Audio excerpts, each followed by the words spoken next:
Hello. Oh shit, my legs. Yeah, set the scene real quick. There we go. Starters. How's my desktop audio capturing? For Gators, you're supposed to be desktop audio.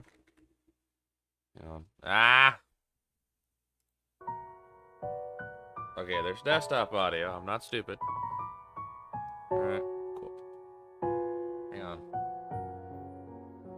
I hate when it does this shit.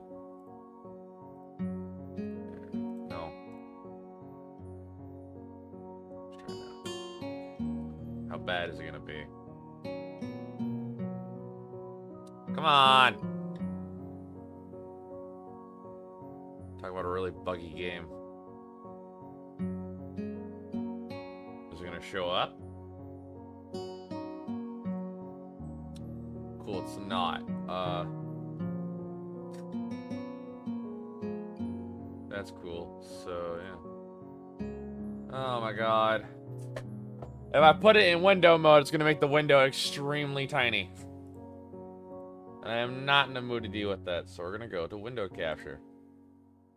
Window capture.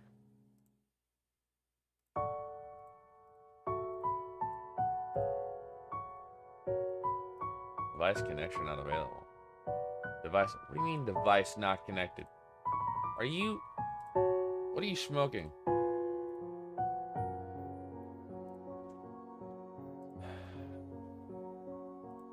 Okay, capture any full screen application. Let's try this instead. Let's try this instead.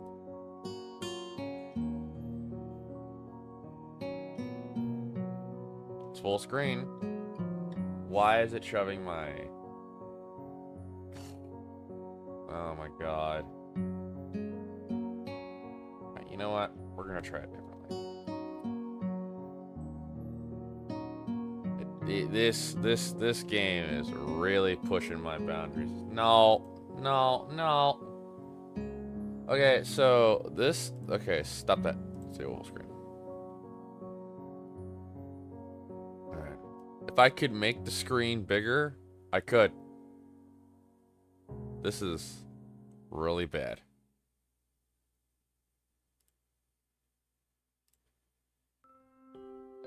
Oh my god, this is as big as it gets? That is so stupid! Okay, there's gotta be a way to fix that. Yes. Okay, I'm not dealing with a small box of a screen. We'll be right back.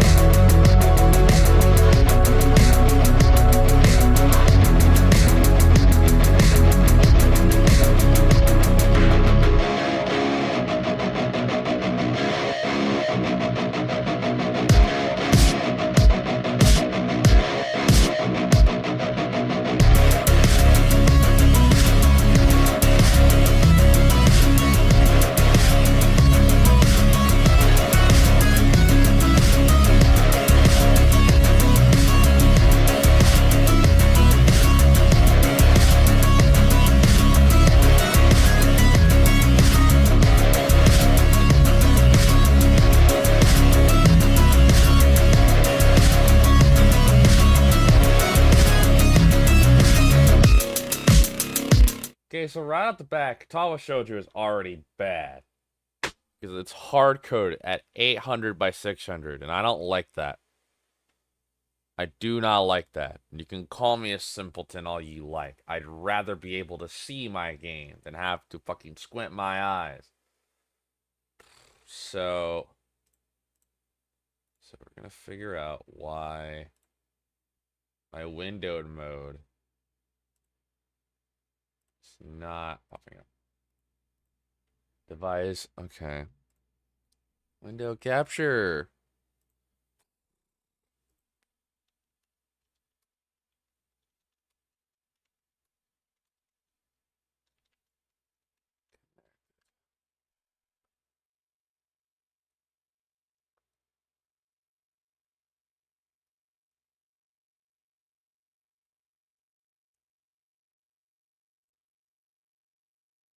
OBS is updated.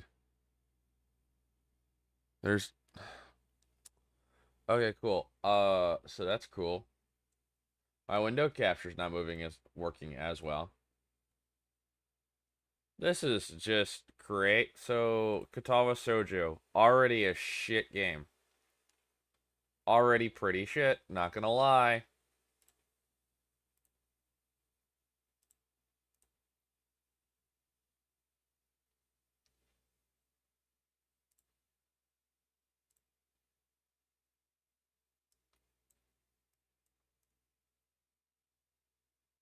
And the window is hard coded in 800 by 600.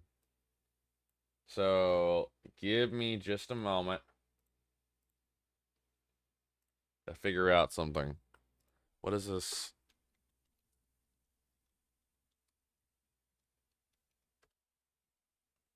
I have to get a GitHub thing just to rescale it.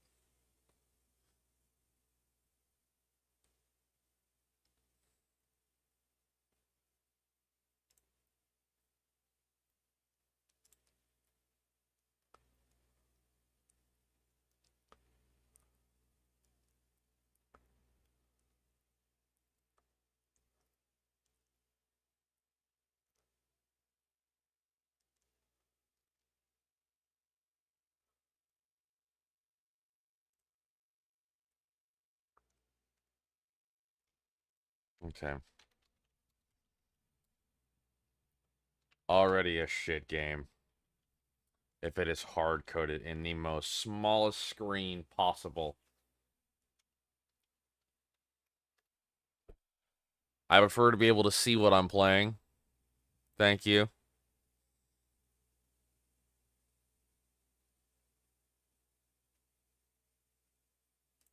Yes, please.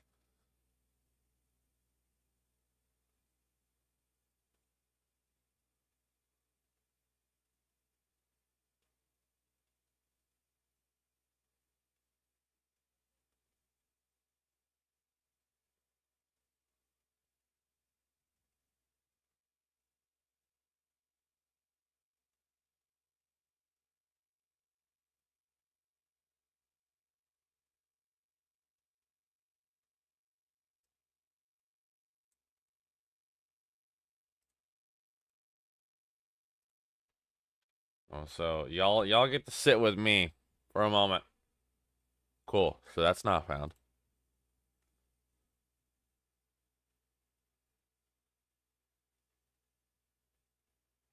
That's cool. Okay, hang on. Maybe there's something in the game's files where I can fix this bullshit resolution. It's hard coded at 800.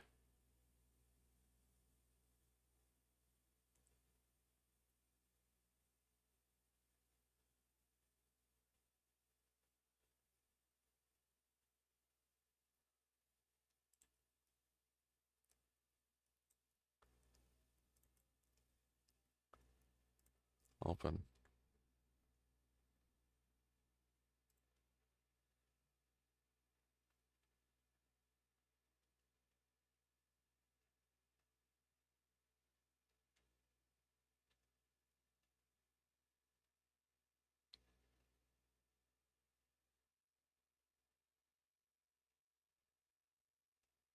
Cool. So the manual doesn't help. On the wide open in Edge. That's cool. Great. Where is this code at?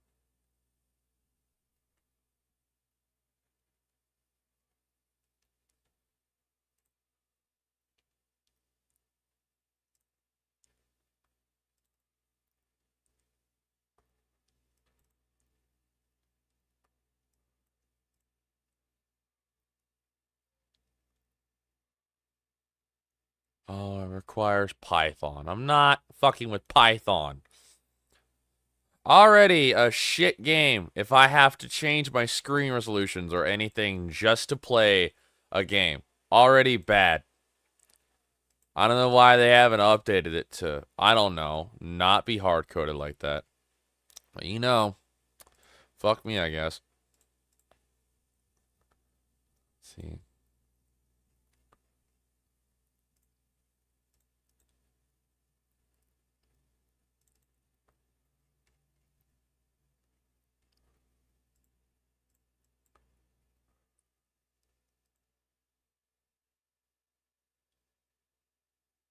Yeah, well, you would think a new dev team would correct that. You know. Alright, so... And I'm trying to figure out... Oh, God,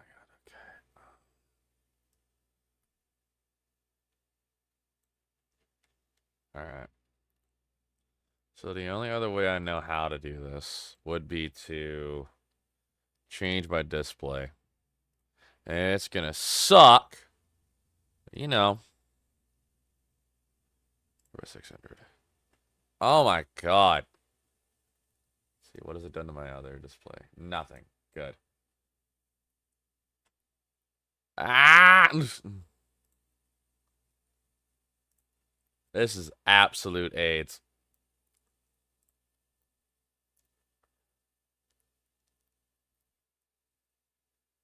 How fucking old it is.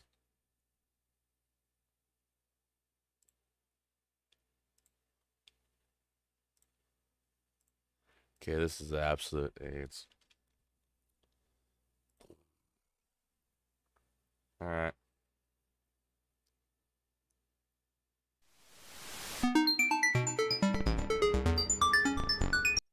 Okay. And my window capture is still not trying to capture it, which is very strange because it should.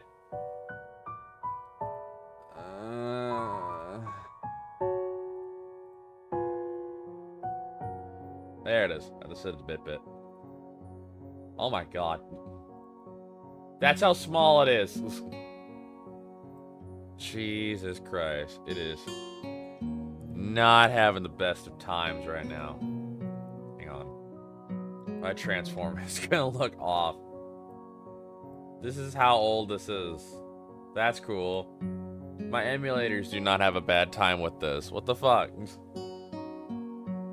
I know, but full screen fucks up everything. Everything. Both monitors. I can't move the mouse out of the screen. I can't do anything like that. So no. We're dealing with this. Jesus Christ. Start. See how bad the text document is. Seems like the text is out of spot. Like, I'm not crazy. This is... Okay. Oh my god.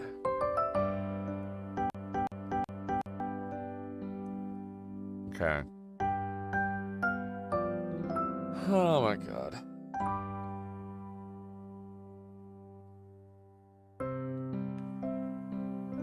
Dude, I did set this shit up before launching the game. I figured it wouldn't cause me problems, but it is now. I've already waited long enough before streaming.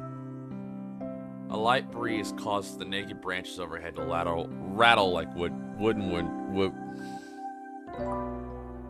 This is your idea, Seiko. This is all your idea, so I'm blaming you. I'm blaming you. This whole thing, I'm blaming you for. A light breeze causes the naked branches overhead to rattle like wood chimes. Just waiting for a text cut off, but it seems I won't be getting that.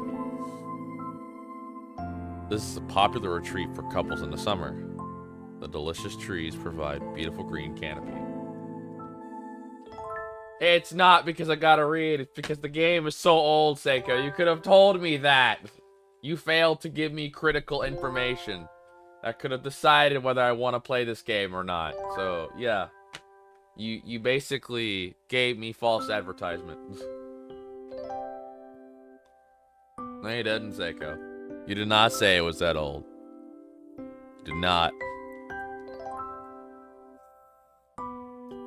Man, I love causing chaos. This is a popular retreat for couples in the summer. Fucking told you. You told me about the game, but you didn't tell me it was old. You didn't tell me it was this old for me to capture it in window mode. The delicious trees provide a beautiful green canopy far out of sight of teachers and fellow students. But now in late winter, it feels like I'm standing under a pile of kindling. I breathed into my cupped hands and rubbed them together furiously to prevent them from numbing in this cold. You told me it was a 4chan game. You did not say anything about the word old. You did not. I gotta fucking fix it. There we go. Just how long am I expected to wait out here anyway? I'm sure the note said 4 p.m. Ah, yes, the note slipped between the pages of my math book while I wasn't looking. Was there? Bear, stop lying to yourself. You can't even remember what you ate yesterday. Stop lying to yourself. As far as cliches go, I'm more of a fan of the letter in the locker. But at least this way shows a bit of initiative. As I pondered the meaning of the note, the snowfall gradually thickens.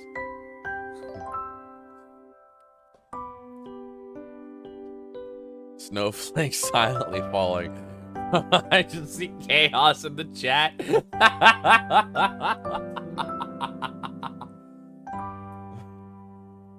Bear, the fact that you think you can remember what you ate yesterday is comical. I'm sorry, Bear, but you can't.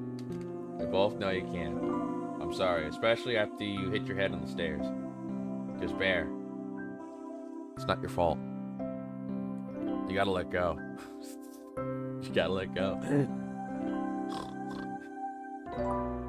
You wanna know what I'm seeing right now? So the whole NVIDIA little box squares that comes at the bottom of the screen. An old game from like 2007. Yes, I can. It's just I prefer the modern age. This of borderless. I prefer the modern age of borderless. You know. Snowflakes silently falling from the white painted sky. They are the only sign of time passing in the stagnant world. 2012. I mean, wasn't the world supposed to end in 2012?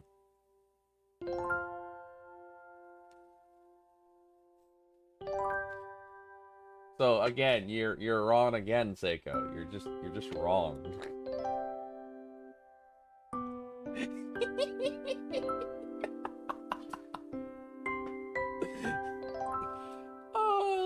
Starting chaos in the fucking chat. It's great. I love starting chaos in the chat. It's great. The slow descent upon the frozen forest makes it seem like time has slowed to a crawl. Jesus Christ, that is old shit. You know it's old when the audio is crunchy like that. Shit. The rustling of dries, which again, Seiko did not tell me. Plus, I'd like to see you make a visual novel. I'd like to see you make a visual novel, Seiko. I'd like to see you make a visual novel, considering you had so much trouble with someone's spaghetti code in a game like Risk of Rain. Could not be me.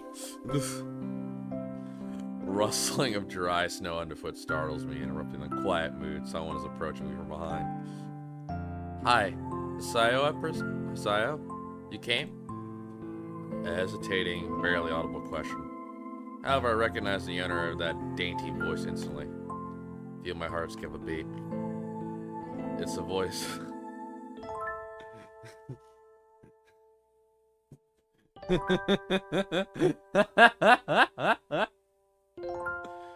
Oh man, I love choosing violence sometimes. It's so entertaining. It's so entertaining. Ah, shit. It's a voice I've listened to 100 times, but never as more than an eavesdropper to the conversation. I turn to face this voice, the voice of my dreams, and my heart begins to race. Okay. Not bad for an old game, Seiko.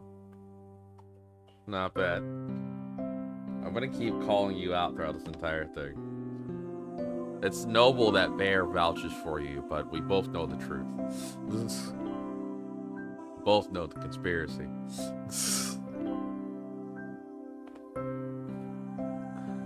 I will not... Jesus Christ. I'm gonna try not to butcher these names. Went separate ways. Yeah, I can tell that. I can tell that. I wanna go? Got a note telling me to wait here. It was yours? Damn it. I spent all afternoon trying to come up with a good line, and that was the result. Pathetic. Yes. I asked a friend to give you that note. I'm so glad you got it. A shy, joyous smile that makes me so tense I couldn't move a single muscle, even if I tried. Crunchy. Oh, crunchy. Ah. Jesus. My heart is pounding now, as if we're trying to burst from my chest and claim this girl for itself. Also, I forgot to say, I feel like this game gets any revelation of anything wrongful at all. And I'm not going to say what it is because the Ministry of Love will not allow me to say it. You can blame Seiko Cat, the same dude who I'm causing chaos against in the chat. You can blame him. It was his idea. They're all I like my Poop Quest 3. Okay, first off, I'm not playing a game that is Poop Quest 3. Like, you already, the title is already disinterested in me. Alright, Bear. And second off, yeah, you know what, Bear? Since it's your visual novel, I'll gladly play it. I am going to be brutally honest, though, but I'll gladly play it. It's going to be... Serious Savo, check options. Check options. Alright, fine. Alright. Options. What about options? What are you talking about?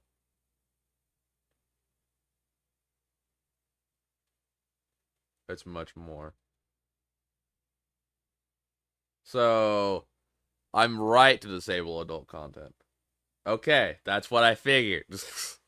Well, at least Seiko, at least you're not conspiring against my demise. Thank God. At least you're not conspiring against my demise all the time. We're gonna save real quick. Yes. Yes. Sure, this time, yeah. See, that just proves it. That just proves it. That just proves it. But, my heart is pounding now, as if it were trying to burst from my chest and claim this girl for itself. How bad are the lewd images? Now you got me curious. Shit. Hold on. Let me pause. Come on, mouse. Find the screen. The transference from 1920 to 800 by 600 is... It's very odd. I have to go all the way up on the monitor. And let's see. How bad are the lewd images? I'm not going to show it on stream. I'm just going to check. You're not... Okay, you're not seeing it. Good. Called adult content. Yeah, I know, but I want to see how bad it is. Genuinely curious. Can't be that bad. Can't be that bad.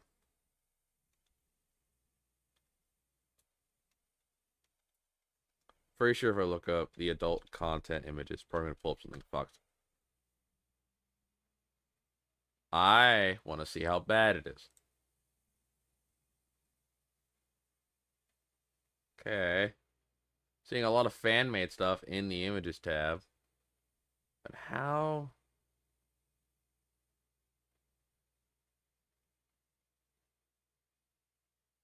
How bad is it?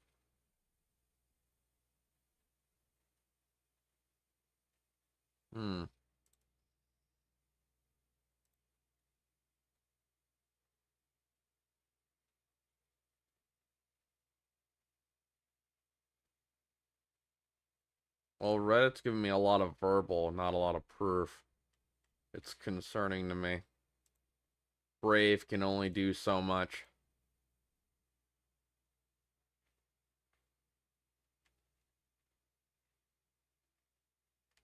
Here, we'll go to Google. We'll go to Google and ask. I imagine it's probably not going to give me fine results, but you know what? Fuck it. We ball in this neighborhood. I imagine Seiko's probably screaming something in the chat, but I only have 2 monitors.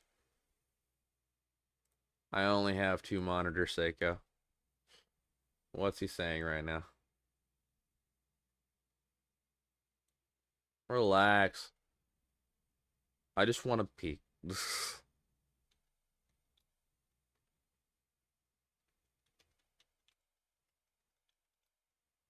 Besides, out of context is not gonna be that bad. Okay, it is that bad. Got it. All right. All right, it is that bad. All right. Jesus Christ. All right. Hang on. I gotta fix that. I don't want that staying up when I pull it up again. Nope. There we go. That is that bad. That is. Feels not the horn. I'm not playing for the horny, but you got me. You put the seed of curiosity in my mind, Seiko, when you mentioned that. I had already disabled it because I'm not a fucking madman, but you had put the seed of curiosity in my mind. In my mind. So blame this on you.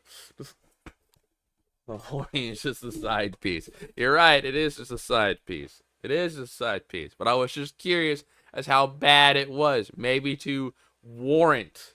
Because remember, like, okay, specters and ghouls, can you not fuck with my desk? Thank you. Sorry. Somebody flicked my fucking cup. That wasn't even my fucking cup holder. What the fuck was that? What the fuck flicked what? Wasn't even my fucking cup holder. That was very strange. I was curious. All right. You couldn't play for this, Professor Layton. It's not that I don't want the horny. It's listen. Seika. I remember you saying that the Snoot Games images were bad, and they're not as bad as they seem. Yes, they're questionable, but they're not bad. And my channel hasn't been taken down yet. That's what. Look, it's all about making sure that you have not lied to me again, and you didn't. And I'm proud of you. You didn't, because you seem to have a tendency of lying. So, here we are, out in the cold. Once again, the wind stirs up the branches. This is called adult content. Yeah, and the other one had lewd images, but they're not that bad. They're questionable for sure, but they're not that bad. The wind stirs up the branches. Like our confidence noise is music to my ears. I want to go. Flinches ever so softly against the gust of wind. As it passes, she rights herself as a supported. Look, these are children, all right? They're still under the age of God's word, 18, all right? They're still under the age of 18, under the legal age that's defined by the Bible. So, of course, I'm going to disable the images, Seiko, you goddamn fiend. God, what is wrong with you, Seiko? What is wrong with you? God damn. Jesus. What's wrong with you? I'm in college. I don't look it. They don't look it. I'll be honest, they don't look it. As it passes, she writes herself, as supported by some new comment. It's like you keep saying about Phantasy Star Online, but you know, it's very weird. So what you keep saying about Phantasy Star Online that they're over the age of 18. It's they just I don't know. It's Seiko. I prefer my women over the age of 18, The Clint Anna. It's not the art style. You're confusing art style with the legal age to which you are not a pedophile. Simple as. You are confusing art style with just imagine fucking steaming right now. I can just hear you fucking steaming right now. That looks like a high schooler.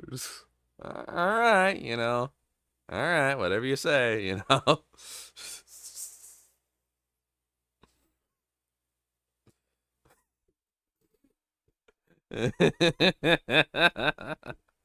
See, it's not the art style that I'm concerned about. You can put anything in the art style, and I'll be amazed by the art style. It's just that, I'm attracted to adults. I'm attracted to not children. definitely not children, you know? Like, my last name might be Thompson, but I'm definitely no fucking mini lad, you know?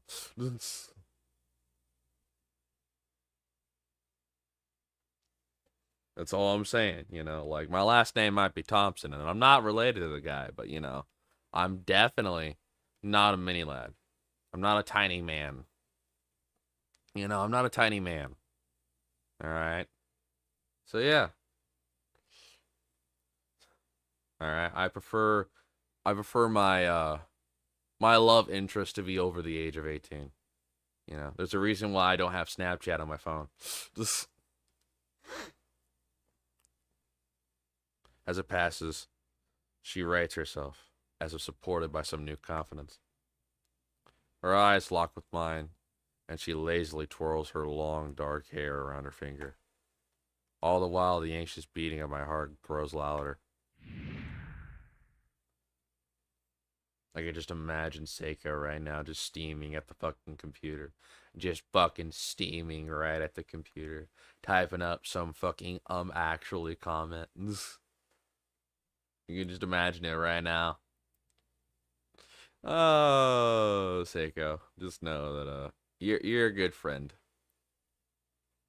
That I'm just fucking with you. We're all fucking with you. My throat is tight. I doubt I could even force a word out if I tried. You see, I wanted to know if you go out with me. I stand there, motionless, save for my pounding heart. I wanted to say something in reply, but my actual vocal cords feel like they've been stretched beyond the breaking point. Saya, I reached to try to massage my throat. This has only sent spikes of blinding pain along my arms. Saya? I don't know if I'm pronouncing the dude's name right. I'm gonna be dead ass honest with you. Just Japanese names are complicated. And I don't mean that in a bad way. They're unique. It's just, you know, my whole body freezes save for my eyes, but shoot open in terror. Jesus Christ, dude. Asayo! The beating in my chest suddenly stops. I go weak to the knees. The world around me, a canopy of bare branches, dull winter sky. Iwanako runs running towards me. All these fade to black. Last thing I remember for slipping away are the sounds of Iwanako screaming for help and the insistent clatter of the branches above. Yeah, no, that's called a fucking stroke, dude. That's called a stroke. Dude literally had a stroke.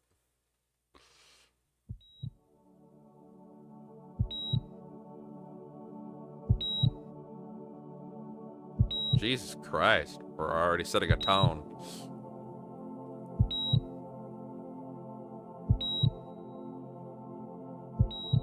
Oh, wow. Animation. Shit. Oh, wow. Animation this early on. I'll be damned. My man's had a stroke.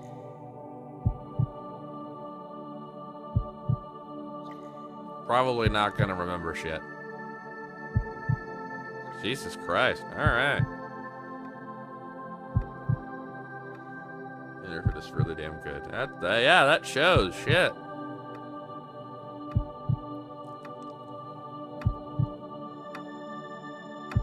Clock. Oh my god. You know how hard it is to animate a clock doing that? That is, Jesus Christ. Especially in 2D. Fuck.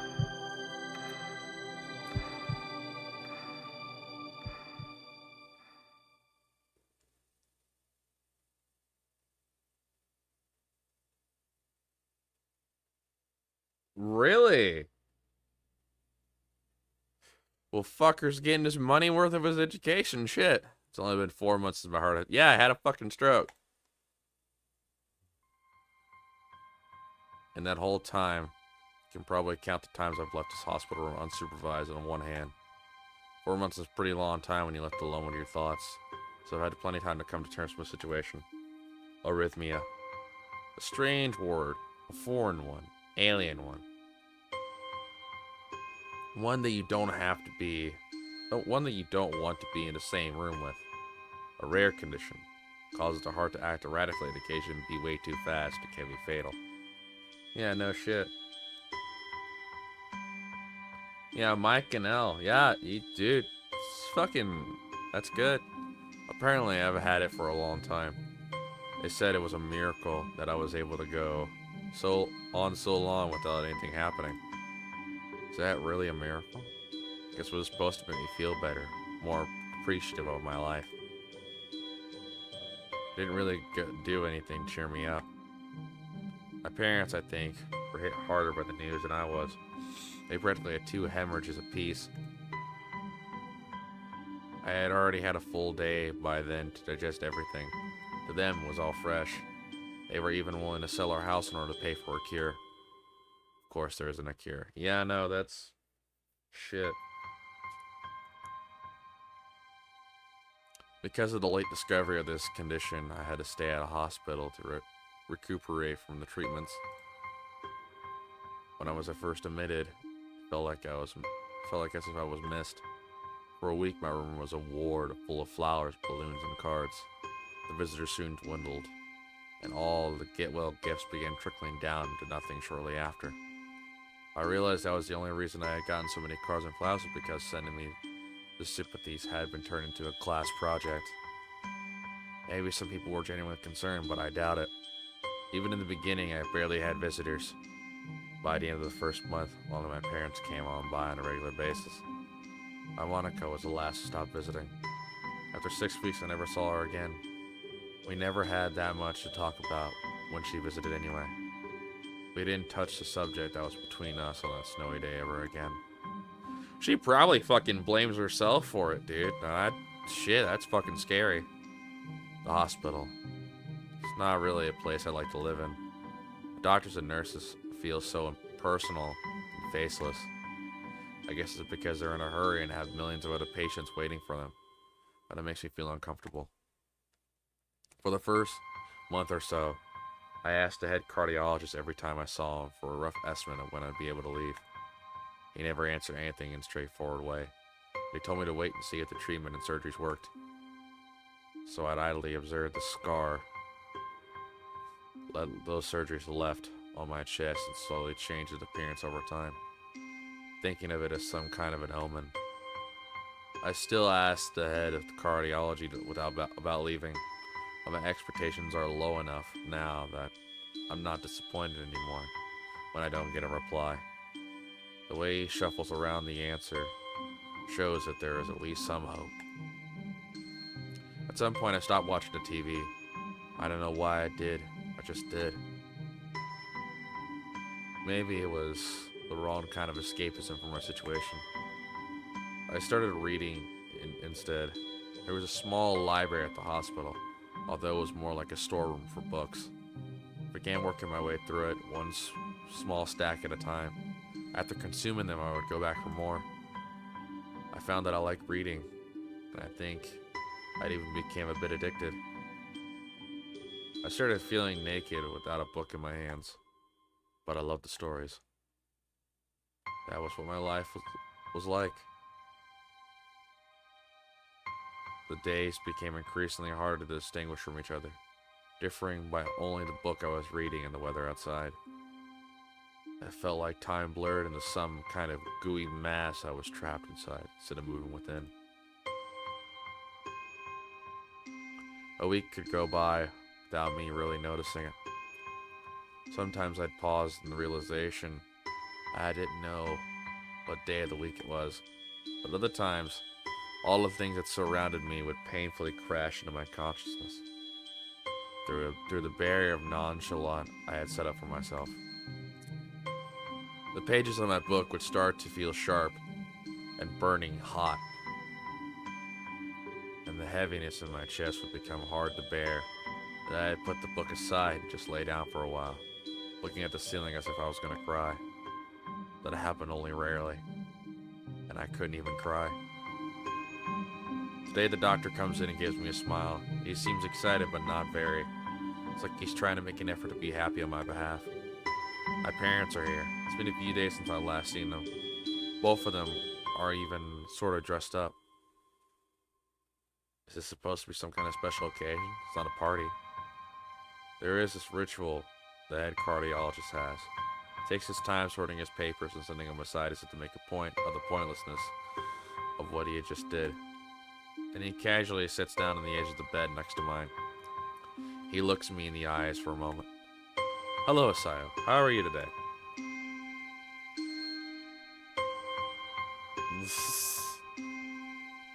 I don't answer him, but I smile a little back at him. I believe that you can go home. Your heart is stronger now, so precautions, you should be fine. We have all your medications sorted out.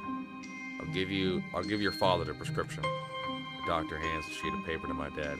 His expression turns wooden as he reads it quickly. So many. Yeah, that's... Yep. I take it from his hands so I can look at myself, feeling numb. How am I supposed to react to this?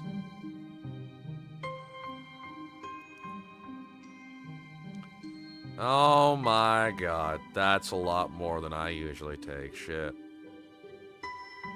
Oh, there's diarrhea in here. I guess he's reading the,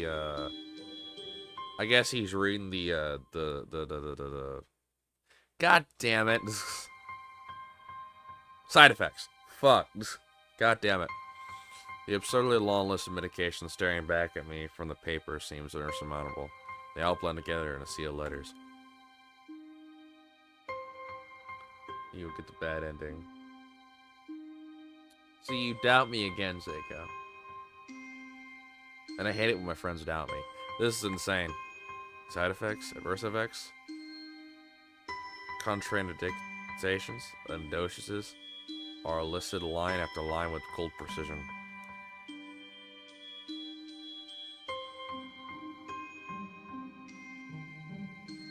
I try to read them, but it's so futile. I can't understand any of it. Tempting only makes me feel sicker. All this for the rest of my life, every day.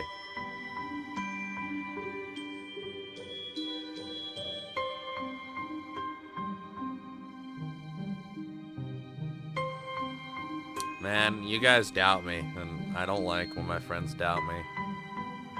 I'm afraid that is the best we can do at this point. However, new medications are always being developed, so I wouldn't be surprised to see that the list fades over the years. What kind of confidence booster is that? I'd have felt better if he hadn't said anything at all. Also, I've spoken with your parents and we believe it would be best if you don't return to your old school. What? Please calm down, Asayo. Listen to what the doctor has to say. Calm down? The way he says tells me he knew full well that I wouldn't like it. Am I gonna be homeschooled? Oh god, I hate homeschooling. Fucking Christ. I would do everything to fucking avoid homeschooling as much as possible. I fucking hated it, dude. I got homeschooled one time in my life. One fucking time, and I hated it. My mom was she was a very interesting woman, and I'm not gonna say any further on that. God, she raised me, but fuck, she's annoying. I hate that shit. Not only that, but the tutors that came by also sucked too. They were assholes. Fucking begged my way back into public schooling. This was like young. I hated it. Whatever my concern shows, it's ignored. We all understand your education is paramount. However, I don't think that it's wise for you to be without supervision. At least not until sure that your medication is suitable. So I've spoken to your parents about a transfer. It's a school called Yamaku Academy. I specialize in dealing with disabled students. Oh, God! Oh, fuck. Like, this kid's situation is drastically different from mine, but fuck, I hate the word disabled so much. I hate it. Disabled? What? Am I? It has a 24-hour nursing staff, with only a few minutes of highly regarded general hospital. The majority of the students live on campus. Think of it as a boarding school of sorts. Oh, but it's a boarding school too. Like, I genuinely feel this kid's pain. I genuinely do. Even though the situation is drastically different from mine. I hate the word disabled. I hate it. I hate feeling different from the norm, dude. Like, as much as I just want to be treated like everybody else, and I fucking hate it. Think of it as a boarding school of sorts. It's designed to give students a degree of independence while keeping help nearby. I mean, it's nice. It's a nice luxury that we don't fucking have, but fuck. Shit, dude. Independence. It's a school for disabled kids. Don't try to disguise that fact. If it was really that free, there wouldn't be a 24-hour nursing staff, and you wouldn't make a hospital be a nearby selling point. Of course, that's only if you want to go. Your mother and I aren't really able to homeschool you.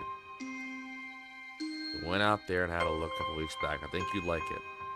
Fuck. I genuinely feel this kid's pain. I really do. Because I have been called special ed the majority of my fucking life, and I hated it. It was so fucking irritating. And the only way I could stop being called special ed was to become a special kind of threat, and I was. Fuck. And even then, it drowned over time. Fucking Christ. I feel this kid's pain. I really do. It looks like I really don't have a choice. Compared to the other hard problems, people with your condition usually tend to live long lives. You'll just need a job one day. And this is a good opportunity to continue your education. This isn't an opportunity. Don't call it an opportunity. Don't call it a goddamned opportunity. Well, you should be excited the chance to go back to school. Remember, you wanted to return to school. And while it's not the same one, a special school, that's an insult. That's what I want to say. It's a step down. It's not what you think. All the students there are pretty active in their own sort of way. It's geared towards students that can still get around and learn, but just need a little help in one way or another. Your father's right. As many of the graduates from the school have gone to do amazing things, a person doesn't have to be held back by their disability. He's got a point, but fuck! Hate the word. I hate the word disabled and planning on a fucking situation like this. One of my colleagues in another hospital is a graduate. I don't care, a person doesn't have to be held back by a disability. That's what a disability is. I really hate that something so important was decided for me. But what can I do about it? A normal life is out of the question now? It's funny. I always had thought my life was actually some kind of boring. Now I miss it. I want to protest. I want to blame the lack of reaction on shock or fatigue. I could easily yell out something now. Something about how I could go back to school anyway, but no. Hey, Gilded, how you doing? I don't say anything. The fact is, I know it's futile. I look around the room, feeling very tired of all this. The hospitals, doctors, my condition, everything. I don't see anything that would make me feel any different. There really isn't a choice. I know this because I thought of going to a disabled school. What are those even like?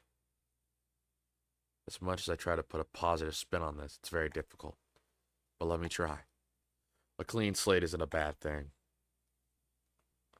That is all I can think of to get me through this.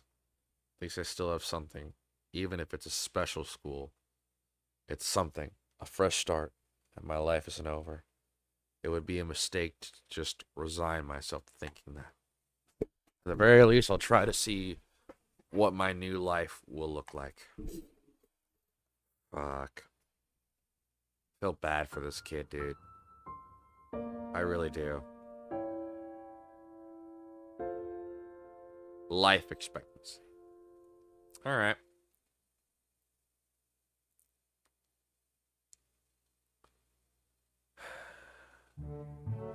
The gate looked far too pompous for what it was.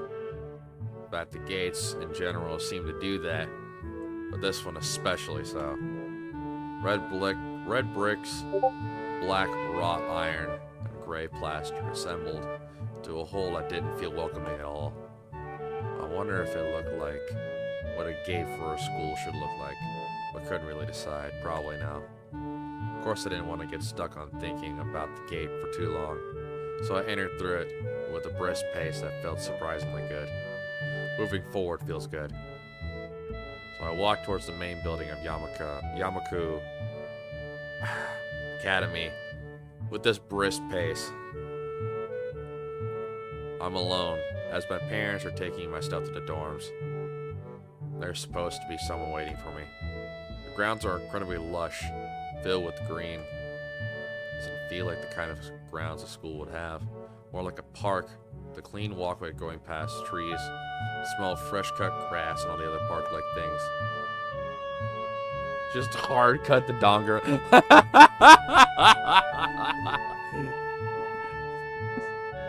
Damn it, Bear! Should have given me that idea. Shit. God damn it. I would have gladly would have just fucking slide a screen right over. That would have been much more entertaining than this. This fucking 800 by 600 perspective. Seiko.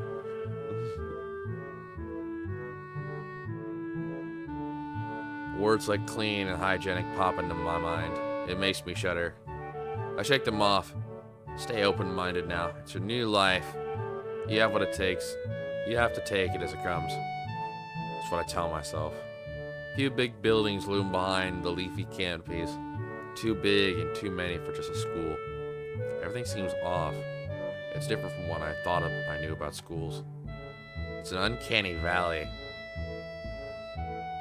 Even though I was told this is my new school, in the back of my mind, in the back of my head, it doesn't feel like one. I wonder if this feeling is real or caused by expectations of the school for the disabled. Speaking of that, I don't see anyone else here. It's kind of eerie. Makes me wish there were somebody here I could anchor myself to something tangible, instead of having this feeling that I stepped into another dimension.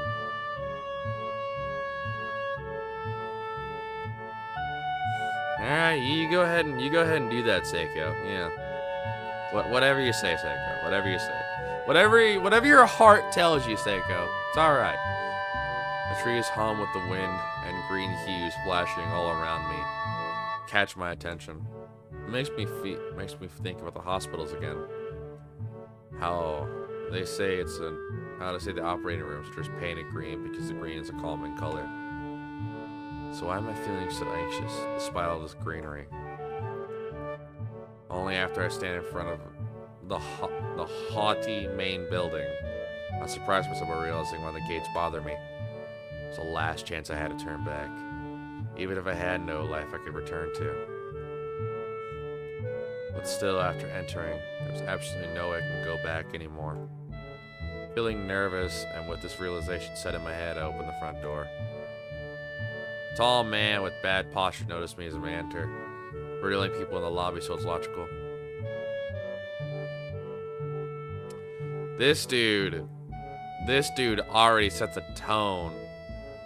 Oh, shit. Okay.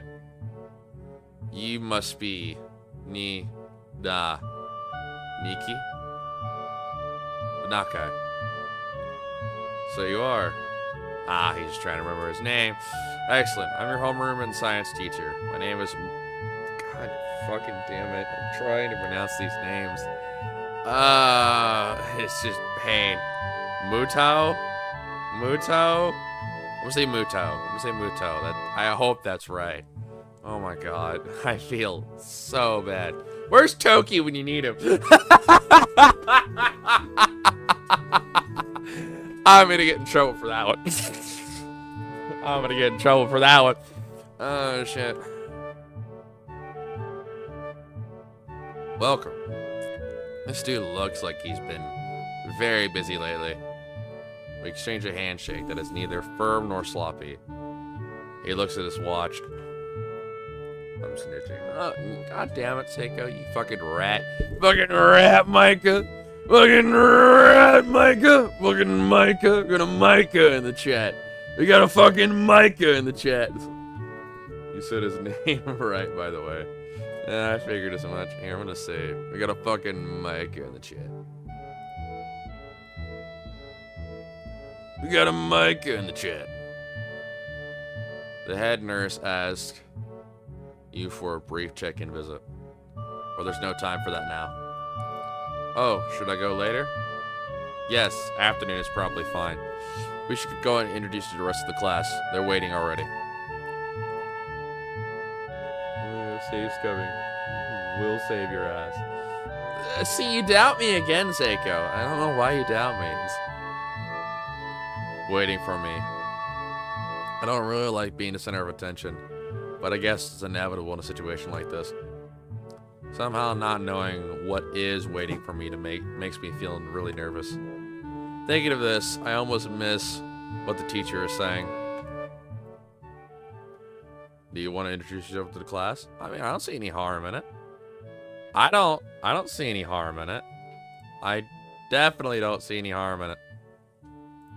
I definitely don't see any harm in it. I definitely don't see any harm in it. Yeah, of course. Yeah, I mean, isn't that normal? Of course, but not everyone likes to be at the center of attention. I'm probably one of those people, but I guess I should be the one to give the first impression of myself. Right, but it's no problem. Let's go then. My heart is pounding in my chest. It keeps me thinking about my condition as I follow the teacher up the stairs. Third floor down the third floor corridor is marked by a classroom for class 3-3. Muto opens the door and enters. Good morning, everyone. Sorry I'm late again. I hesitate for a split second at the door, freezing on the spot. Get a grip. This is a big step. I know that. But there isn't any point to worrying so much about it. At least, not this soon. Okay. Alright. We got oh fuck. What's that icon? Either she's blind in one eye, which I don't think she is.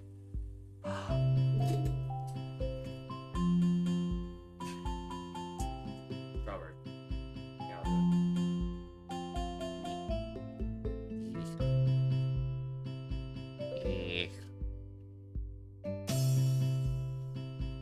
There we go. Thank you, Grandma. I love you. Ice cream. Ice cream. Yeah. Ice cream. Ice cream. Can't go wrong with ice cream. I know I'm not sharing. I did not bring enough for the entire class. But her eye condition, she's either got that eye condition of, she's got different colors in both eyes, or she's blind in one eye. You can't really tell from this image. Okay. Alright. Alright. This is a pretty standard bunch. I could probably get used to this.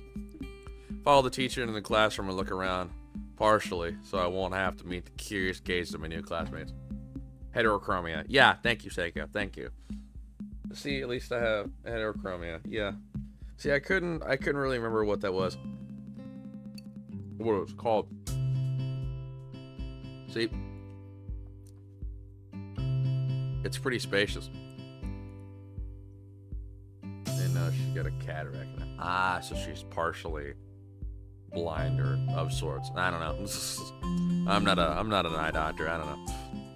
The ceiling is usually high, and there's a lot of space left over around it in between the desks. An entire wall taken up by blackboards, and the high, old-fashioned windows only make it seem larger.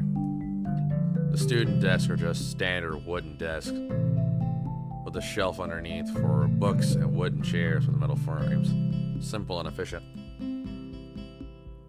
I start walking in front of the classroom facing the students. They all look normal, like students from any other school.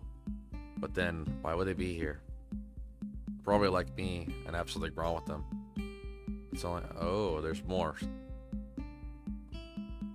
Ah, I see. It's only just the immediate obvious that I notice one of the girls seems to be missing a thumb on her right hand. then it's a little jarring. Okay. Okay. Alright. Alright. Alright. Quite the natural tendency to listen when someone's talking about you. I tune out the teacher speech halfway through while he introduces me to the class. I notice a flash of dark hair.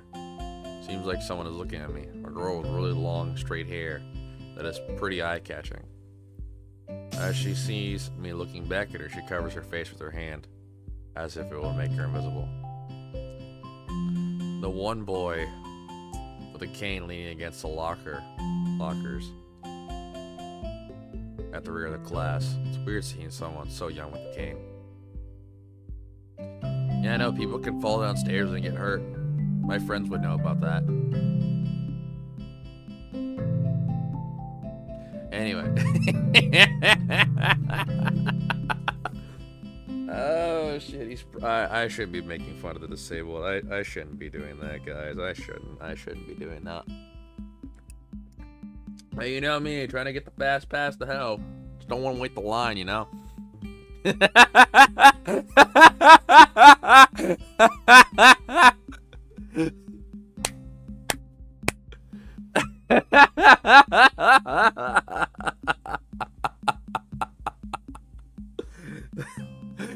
soon as I finish that sentence, I just see Seiko cat go, "You motherfucker!"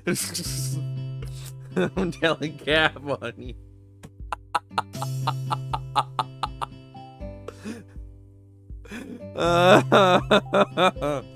Another girl seems to be making some weird hand motions. Sign language? And she peers at me over the rim of her glasses, then goes back to whatever she's doing. She's kind of cute. So this is a cheery-looking girl. This is the cheery-looking girl with pink hair sitting next to her. She's really hard to miss.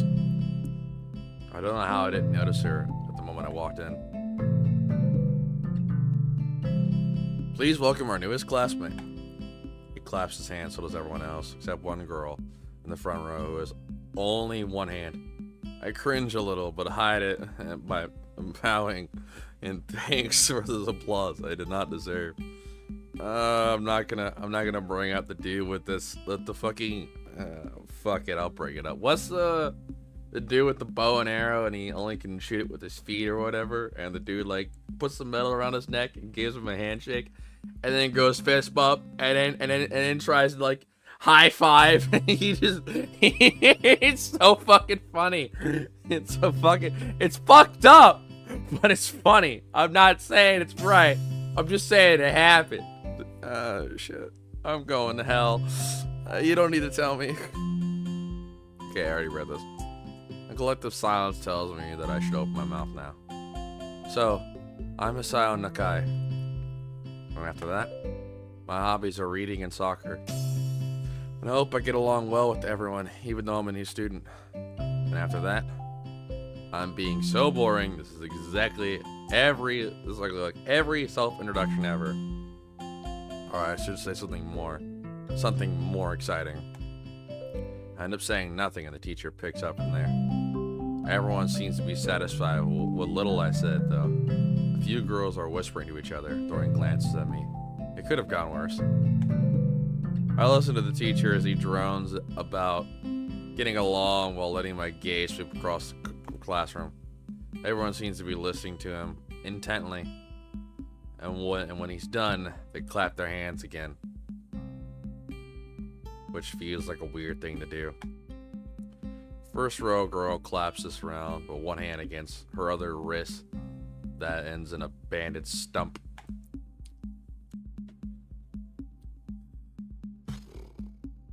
Ice cream. Ice cream. Should I parade it like Captain Jack Sparrow? I have a bowl of ice cream. I have a bowl of ice cream. I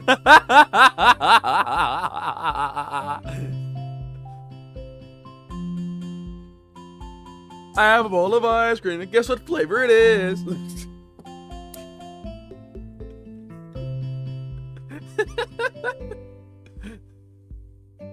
Oh, shit. Listen, we have fun here, alright? Even in our darkest hour. It's expired, it gives you dysentery.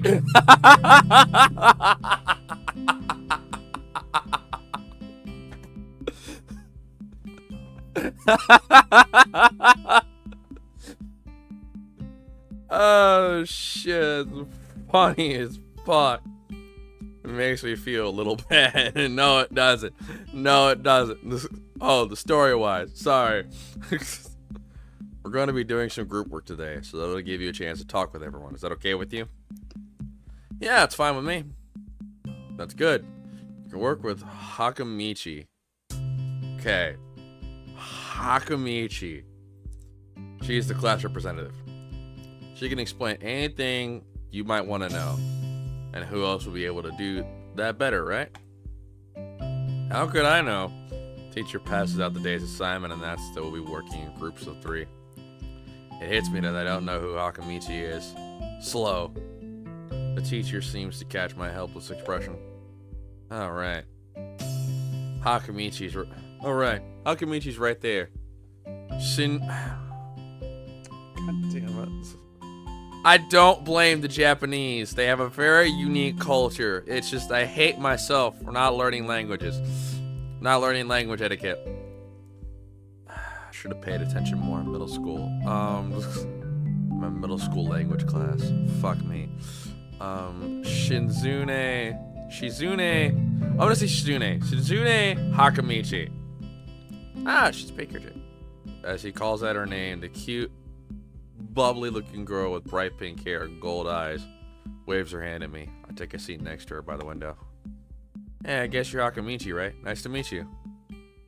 Well, I'm caught off guard by her laughter. It's nice to meet you too, but I'm not Hakamichi. I'm Misha. And why the fuck did you present yourself? Go back.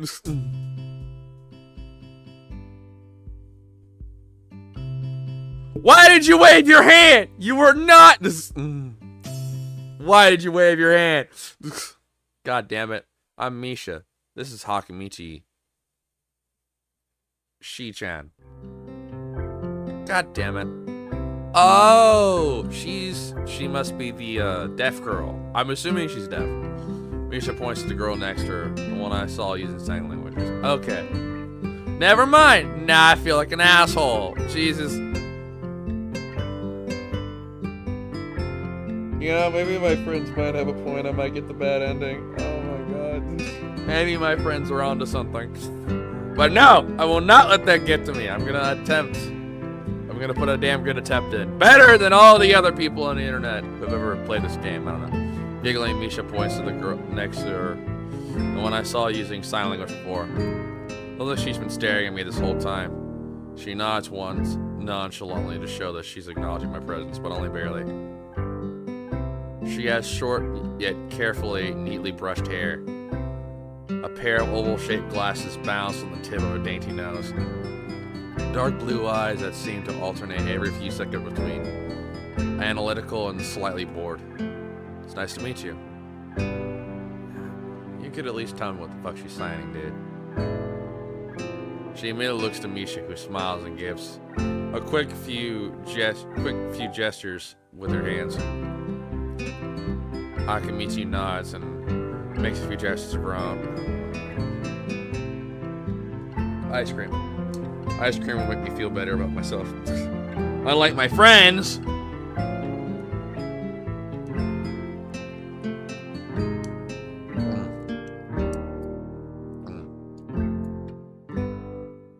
I start to wonder if the teacher was messing with me. Then you'll be able to talk to people, and who better to explain things to you? I can see you're a little confused, right? Right?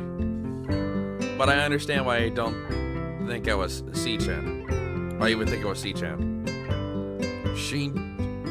C-chan is deaf, so I'm the person who translates things back and forth for her. I'm like an interpreter. She says, nice to meet you too. You're the new student, aren't you? Well, Shi-chan, of course. Well, Shi-chan, of course he is. If he wasn't, he wouldn't have been standing up there for no reason, right? Right? He seems like a very interesting person, doesn't he? Ah, the glare. Glare from my... I'm gonna clean my glasses. Give me a minute. I want LASIK so badly.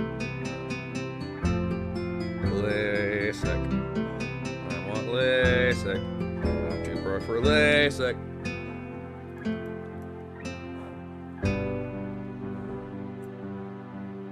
Yeah. Much better. We knew there. God fucking hair, dude. God damn it. Okay, on. Ah! There we go. Get all the fucking hair back to my head. We knew there was gonna be a new student, but we didn't know you would be here today so soon. So soon. Key-chan, right? Key-chan. Yep, it fits, doesn't it?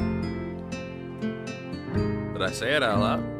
That was a surprise. I never liked that nickname. I don't really see how. It fits.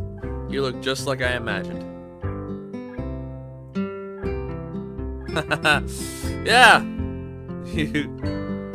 You know, it would be funny if we did voice this game. You know, it would be fucking hilarious. You know, it would be fucking funny. I'll tell you it would be funny. If we got somebody to voice that, and all they would say is, indeed. Just indeed. Every ... is indeed. You know what? I'm gonna do that right now. That's funny. My bear's gonna be like, no, they're not gonna get it. Yeah, exactly, indeed. Right?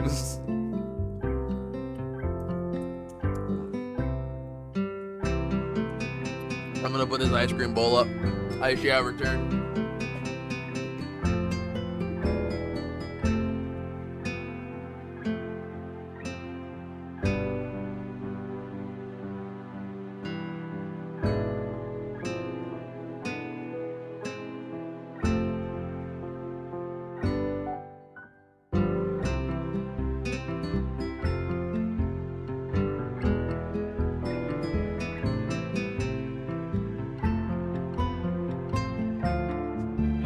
Part, I'm gonna get Bear to do it. I'm gonna get Bear to do it.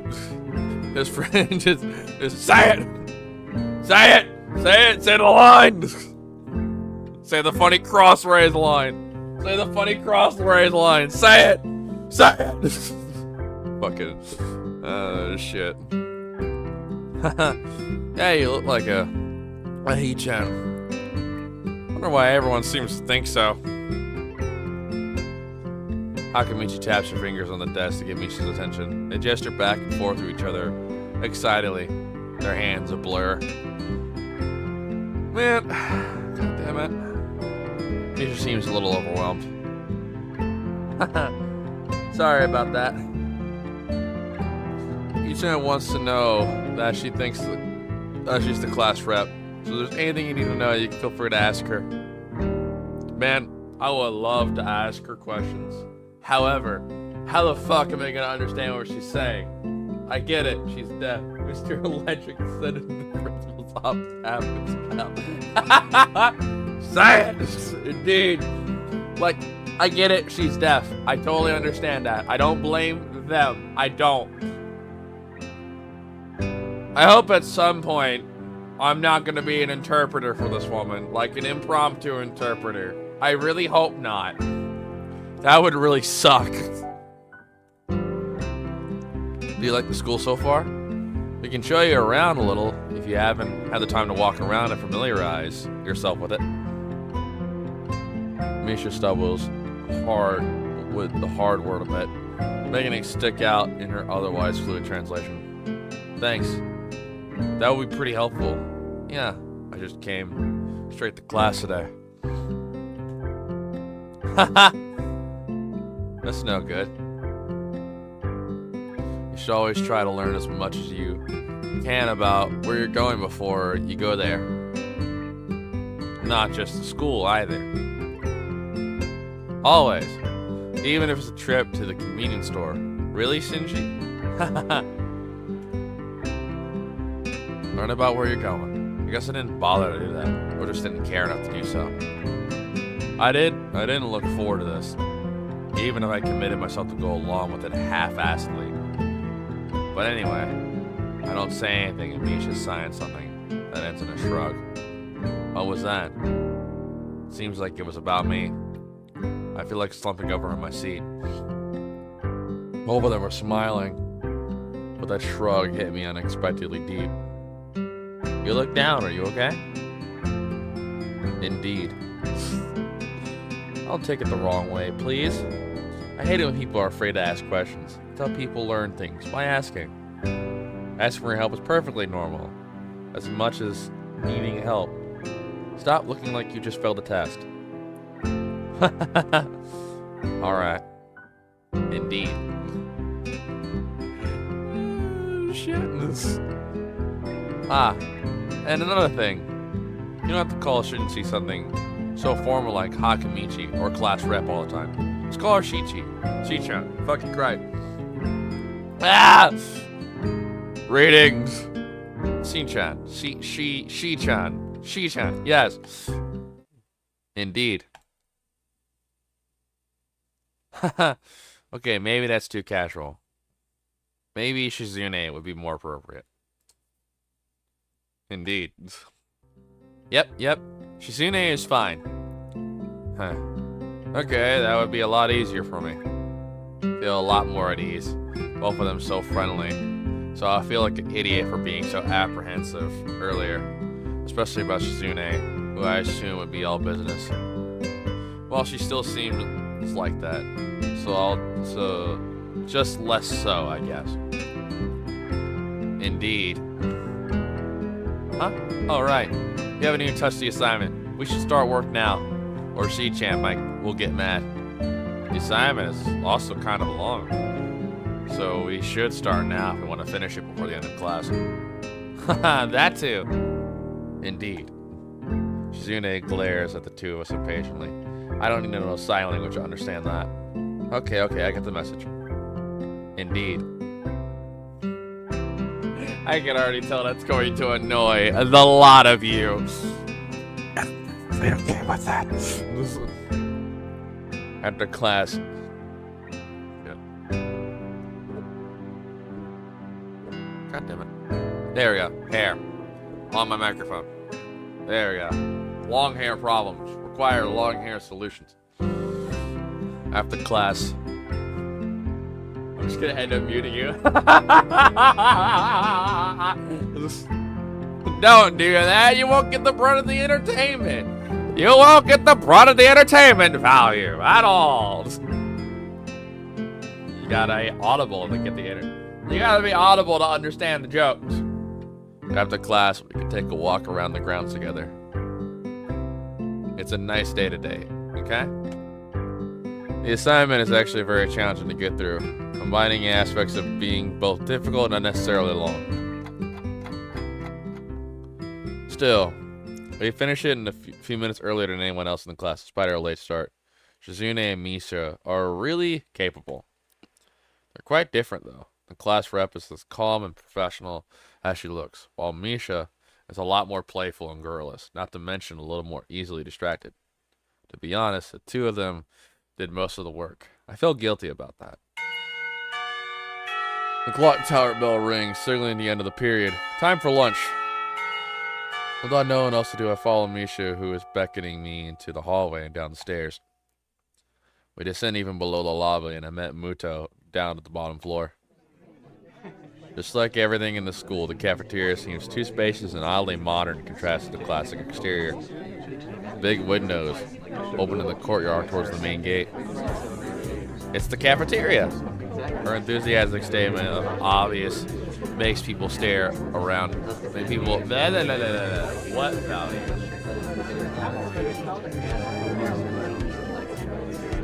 That hurts, Seiko.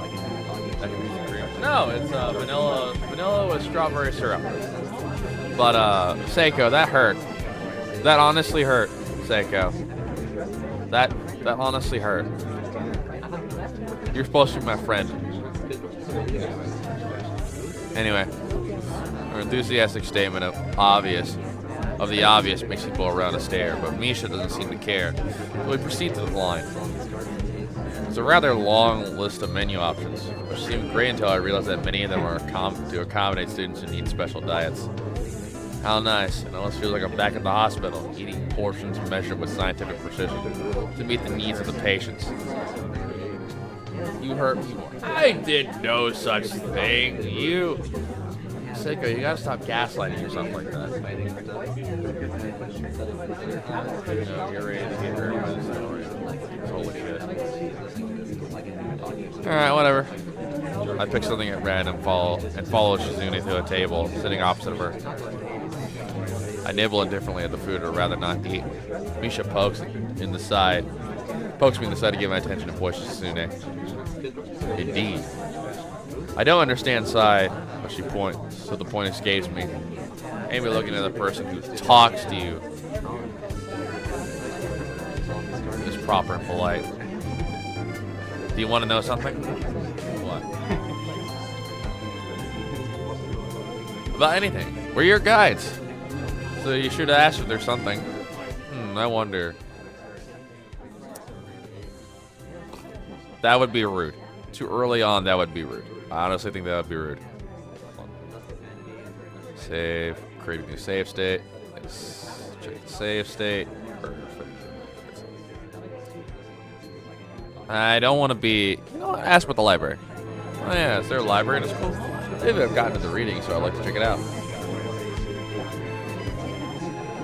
Misha gives a kind of frown that makes it clear she doesn't consider reading a healthy hobby. And a picture smiles at me again. Oh, come on! There it is. It's in the second floor. I'll show it to you sometime. Thanks. I can already tell this game is going to be unforgiving, and I hate it already. Shit. I return to my food while the girls talk between themselves. Misha and Shizune sign back and forth, very animatedly, throwing sideways glances at me, but Misha refrains from translating. Maybe they're talking about secret girl stuff or something. Indeed. Okay, I'm not gonna do it like that. I'm not gonna do it like that. Just only when she talks. I quickly notice the conversation and sign is not enough to fill the silence. We arrive in the classroom early, but we're not the first. Oh, fuck. I feel bad for this chick.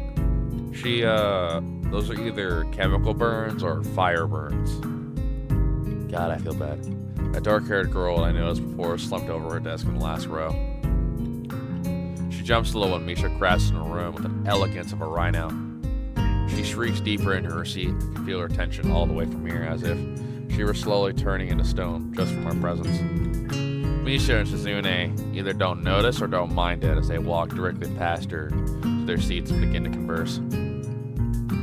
I'm left wondering about her, even when the classroom slowly fills with other students and finally the teacher. Getting into the rhythm of the school feels strange, as if my brain remembers how this is done, my body doesn't. Towards the end of class, I start yawning and counting the minutes left. I shouldn't be this tired on my first day of school. Maybe it's a long time spent in the hospital made me like this. I'm even feeling physically weak and lifeless. Yeah, it's gonna be suck to get back in the groove of it. Before long, the final bell rings. School is finally over for the day. Beside me, Misha and Shizune are having a short conversation. After a bit of deliberation, Misha turns to me. Indeed. Unfortunately, we can't stay and show you around today, Hee-chan. We've got to hurry already since there's a lot of work for us to do. Indeed. They'll find a way around here, I'm sure of it. Oh, wait. The teacher said I have to see the nurse. Where do I have to go? Is that so? We can at least show you that much. Come on, the nurses have their own building, so we have to go outside. We join the flow of students making their way down the stairwell and outside. The girls pointing out other senior classrooms in the same hallway as ours. When we get outside, the girls make their way to the smaller building right next to the school. It's built in the same style, so it looks like it's actually part of the main building. Indeed. This is the auxiliary building here. You can already say you're on a painful path. It starts that early on.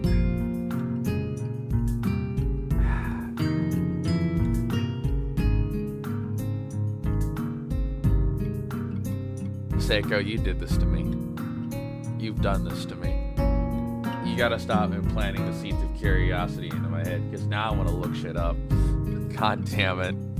This is the auxiliary building here, and there's a lot of official and important stuff inside, like the Yamaku Foundation office, and all the nurses' office. Every choice does. Every choice. Fuck, dude. They even have a swimming pool. How is that official? Indeed. Don't be silly. It's for physical therapy, of course. Yeah, it's a physical therapy pool. Anyway, all the nursing staff facilities are in there, too. The head nurse's office is on the first floor. You'll be fine from here, right? We'll be going then. See you tomorrow. Yeah, thanks. Bye. A whole building for stuff that has nothing to do with the actual education. I guess it's necessary for a place like this. I walk in hoping that this really would be one quick visit like the teacher said. On a white door on the left is a green cross with the text head nurse on the nameplate. A voice from the inside responds to my knock almost immediately, but I can't quite. Okay, hang on. Let me ask you something. Seiko, how many endings does this have? How many endings does this have? Seiko.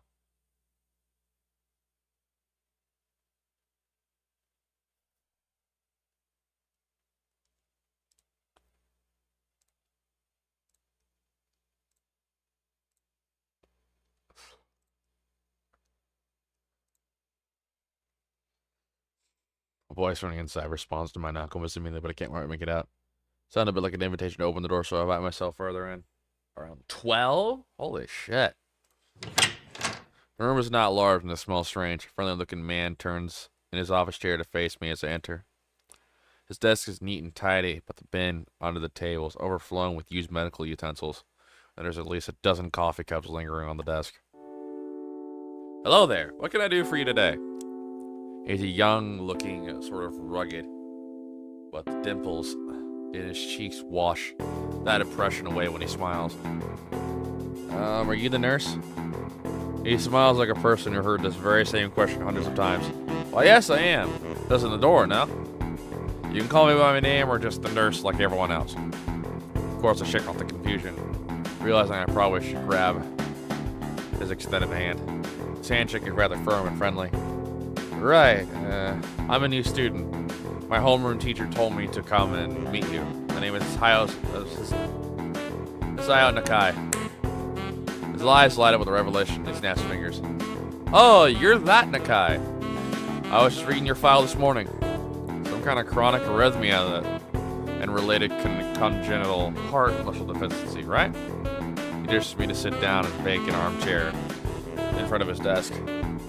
Yes. Good. Well, you've probably been briefed about the school enough, so I'll just go over this quickly. We have all kinds of facilities available, mostly physical therapy and such. There's always someone from my staff around, even at night, so never hesitate to call us if there's a problem. The famous 24-hour nursing staff. Well, this is like a hospital. Well, not exactly, for instance. We don't do brain surgery here. I feel bad for this kid. This joke feels so out of place, and I'm left thinking why he even said it. Yeah. Just that it's really weird to have so many medical people at the school. You'll get used to it. I'm not so sure of that myself, but I don't let the nurse know it. Now let me just find your file again. While I search for something in his computer and shuffle stacks of papers around, I let my gaze wander around the room. It's the epitome of generic, I'd like to say. Beige walls and ceilings, dark gray laminate flooring, and all the equipment you expect from a school nurse's office. Even the ridiculous educational posters hanging on all four walls reminded me to eat properly 3 times a day from all the food groups. Oh my god, food groups. The food group thing, the food pyramid thing is a fucking myth. By the way, it's been proven that is a myth. By the way, that has been proven scientifically. Smiling, the nurse draws a thick file from the stack of similarly thick files and opens it. So, you already have the medication for arrhythmia. Just remember to take your pills every morning and every evening, or it won't be much help. Apart from that, do you do any sports? Rash stuff. Like, I don't know, boxing? He grins to his own joke, but I don't. Well, I played soccer occasionally with some classmates. Alright, I'm afraid I want to recommend you refrain from doing that. At least for the time being.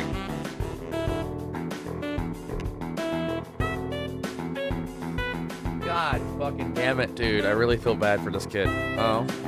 My lack of reaction makes him raise an eyebrow. But really, I'm not too bothered by him forbidding me to kick a ball around. I guess I never did it out of burning passion for the sport.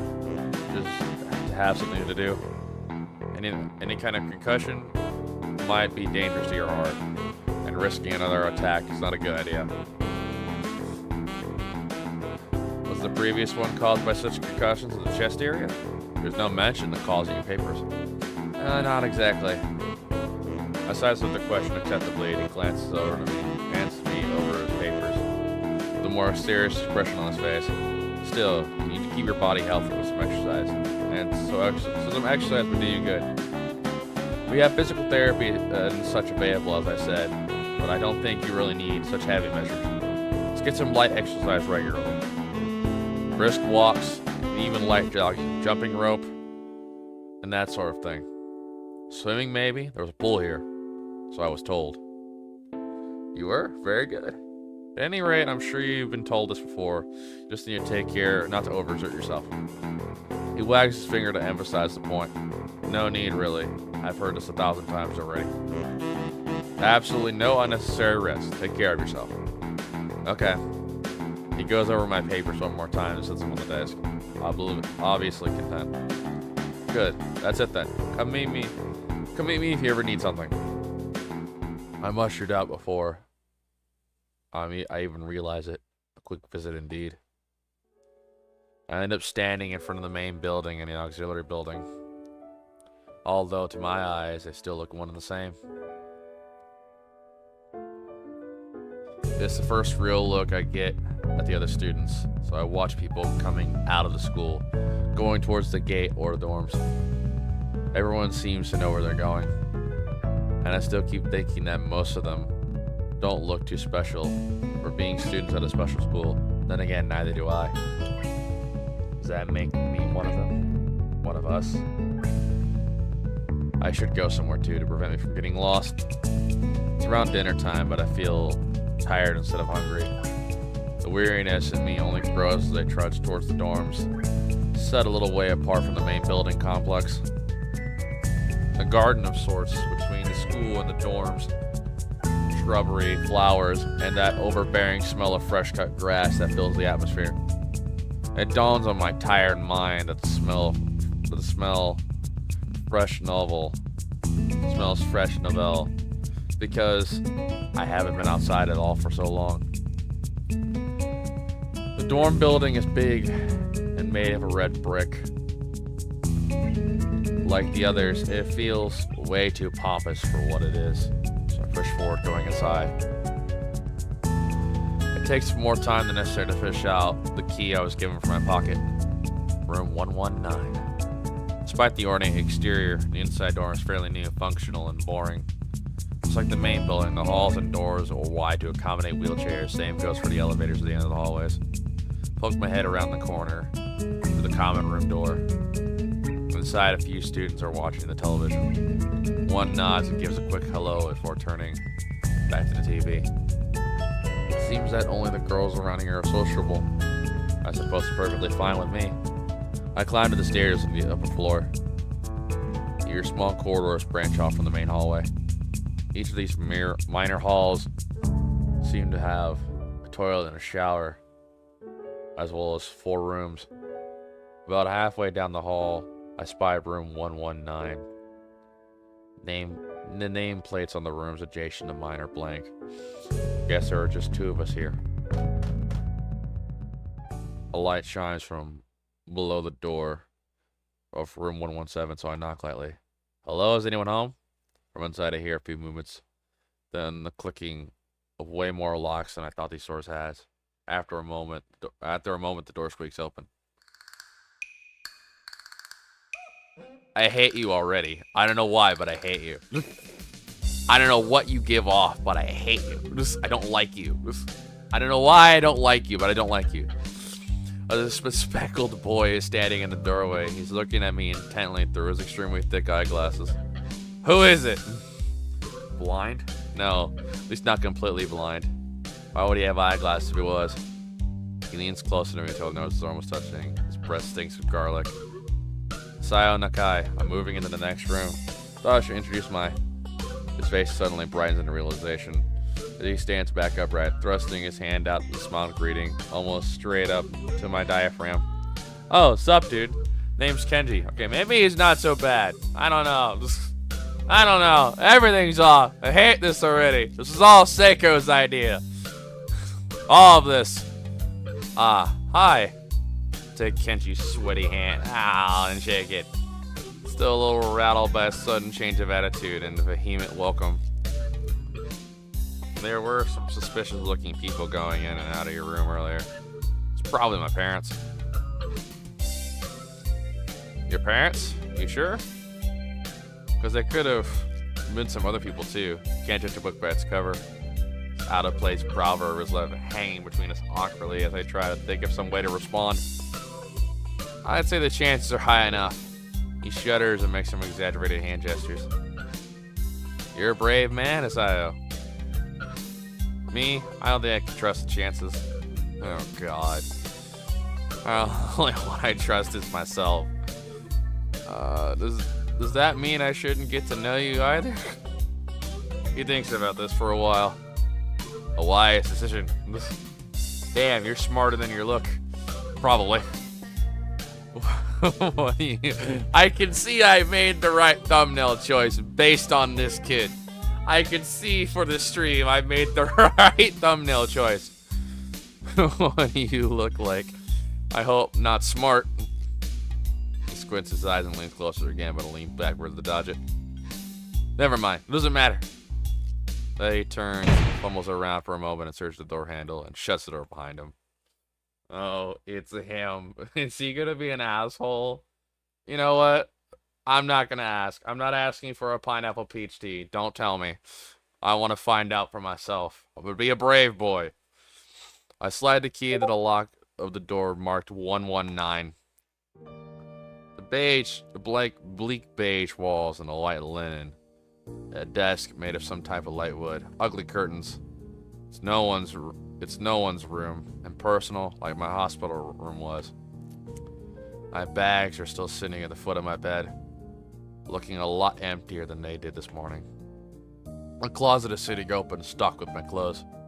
Also, it seems that there are a number of school uniforms hanging there as well. A note pinned to the sleeve of one of the shirts.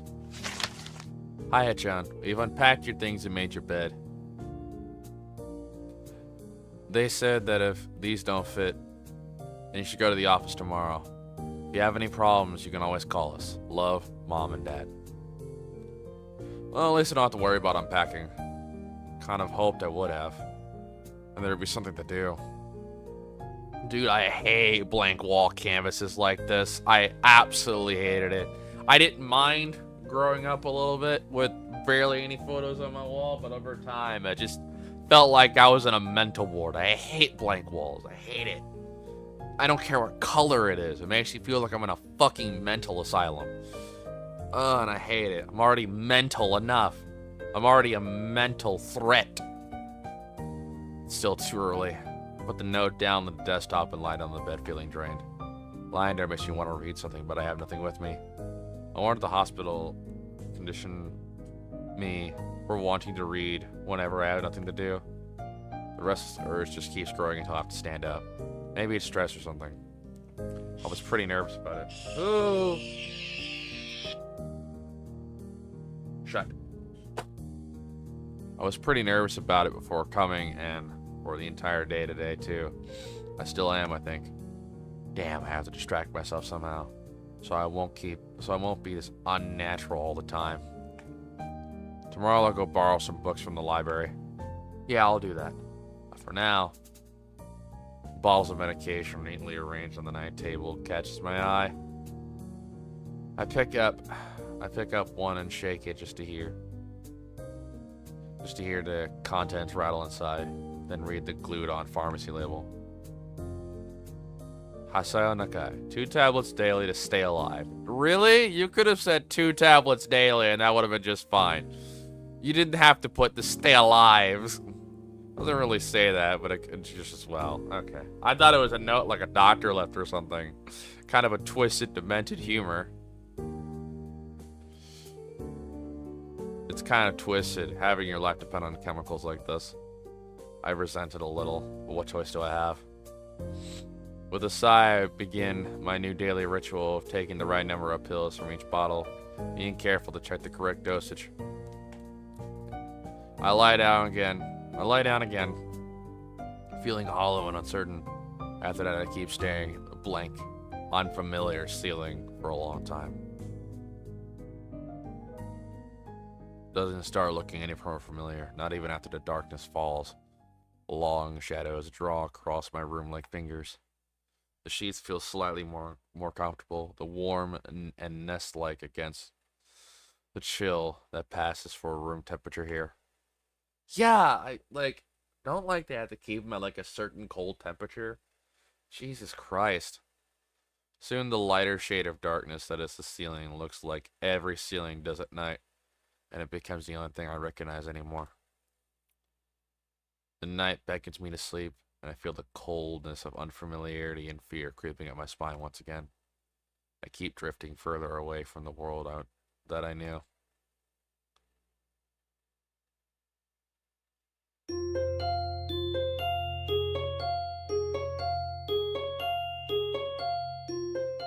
Oh, shit. I wake up in a strange room. It's all morning light shimmers against the light gray ceiling. I had forgotten to draw the curtains closed last night. This is my room, isn't it? My room. This is the 3rd room this year that I'm supposed to call mine. Various things around here remind me that indeed it's me who's supposed to be the one living here.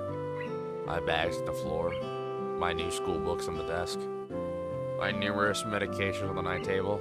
I stare at the bottles for a moment, deliberating until I open a bottle, shake out a pill and pop it from the tablet. I pop out a tablet from a foil sheet. I down them with a chaser of water without thinking about the chemistry. My uniforms are in the closet. I slink out from under the sheets and stretch my back before dressing up. Putting on a new school uniform feels like dressing in someone else's clothes. The artificial smell of generic detergent invades my nose. The feeling of fresh clothes against my back is a good one. A natural one.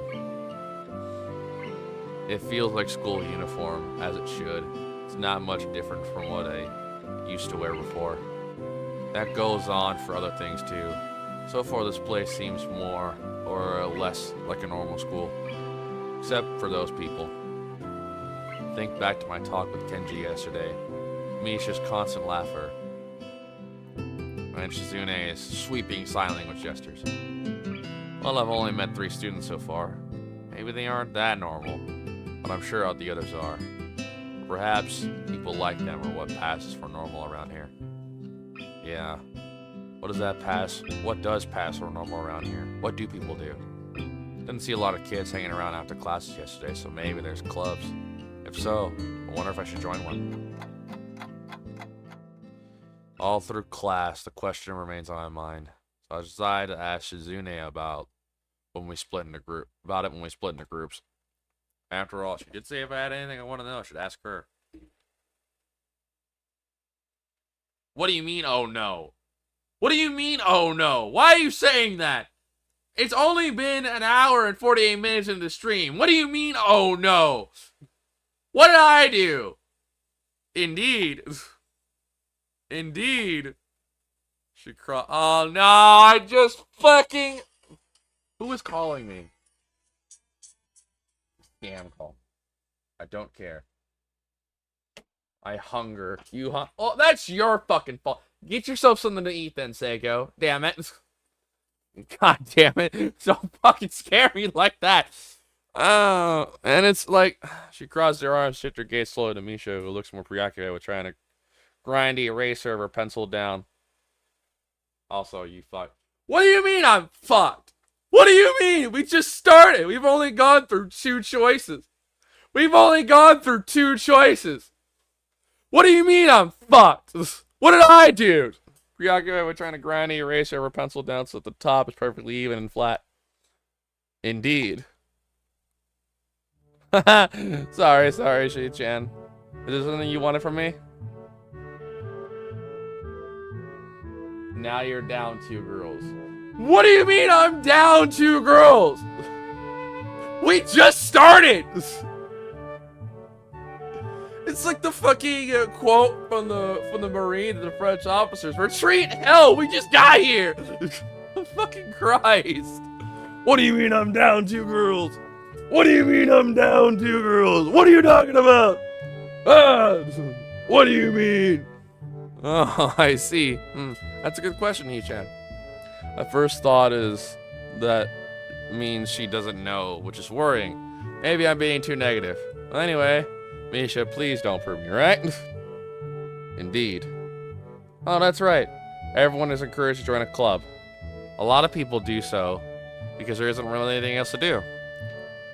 There's also school events like the festival coming up in a few days. Almost every student in the school tends to help out with it, doing whatever. So you're actually transferred in at a busy time. Maybe you can help out too. Sure. What's the festival about? Misha freezes. I don't know. Hee-chan, the truth is a local event. I'm not from this area, so... She starts signing desperately to Shizune, asking her to bail her out. Shizune adjusts her glasses at the end of the oddly grandiose flourish and starts signing hard and heavy. What do you mean I'm down 2 girls? Fuck off. What do you mean I'm down 2 girls? We just started. We just fucking started. What are you on about? God damn it, Seiko. This was your idea, damn it! All this was your idea. If I end up getting hurt, I'm blaming you. You're supposed to be my best friend and whatnot. Indeed. Huh? Oh. Who cares? Misha puffs her chest as she shouts Shizune words at me with a disproportionate amount of pride. Don't worry, it's not the bad end yet. You... First off, you're doubting me. Second off, we just got here. God damn it. Too loud. See heads turning. Too loud. See heads turning to look in our direction. Not so loud. Indeed. Human beings evolve with each generation. With each new generation. The ideals and beliefs behind a festival will inevitably change with time. Indeed. Now it's about delicious fried food and amusing little games that you play to win prizes.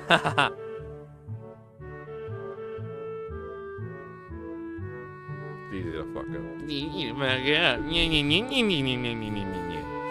This is your idea, Seiko. I'm blaming you. I'm blaming you in its entirety. Teacher clears his throat very loudly, banging his long wooden pointer against his other palm like a baton. He shoots a pointed gaze at us. Finally noticing where we are, Misha stifles a yelp and quickly quiets down.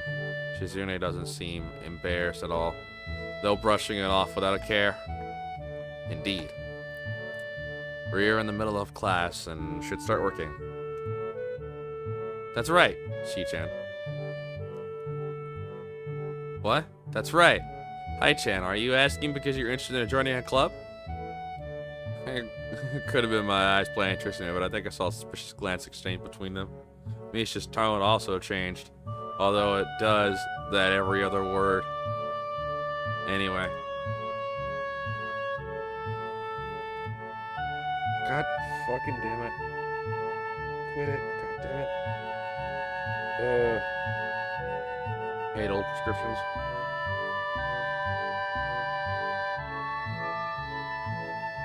Okay. Yeah, I was thinking about it. Misha and Shizune look at each other again. About to ask what they have in mind when something dark flutters in my professional vision, catching my attention. Out of the corner of my eye, I see a girl with long, dark hair get up from her desk and slip silently towards the door. Doesn't seem like she was working in any group. No one seems to notice her but me. I glance at the teacher who is looking at the dark-haired girl go. Why doesn't he say anything? E-chan, is something wrong? Do I look as uneasy as I feel? Or was Misha just looking at me after the girl who left? No, nothing. Indeed. Okay. Well, like we were asking,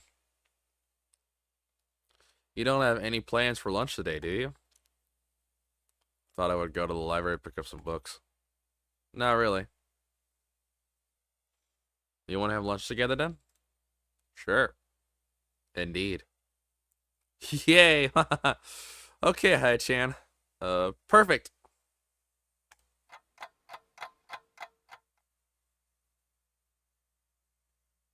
The rest of the class passes uneventfully. The girl with long hair never came back. For a time to put any more thought to where she could have gone, the teacher informs us that it's time to stop working. Jisune looks a little annoyed that we only barely managed to finish all our work on time. I'm just glad we finished that all. It's not a contest or anything. Indeed. Yes, it is, Hai-chan. Possible. Really? Really? I've noticed it before, but it's kind of funny how Misha is always moving her hands and signing not everything she says. What anyone else is saying at any given time. Obviously, it must be so Zena can understand it. Her eyes dart back and forth between Misha's hands and me. I don't know what I'm supposed to be looking at. I'm talking to Misha, but that might be wrong. Hey, Mr. Face Izune. I'm used to looking in the direction of the person whose voice I'm hearing, but really, you're just now having this issue. You're just now having this issue. Fuck. Izune can't hear me, but it'd be so disrespectful to talk to her only through Misha. Then again, isn't that what she's doing? No, she's at least looking at me. This is all very confusing and will take some time to get used to. It's not a contest because contests are competitions over a prize. If there's no prize on the line, it's not really a contest. Izune's ass flashed dangerously with a competitive glare. She stares at me as if I was surprised that I'm challenging her. I think maybe it's a contest to her. Never noticed this. I never noticed how dark and blue her eyes are. It's truly an alluring gaze. Indeed. Are you sure, Hee-chan? Very sure. Indeed. Haha, you're wrong, Hee-chan. Because I don't want to be the slowest one in the class. Therefore, what's on the line is my confidence in my abilities.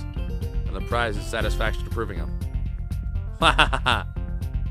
Sune pushes her glasses to the bridge of her nose in a very matter-of-fact way. I argue more, but the bell rings. She quickly gets up and picks up her bags, looking at me expectingly. I had almost forgotten that I was supposed to have lunch with them. Indeed. Where do you want to eat? The cafeteria.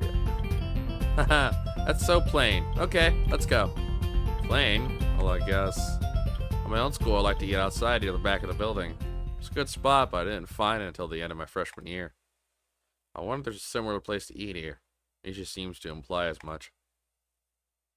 Shizune and Misha pull me towards the cafeteria, which is surprisingly not packed. Maybe some students favor eating in the classroom or outdoors. I saw some of my classmates had boxed lunches. After we finish eating, Misha picks up where we left off earlier. So Hee-chan, you want to know about clubs and stuff, right? Right? Indeed. Right, Hee-chan. Okay, guess it makes sense to ask first. I exchanging a little nods of confirmation. They turn to face me again, and Misha straightens her postures as if she is about to deliver a speech. Hee-chan,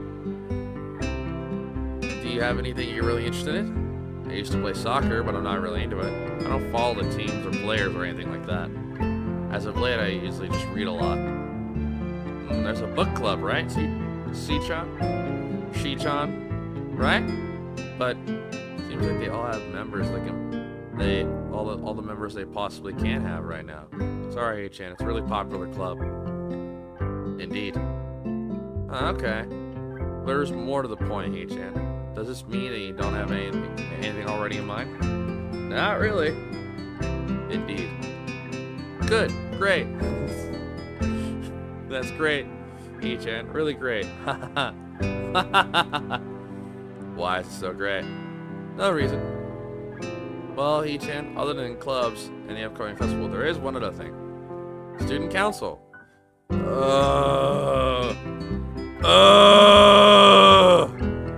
Bureaucrats. I see, I didn't know the school had a student council. That was very melodramatic setup, though. Just tell me that. I'm pretty sure the two of them know this, because Shizune looks a little embarrassed about it, and Misha is laughing. Shizune quickly retakes control of the discussion in a manner of speaking. After all, it's still Misha who has to voice whatever she says. Indeed. Haha. Right, Hee-chan. Maybe you should join the student council. They could use more people. Yes, definitely. You should definitely join. Why? Well, for one, we can hang out every day, Hee-chan. Shi-chan and I are both in the student council. Actually, Shi-chan is the president. Starting to get the suspicion that Zune and Misha might not exactly be the most unbiased people to talk with about this. As if reading my mind, Shizune quickly adjusts her glasses and signs something for Misha. Indeed. Of course, we're not trying to get you to join because we would obviously benefit from you joining the student council, therefore having us into the try and get you too. So you're admitting to that. Indeed. No, we admit nothing. I mean, Hee-chan, of course, it would be nice if you joined. We appreciate it. But even without all that, joining the student council shows a healthy interest in working of one school. Yep, it's true, Hee-chan. Besides, you don't want to spend time with us Besides, don't you want to spend time with us after school, Hee-chan? I can't tell if she's being genuine or this is really good acting. Both of them seem to be trying hard to look their cutest, although they are already pretty cute to begin with. Well, indeed. So it's settled then. Welcome to the— I didn't say anything! You leave me out of this! God damn it! Welcome to the student council, Hee-chan. What? No! See, Shi-chan? Of course it wouldn't go so easily. Indeed. Yep, that's right. It'll be boring if it went that smoothly. Oh well. Shi-chan owes me candy now. You were betting on it? Hey, my life is not a game here. Suzune seems very intrigued by this when Misha signs it to her. The aggressive glint returns to her eyes. Indeed. That's interesting, Hee-chan. Let's play a game. But that's not what I said. How about rich man, poor man, Hee-chan? If you lose, you have to join the student council. I hate rich man, poor man. I hate you, Seiko, for what you just fucking said in chat. No, absolutely not. Oh, why not? But because you two both have the same incentive. Therefore, the same goal. Which is to get me to join the student council, right? Indeed. Yep. Yeah, that isn't my goal. So what does this mean? So what this means is that both of you can team up and I'll be at a clear disadvantage. So I will have to decline. Indeed. Hee-chan, I'm very offended. Are you saying you don't trust us? That we would pull something so disingenuous? That makes me sad. Sorry? Hard to tell which does this influence end and Misha's thoughts begin. Indeed. Listen, you. Indeed. In order to atone for hurting a young girl's feeling, you should definitely join us. No! No! I do not! No! No! No! How about a game of paper football instead of rich man, poor man? Paper football. Paper football? Yeah, it's a game where they play in America. You take a paper triangle, and you try to shoot it past the goalpost, and the other players make with their fingers. Isn't it cool? It's the ultimate form of competition between two people, Hee-chan.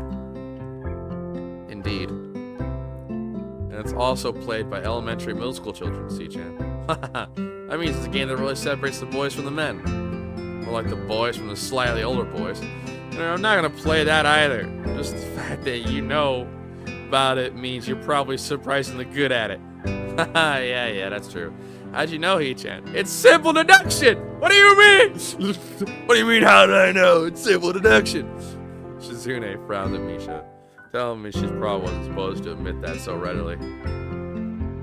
I wouldn't say that I'm happy about her attempts to get me into student council, but I'm a little curious about what the student council does here. Never been on one before, or even known anybody who was a member, so it interests me. I also kind of like Shizune and Misha, so maybe it wouldn't be so bad.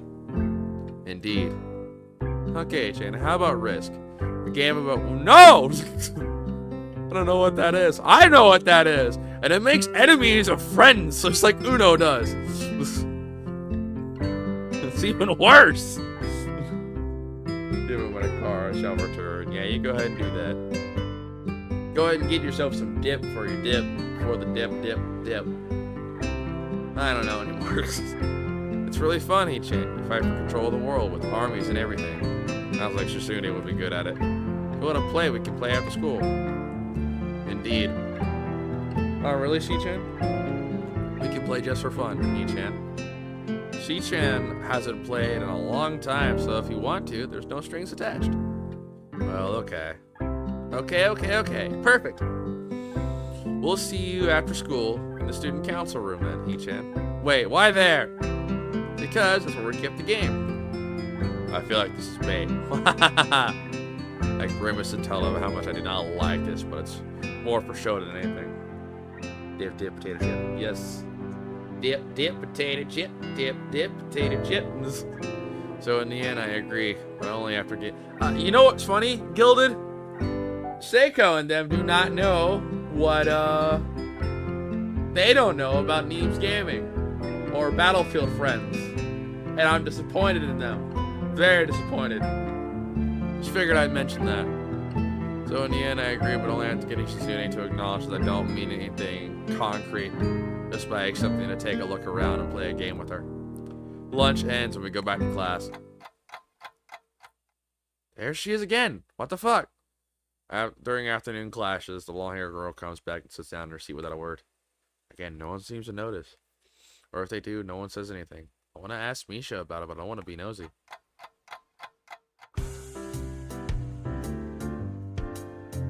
Oh, they have to watch about it. Exactly, they have to. The shit bucket, all that. Yes, they have to. After school, Shizune and Misha rip recon. Yeah, what was thick 44? Yeah, rip. Yeah. Shizune and Misha quickly find me by the first floor lobby and latch onto me, covering each flank in case I might try to escape. I feel a little offended, but I've been considering it. Nevertheless, I'm a bit disturbed that enough people have made a break for it in the past, and that they be on their guard. What's with the escort? Does it make me feel comfortable? In fact, it makes me feel like a dangerous prisoner being transported to a cell. What's wrong, Hee-chan? Indeed. That's right, we're just gonna play a game of Risk, remember? I don't know, Misha, this seems a little sinister to me. Or thinking about that when we sit down to play the game. They'll tie me down and torture me until I agree to join the student council. Well, that's highly unlikely, but still, for some reason, it just seems like it would be so plausible. Getting to the student council room is as simple as turning 2 corners from where we started. What? That's it?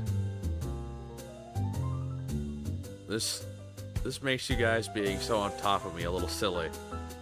Indeed. That's not true, Hee-chan. Shi-chan says that's when their life is threatened. People have shown the capability to pull off superhuman bursts of speed. Life is threatened?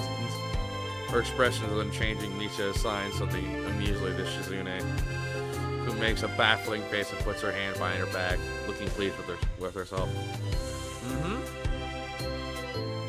Misha feigns deafness and hums cheerily. Stop that. I know you heard me. You have no excuse, unlike Shizune. Shizune opens the door to the student council room. It's a very plain, sparsely decorated room, although it's quite large. Maybe even a little larger than a classroom. There's a big table in the center surrounded by chairs and smaller desks prominently placed in the back that I assume is Shizune's. There's a few regular desks and chairs stacked to one side, as well as extras perhaps. Aside from the tables and chairs, the room doesn't have much else to offer. Just a couple filing cabinets and bookshelves stacked with old records and documents. Not much else. In fact, nothing else. It's a pretty bleak room. They could at least put a potted plant in here or something. But the most noticeable thing that this room doesn't have is other people.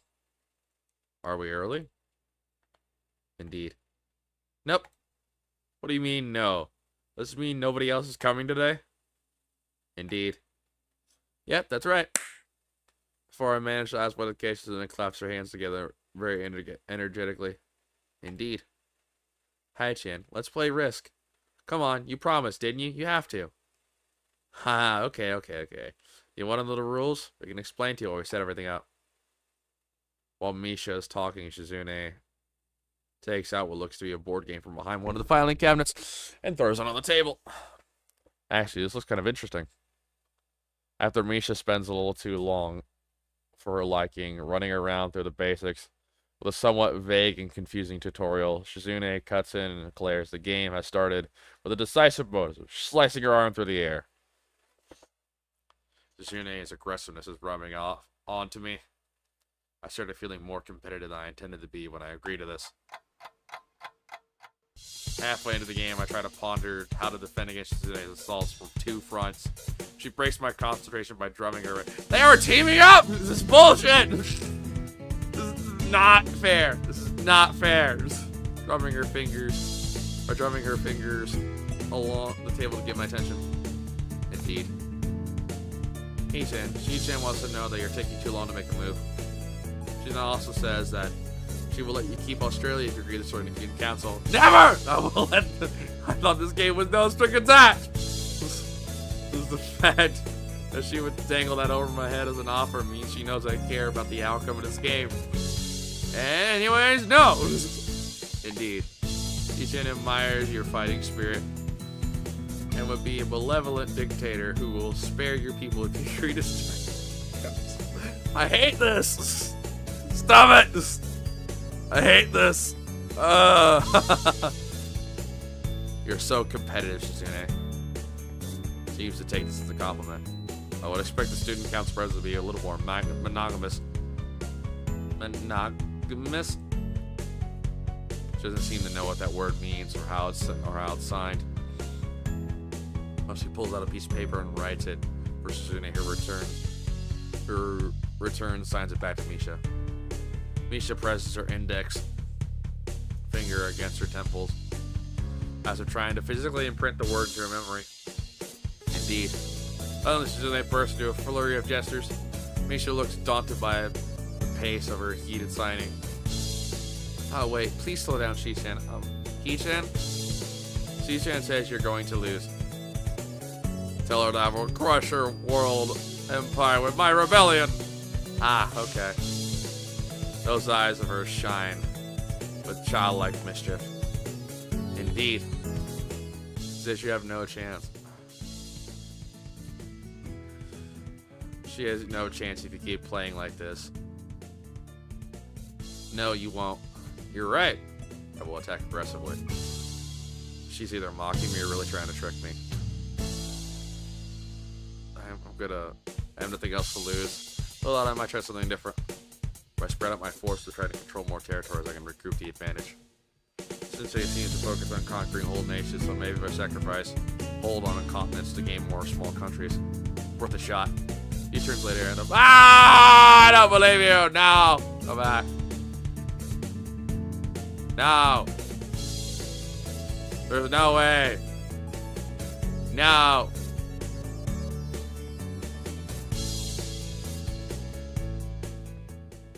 No!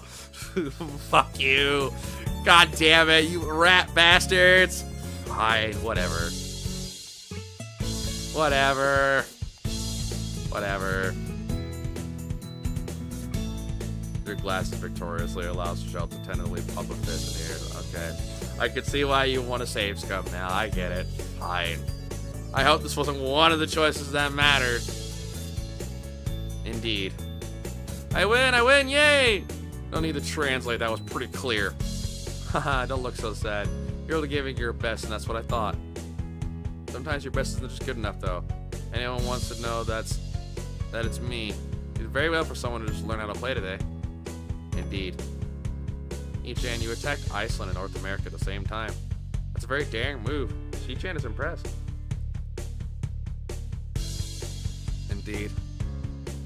The mark of great people is that they are daring. And that they can follow through. You're already halfway there. Isn't that great, Ichan? Indeed. That isn't enough, though. Just potential isn't enough. There's no point in potential if you don't take the first step.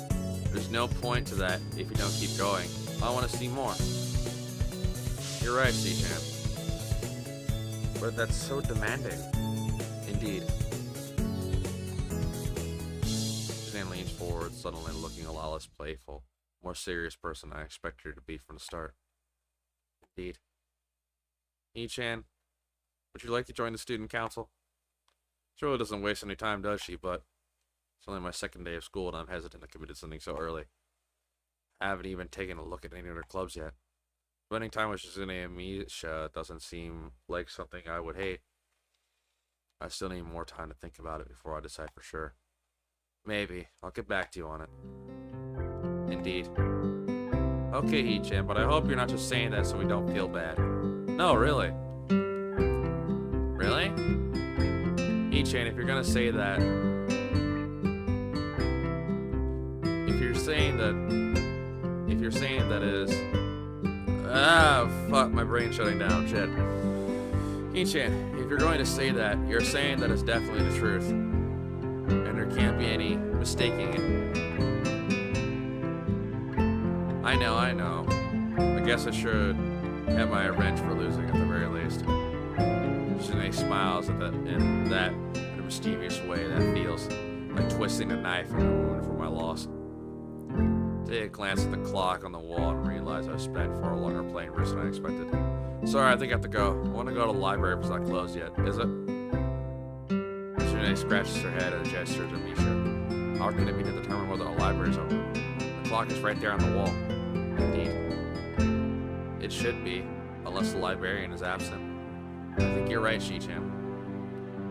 We think the library is open. It's on the second floor. You can't miss it. You want us to show you where it is? No, thanks. It's okay. See you tomorrow.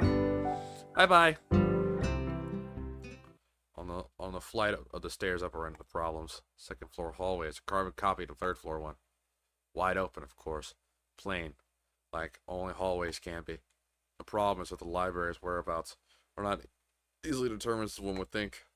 The classrooms are marked with signs stating which class they belong to. There's a plethora of others unmarked rooms. Is the library in one of them? Or is it just somewhere down the hallway? I bet on the latter and choose any direction at random. After I turn around the corner, unmarked door draws my attention because it's not closed. It's not open either, just barely ajar, and I can see it's open and nothing else. It would make sense for the library door to be invitingly open. Well, this one is not quite that. It's good enough. At the very least, it means someone is inside. I can ask for directions no matter how embarrassing that is. I gingerly push on the center of the door with my fingertips, every muscle in my arm ready to pull back at a moment's notice. The feeling of being an outsider to the schools I can't be shaken from my mind. So much so I instinctively fear doing something as wrong by entering. The door slowly creaks as I'm groaning from a deep sleep, though it's much easier to open than I anticipated. Leaning over and poking my head even further inside to gain a sight of the room as fast as possible, the meek hello on my lips is quickly snatched away. Who is this? Who is this? Okay. This is not what I was expecting.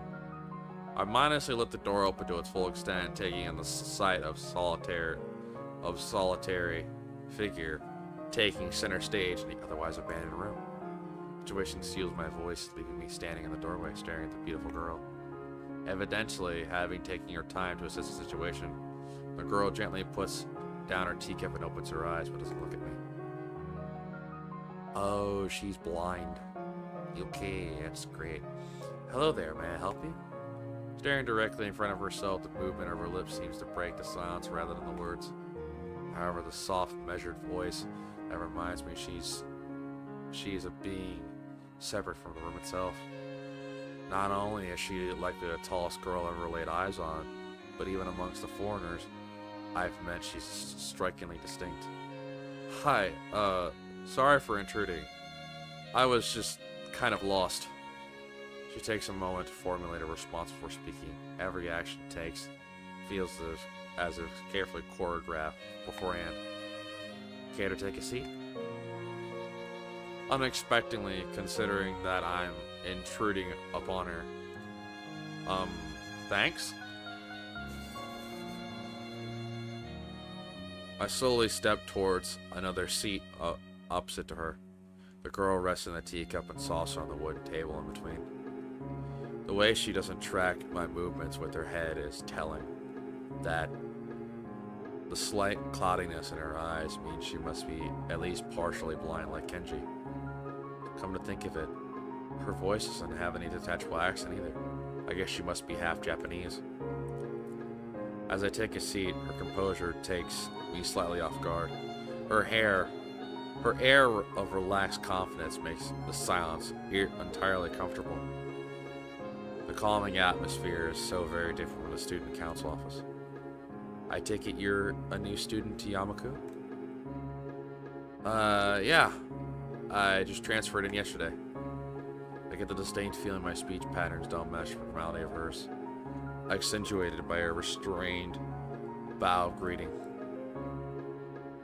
One in which I hasten to match before realizing the futility of the action. I'm Lily Satao. Pleasure to meet you. Sayo Nakai. She gives a nod before gesturing roughly in the direction of her teacup. Would you care for a drink? Sure. As much as it pains me, I can't keep step with their formality in the proceedings. She gives a kind nod, taking the request in stride. Without another word, she steps off the chamber, has a second key from the collection of supplies laid out along the shelf. A brush here, a brush there. Left her hand often lightly touching the side of whichever container she's pouring into. It seems to be a process she followed dozens of times before. As I lean sideways to see around her back, she seems to use her long, dainty fingers to measure the right amount of water in the cup. It's one thing to see different disabilities that students in my class have, but it's another to quite see how everyone seems to adapt. Shizune and Misha have no problem working together to communicate to me. Lily herself seems to have workarounds for problems I never thought of. While I feel slightly guilty about her doing the work, she seems pleased to be following the correct process of the offer preparing the drink. Pizza. So, her soft voice brings me out of my silent observance. Which room were you looking for? It's not often the classroom is visited after school. The school library. Shizune and some classmates told me it was on this floor. She finishes pouring water into the teacup. As she nods, a small metallic tapping coming from the teacup indicating it's being stirred. I'm aware of Miss Hakamichi, as of most students. To be with them means you're in class 3-3, no? That's right. In science room in Mato. She gives a small giggle before setting down the teaspoon and slowly walking towards the table and teacup and saucer in her hand. He's quite a character. I imagine you'll come to like him. Most do. As I sip on the tea, I gently take it and have a sip. No, it's really nice to play a visual novel where I got fucking facial features. It's really nice. I'm really more of a coffee person, but it seems like a rather bad moment to bring it up. Nonetheless, it smells quite nice. I hardly think it to be hard to choke down. You shouldn't be saying that. I don't know how this game is going to end for me. Thanks, Satao. It's really nice. She smiles quickly. She smiles and quickly waves her hand in front of her face. Lily, please. There's no need to be too formal. She says this in spite of her exceedingly well-bred speech. Oh well. I guess it's a try and ask about herself. That really doesn't seem as if she's catering to me. So which class are you from? I imagine it's one of the third-year classes? Correct. I am in class 3-2. Which is on the third floor, same as yours. It's taught by Miyagi, and is specifically both blind and partially blind students. I see. I mean, sorry. I feel like slapped myself with a faux pas.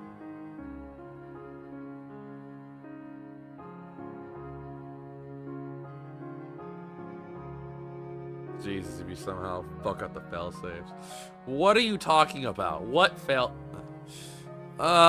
Looking at her face, though she doesn't seem in the least bit of put off by it. My, there's no need to change your speech on my account. Ah, sure. Sorry, I guess I'm really showing my newness here. An environment like this would be a big... Who is sending me shit? Shut up. Shush. An environment like this would be a big change, so I can't fault you for it. While the same can't be said for everyone, many have come to terms with their conditions. A category which would include her, it seems, all too ready to jump ship on this particular topic. I segue into another. Fucking Christ. Do you come here to drink tea often? It's a really nice place. Thinking on it, it might be her version of a place behind my school that I like to have lunch at. I come here fairly often during lunchtimes.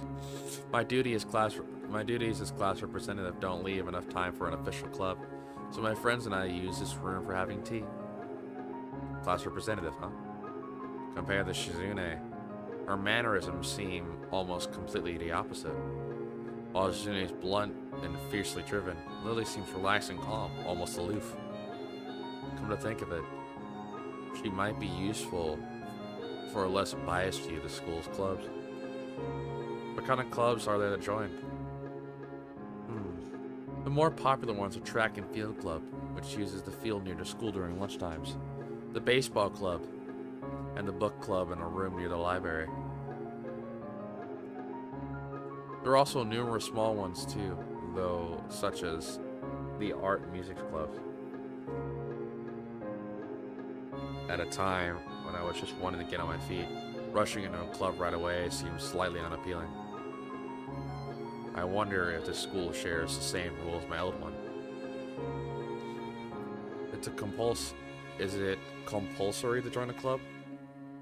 It isn't, though it is encouraged. Ah, good. That's a relief. I really let down my guard around this girl. Such things slip out. The fact seems to slightly amuse her. Not wanting my tea to get cold, I finally start drinking as Lily does the same.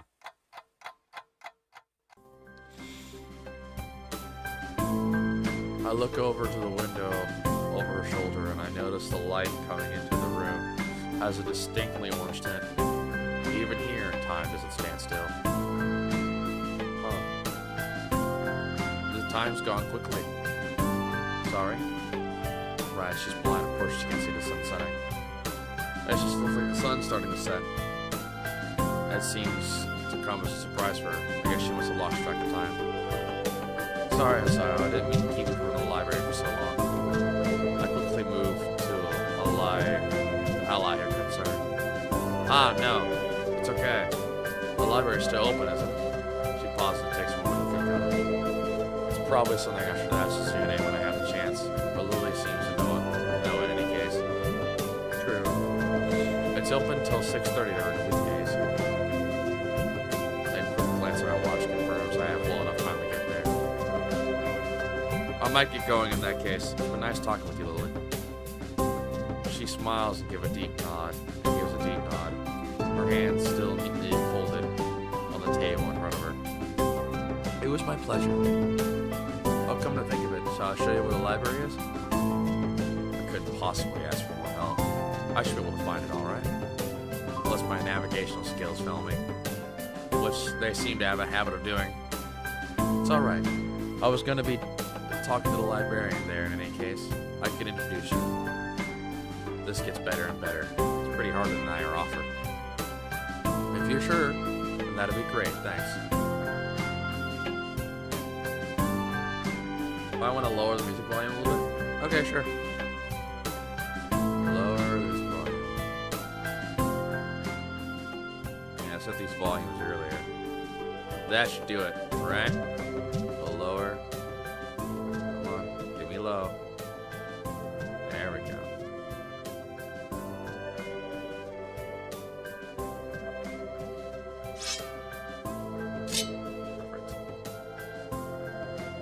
What do you mean lower?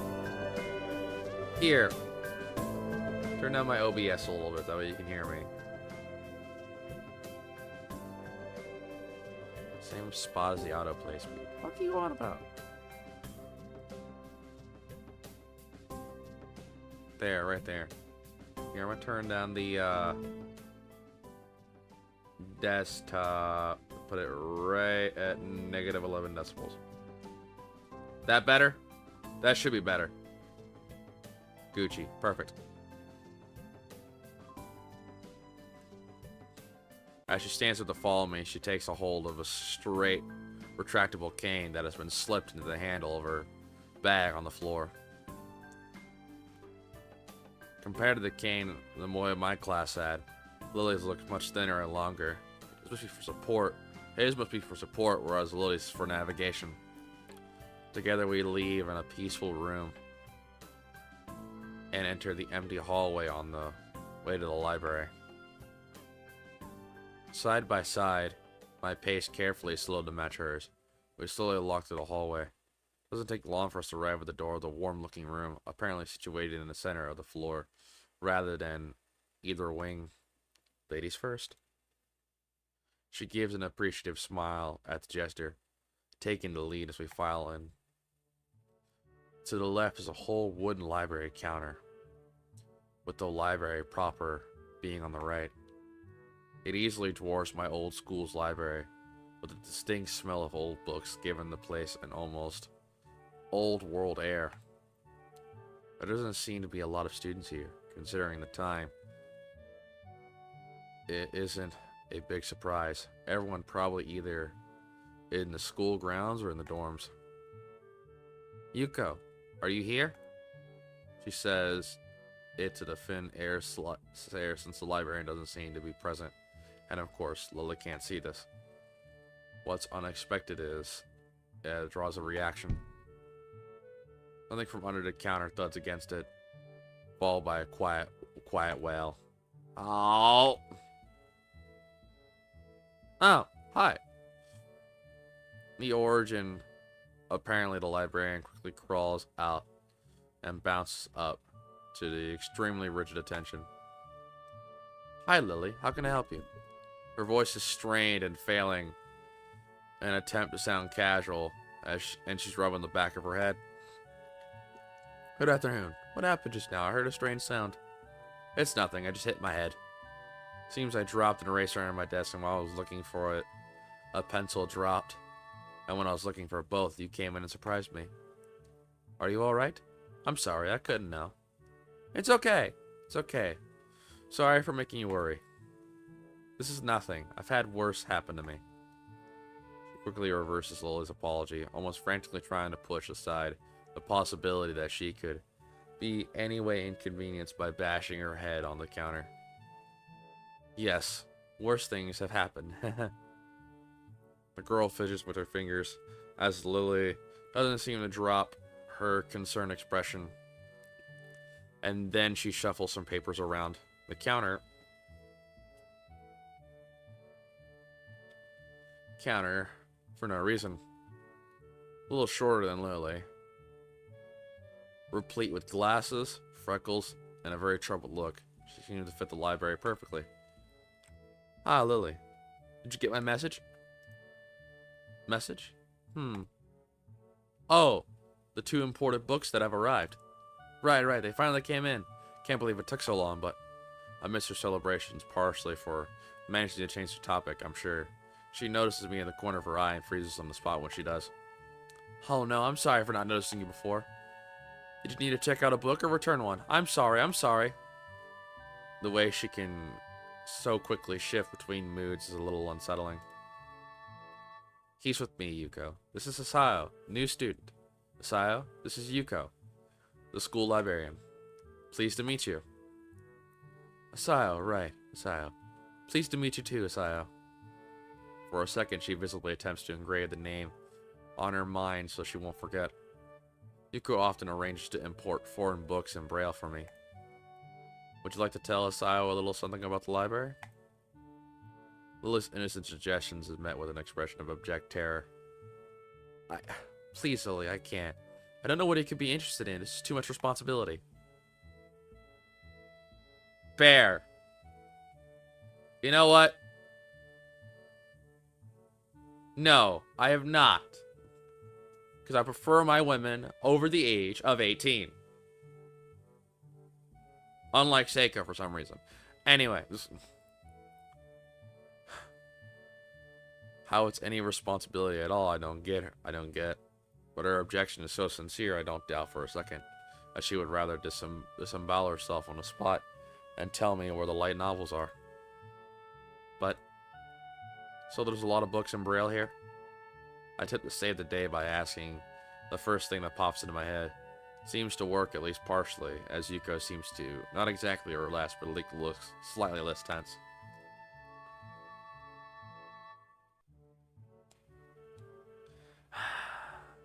If only you knew, Seiko. If only you knew. I am not scared of women. Unlike you, Seiko. And unlike Bear, you know. But Bear has a reason. He does it for...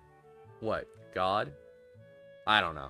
But I am not scared of women. In fact, quite the opposite.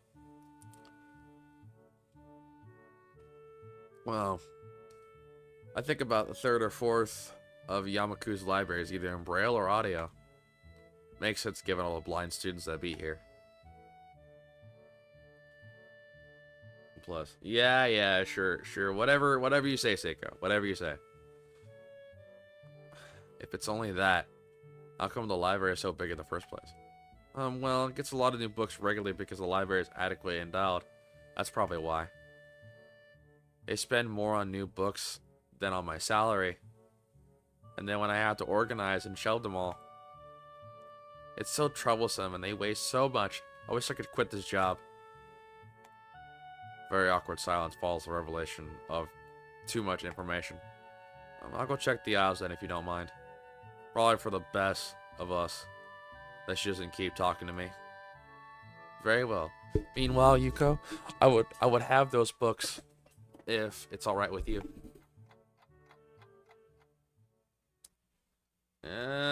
Did I though?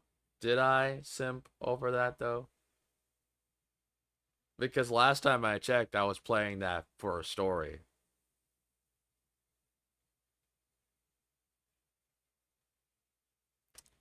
Yeah.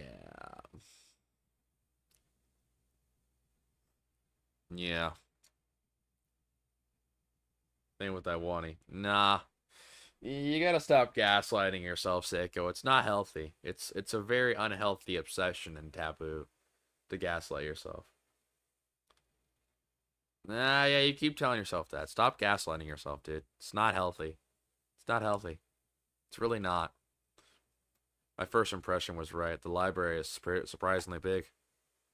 Ambling down the narrow aisles, I studied the spines of books in random order, occasionally sliding out one to read the blurb, taking it with me as if it looked good. A few moments, I have a respectable stack of books in my arms. Guess I'll never be stuck for choice in here.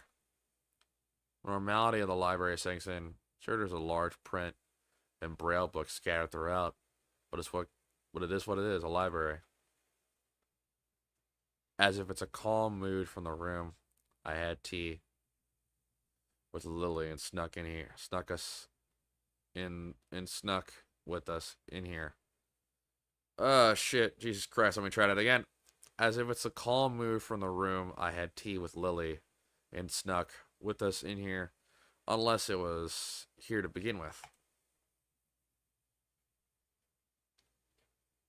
Nah, see, Seiko, see, you gotta stop. See, those type of things, those gaslight things, it's not healthy. Trust me, I used to be like you. Used to gaslight myself on a lot of stuff. They were mostly politically charged until I decided to look for the truth myself. Just why I believe bureaucrats are just dipshits, all of them. You gotta stop gaslighting yourself, Seiko. It's an unhealthy obsession. Especially at your age, Seiko. You being old and all that. It's not healthy. Nah, I don't know what you're talking about. Do not know what you're talking about. You really gotta stop gaslighting yourself.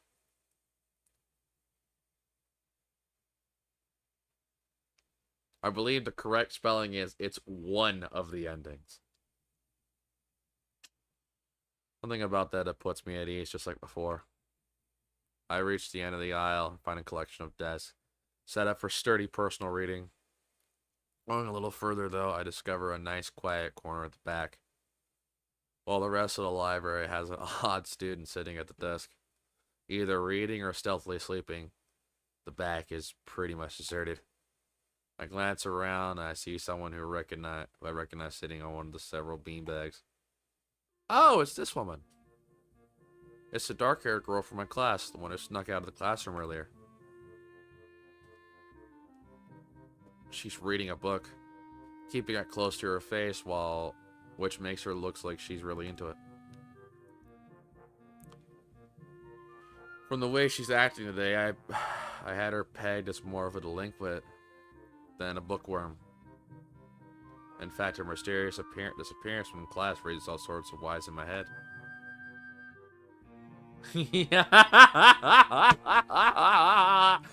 Damn, Seiko, you gonna let him say that?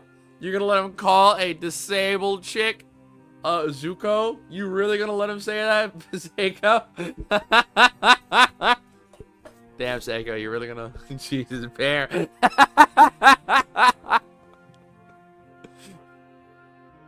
You really gonna let him talk to you like that? What's the meme from Jedi Survivor? You're gonna let him call you that? Oh, shit. Intrigue floats slowly but surely towards the surface. Before I know it, I'm walking towards the mysterious long-haired girl. I guess there's no harm in introducing...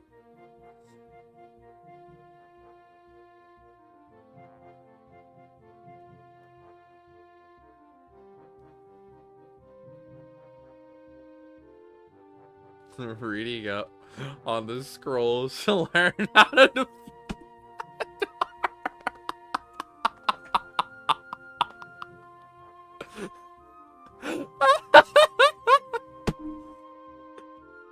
Bear, listen, I admire your attempts to get the one-way ticket to hell, but please, you cannot beat me on that accord, Bear. I don't think you can. I don't think you can beat me on the fast pass to hell. I don't think you can. I don't think you can. She's the easiest to be friends with. Don't fuck this up. Alright, whatever you say, Seiko.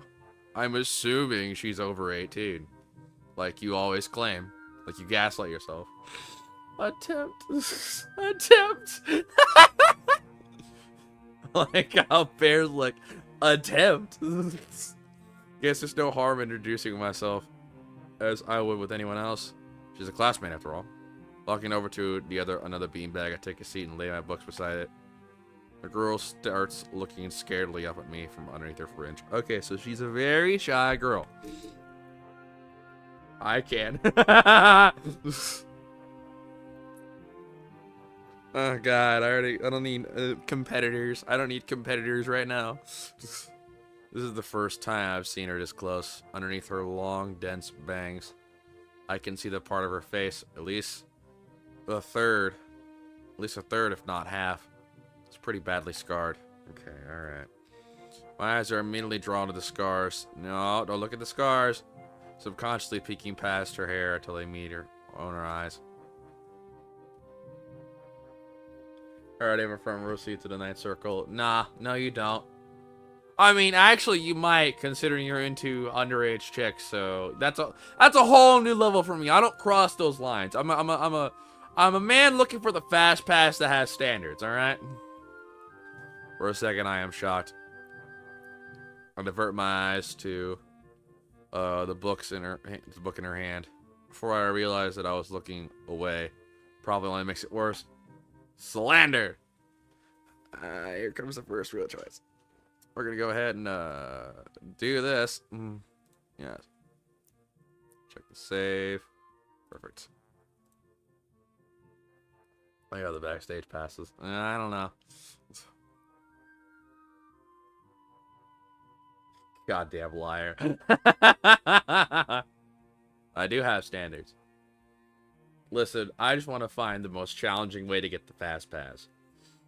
All y'all have taken the easy way. All y'all taking the all y'all taking the easy ways, gaslighting yourself, being into underage women, underage chicks, all that stuff. All y'all are taking the bear being a furry, all that stuff. All y'all are just taking the easy way. I want the hard way to get the fast pass. I want to get the fast pass and have the devil look at me and look at my record and go, "You really got the fast pass based on this. I'm impressed. You should bunk with me." And I'll be like, "Cool, awesome. You want to get a drink sometime? Hell yeah, let's do that." You know, hell yeah. I wanna make it a challenge onto myself. You know, all y'all taking the easy way. All y'all taking the easy way. See, you're gaslighting yourself yet again, Seiko. You gotta stop doing that. How old are you again? You're like 26. You're older than me. Yeah, you gotta stop gaslighting yourself. You really gotta stop.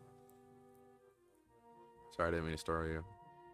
I don't think I should introduce herself. I think I should be more apologetic towards her. I did already say this, right? I won't know if it's a good choice. You're not even using the word right. What are you talking about? Of course I'm using the word right. Okay, I read that. Good. I'm gonna go with this one. I'm sorry, I didn't mean to startle you. It's okay.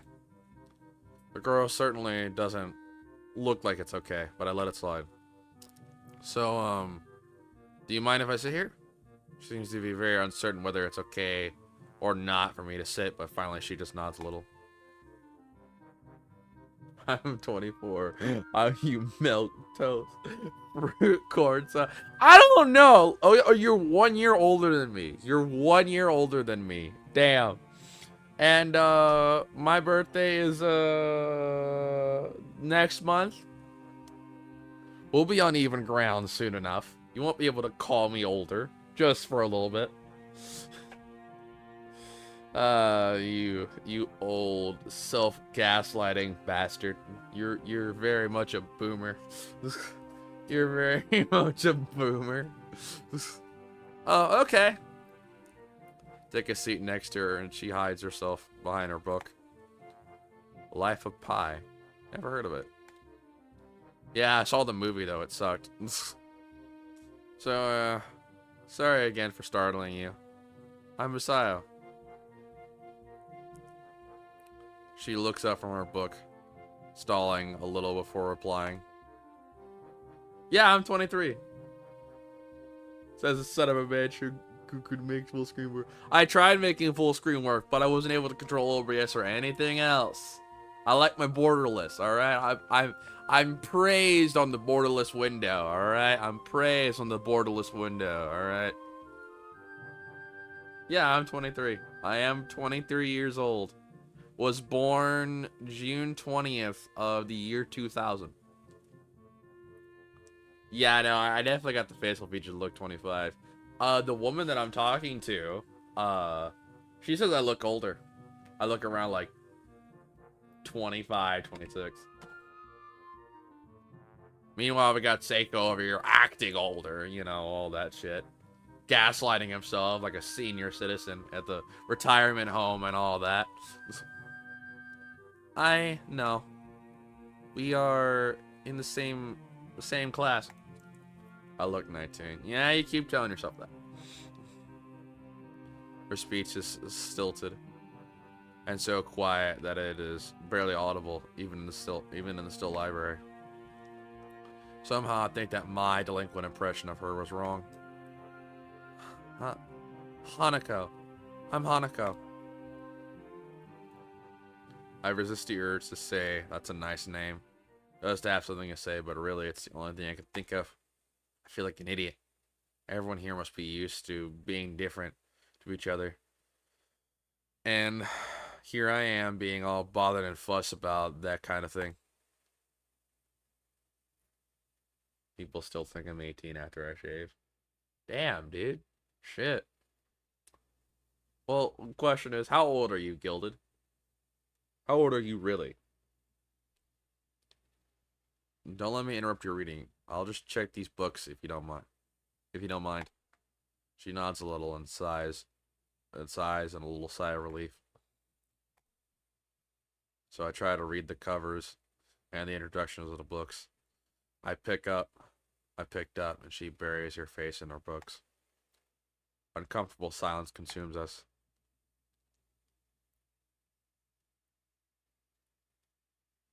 Damn, you look that young? Yeah, you're probably... What, did you drink the fucking Fountain of Youth or something? Jesus Christ, you drink the fucking Fountain of Youth? You got the short end of the gene pool where you look young? Fuck. God damn. Also, how did you What do you mean I fucked up? What are you talking about? What do you mean I fucked up? What do you mean I fucked up?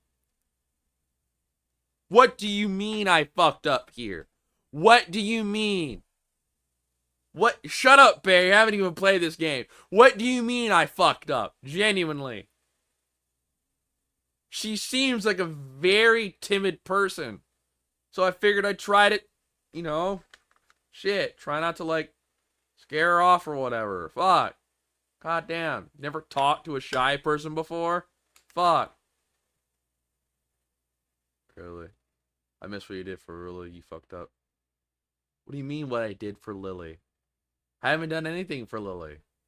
It didn't give me a choice for Lily. Did it? No, it didn't give me a choice for Lily. This is Hanako. What are you on right now, Seiko? It never gave me a choice for Lily. It never gave me a choice for Lily. This is Hanako. Right? Let me just clarify, just to make sure. Yeah, Hanako. Okay, I'm not crazy. This is Hanako. Asshole. Seems like somebody's gaslighting themselves too much. Classic Seiko. What do you mean oh my god. What do you mean I fucked up? What do you mean? What are you smoking? Fuck, I'm further than you. And what do you mean I fucked up? It never gave you a choice. How many choices are in... Okay, you know what? We're gonna ask the fucking internet. I don't know if I can trust you, Seiko. I genuinely don't. I genuinely don't. I don't know. Your self-gaslighting is making an impression on me.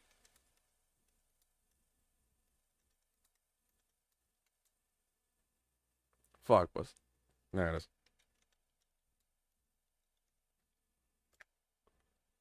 How many choices?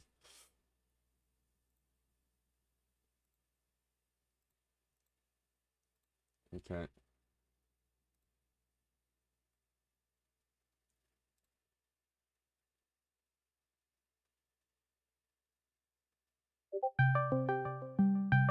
I'm not answering your call. You can kiss my ass. He's getting pissed. Oh my god, that's a lot of choices. That is... Oh my god. Okay. No cheating. I'm not cheating! I only asked how many choices there are. And there's a lot. Can you stop calling me? Quit calling me, fucker. This ratio. Will you quit calling me? Shut up, fucker.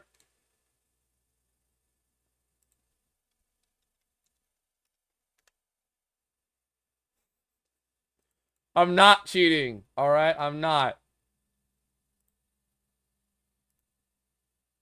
Okay. Yeah, no, I'm not cheating. I'm not cheating. I'm not. Close the damn window. I only looked up how many choices. I'm not looking up what the choices are. Will you cut it out? There's a lot more choices than that were in Wani. Fuck. That's all I wanted to know. Shit. And I can already tell I've missed some, apparently, to you. So fuck. Get off my fucking ass. You know, it's my fucking place now. I'll play the game whenever I fucking want it. God damn it. I'm only asking for like a friend, you fucking asshole. Besides, I'm not the type of person. I'm not gonna cheat on my first playthrough. I'm not. Alright? I'm not gonna cheat on my first playthrough. I haven't cheated on any of my first playthroughs. At all. You should happily know that I got the true ending for Faith, the Unholy Trinity. And I didn't cheat once. Fucker.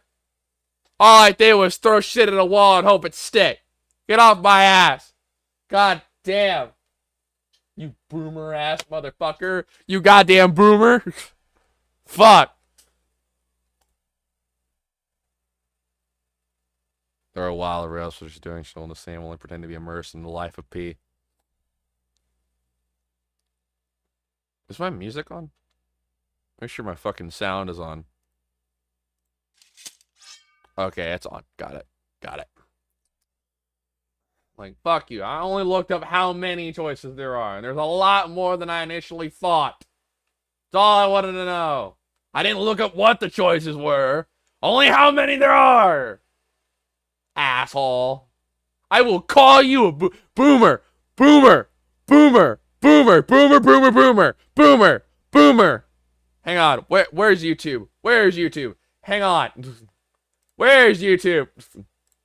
There's a specific sound for people like you.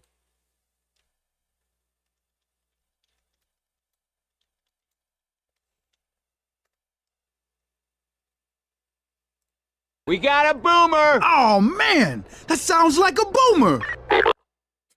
There's a specific sound. Do you? Do you? Hang on.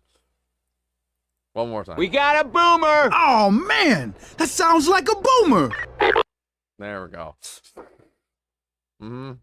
Sounds like a boomer to me. Sounds like a boomer to me. Boomer to me. Boomer. Go get yourself a dog and call it Boomer. You boomer. Fuck you. God damn it.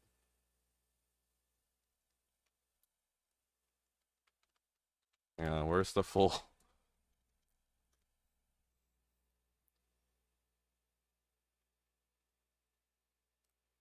Boomer! Ah, god damn it! Son of a bitch! Boomer! Ugh. Oh, shit. Boomer! Ah! Jesus. Boomer! Shit! Ah! Ah!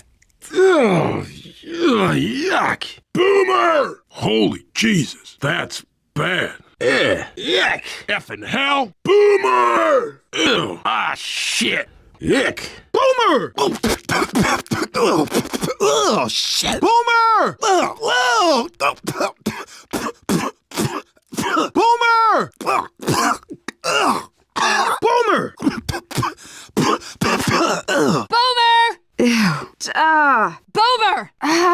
This is bad. Boomer! Ew. Ugh. I might get the bad ending after all this, but you know what? You can blame Seiko for all this. For all those who are watching, you can blame a man known as Seiko Cat, who was in this chat. If I ever get the bet, you can blame him. You can blame him. All this, his idea, his boomer ass idea. God damn it. Her gaze is uninquisitive at all. It darts around like a scared rabbit.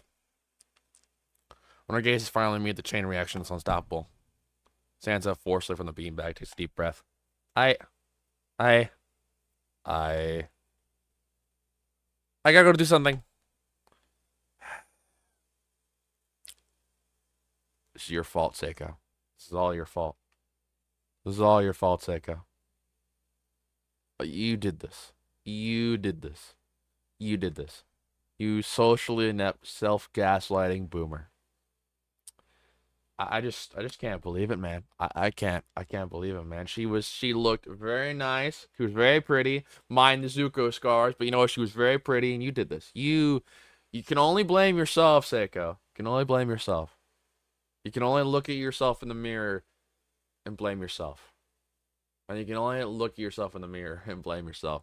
No, you gotta stop. Listen, me, Lightning, Cat, and Bear, and Toki, maybe. Everybody, we have to hold a intervention for your self-gaslighting problems. We've really got to hold an intervention because that's not healthy, man. That's not healthy. It's really not healthy, man.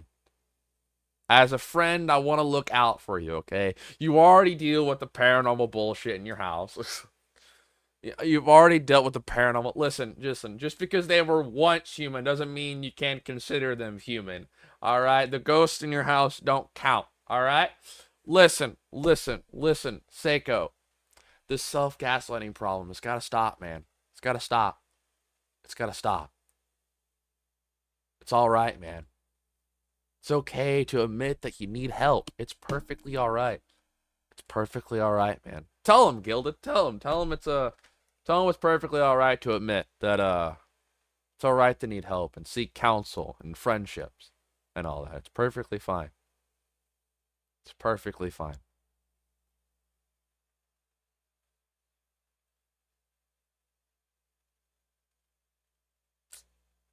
That is true, but again, I think the self-gaslighting comes from you working for Disney, the government, and you finally escaping those two to run your own shop. You know? Because the government does a lot of gaslighting, and so does Disney. So, I mean, do you think the quick therapy session here.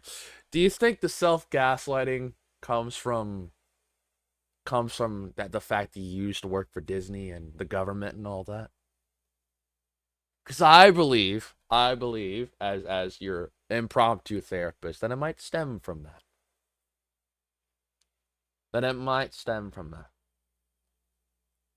Do you think that might be the source of your self-gaslighting issues? Because you had to gaslight other people, you starting to believe the lies is truth and truth is lies.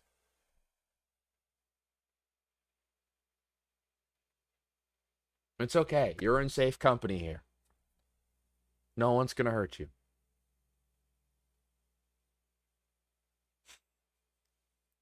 Sorry, I don't mean to laugh. I just had a funny joke. It's a funny inside joke between another group of friends of mine. Don't worry about it.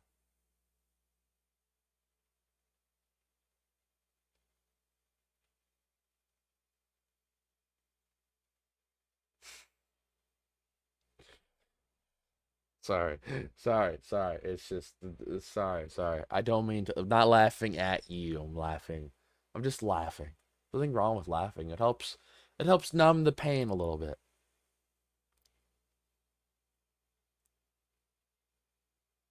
It's okay. I used to be like you. You're in good company.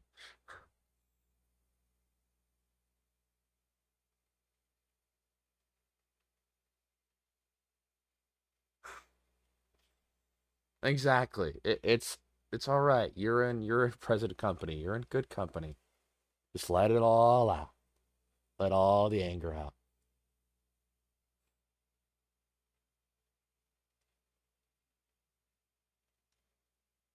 Listen, I've had to deal with. I had to deal with some of the same things you went through, some of the gaslighting issues and all that. And hell, I gaslighted myself for a time. It's all it takes is looking at the truth. Maybe in different lights, because everyone is different, but it takes looking at the truth. And what would your truth be, Seiko? What would the truth that you're looking at be?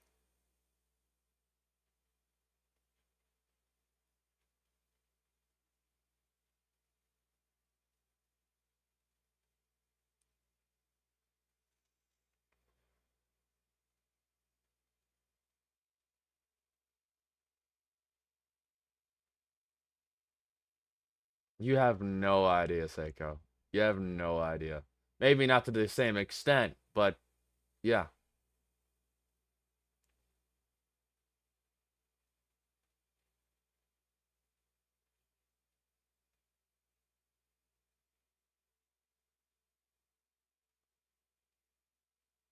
See, gaslighting is a very serious issue in our nation. It really it really is. It's a really a serious issue, Seiko. It's a real serious issue.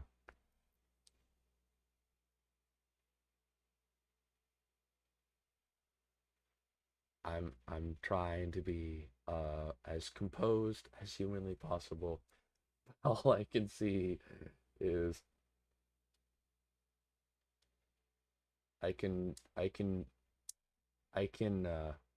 but all I can see is just Seiko really losing his shit right now, and I don't know why it's comical. It really is.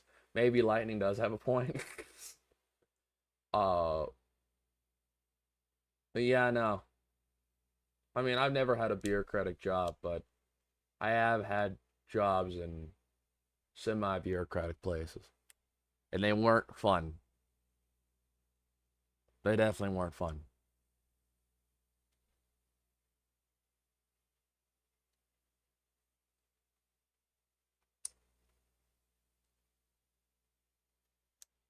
But yeah, no. Yeah.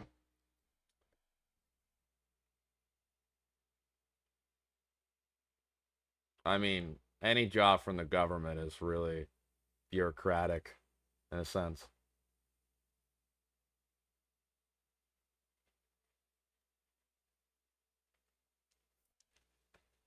With the exception of first responder stuff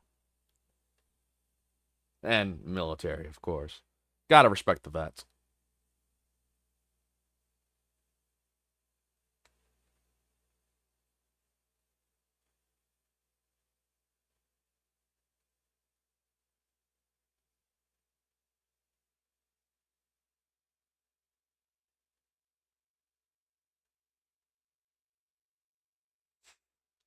Then do it. Tell it to do the dishes then. Oh wait, you're gilded. Sorry. I'm getting my comical senses blurred. I'm getting my comical senses blurred. My apologies.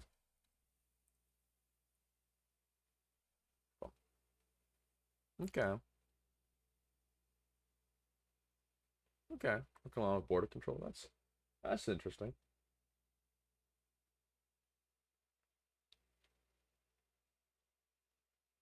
That's interesting. Yeah, I know. We really gotta talk about your self-gaslighting issue. Anyway, back to the story.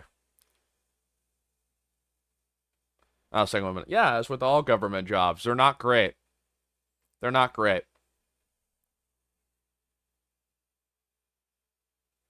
Without warning, Hanako takes off and runs towards the counter. Her hair-like takeoff catches me so off guard I don't manage to go after her until she has a good start. By the time I reach the counter, she is nowhere to be seen. Listen, we can only blame Seiko for chasing away such a lovely, lovely gal. Lily and Yuko are happily chatting away. Knowing that I won't be able to catch Hanako myself, I approach the girls. Hey, did you notice a girl run past here? Maybe. What does she look like? Long, dark hair, kind of shy. She had some, well, scars on her face. You wouldn't be talking about Hanako, would you?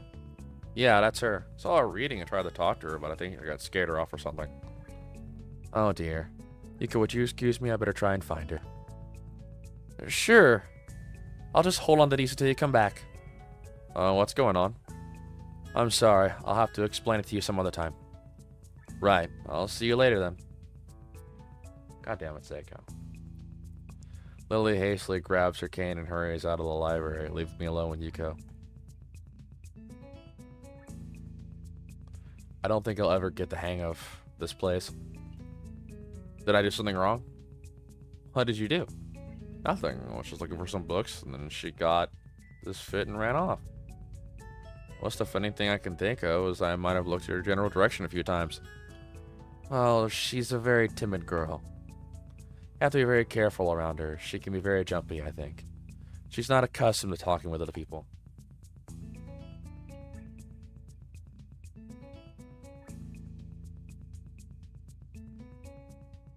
Let them cross if they can recite the Pledge of Allegiance. Jesus fucking Christ, Gildan. Damn. I'm not commenting on that. I'm just... Yikes. Jesus Christ.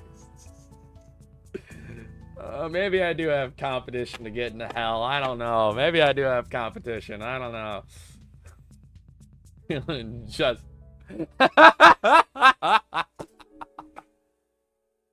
shit.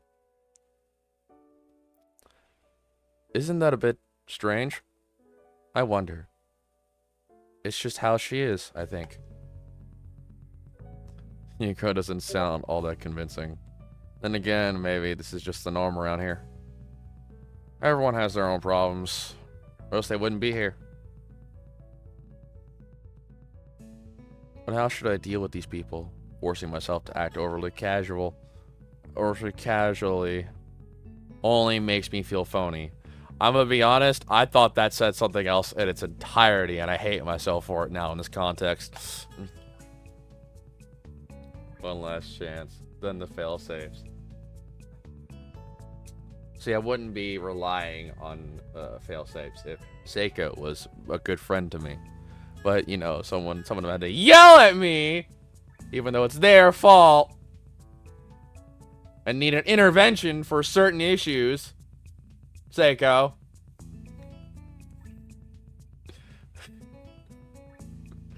Like I was supposed to be ignoring the elephant in the room. Yuko fidgets, looking like she wants to say something to that, but resist it.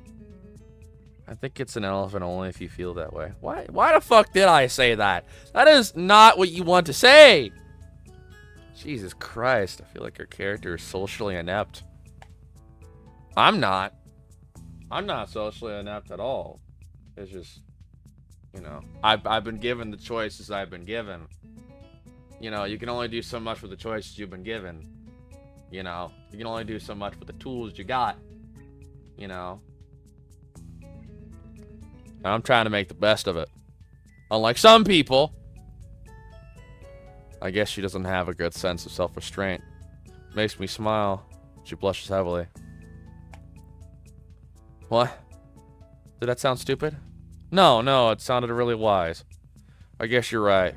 It's more about me than anyone else. Neither of us have anything to add, said, so Yuko fills the silence with shuffling some papers around. People who have papers on their desk really like doing that. Did you find any books? I should be closing soon. I mean, this library should be closing, but I have to do it. I hope it's not too inconvenient for you. Oh yeah, I want some books, but I left them over there because I'll just go get them. I fetched my stack of books from besides the beanbags where Hanako and I were sitting and returned to the counter. Wow, you read a lot, don't you? I surprised myself with that too. Honestly, at least when I really think about it. I had a lot of free time earlier this year, so I just kind of started reading books to fill that time. I couldn't do much else. I see. But she doesn't say anything else and just checks out my books for me. I guess this is what they call tact. Holding a library of books with one arm, I throw in my pocket for the key to the door. Sudden sound from behind me startles me, making me nearly drop the books I'm carrying. Or the key that I almost managed to get into the lock. Who is it? Oh.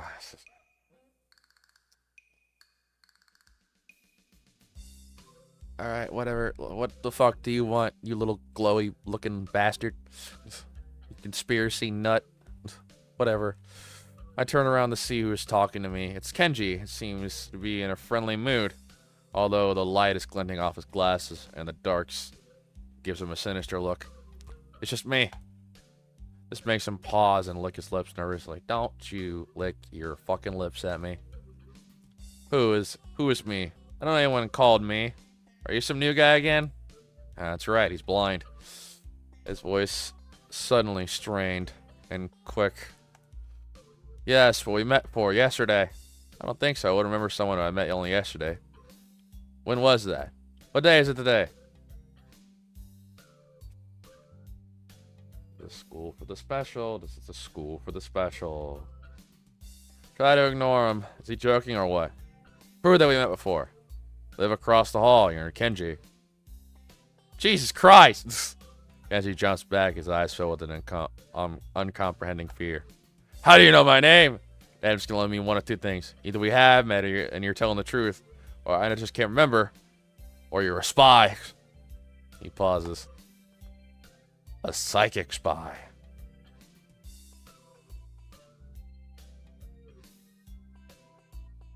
There's a difference between that of the likes of Reed and Ben, or whoever, the quirky, or Damien or whatever, versus this dude. There is a very, very distinct difference. One is charmingly dumb, the other's charmingly high, and this one's just uncharmingly annoying. His eyes dart around me. I try to peek into my room, although it's hard to believe he can see anything through those thick glasses. His mood swung from friendly to manic in less than a minute. I'm not psychic. How do you know that? I'm not a mind reader. Seiko, you keep disappointing me with this. Kenji points a finger at my face damningly. Unlike you.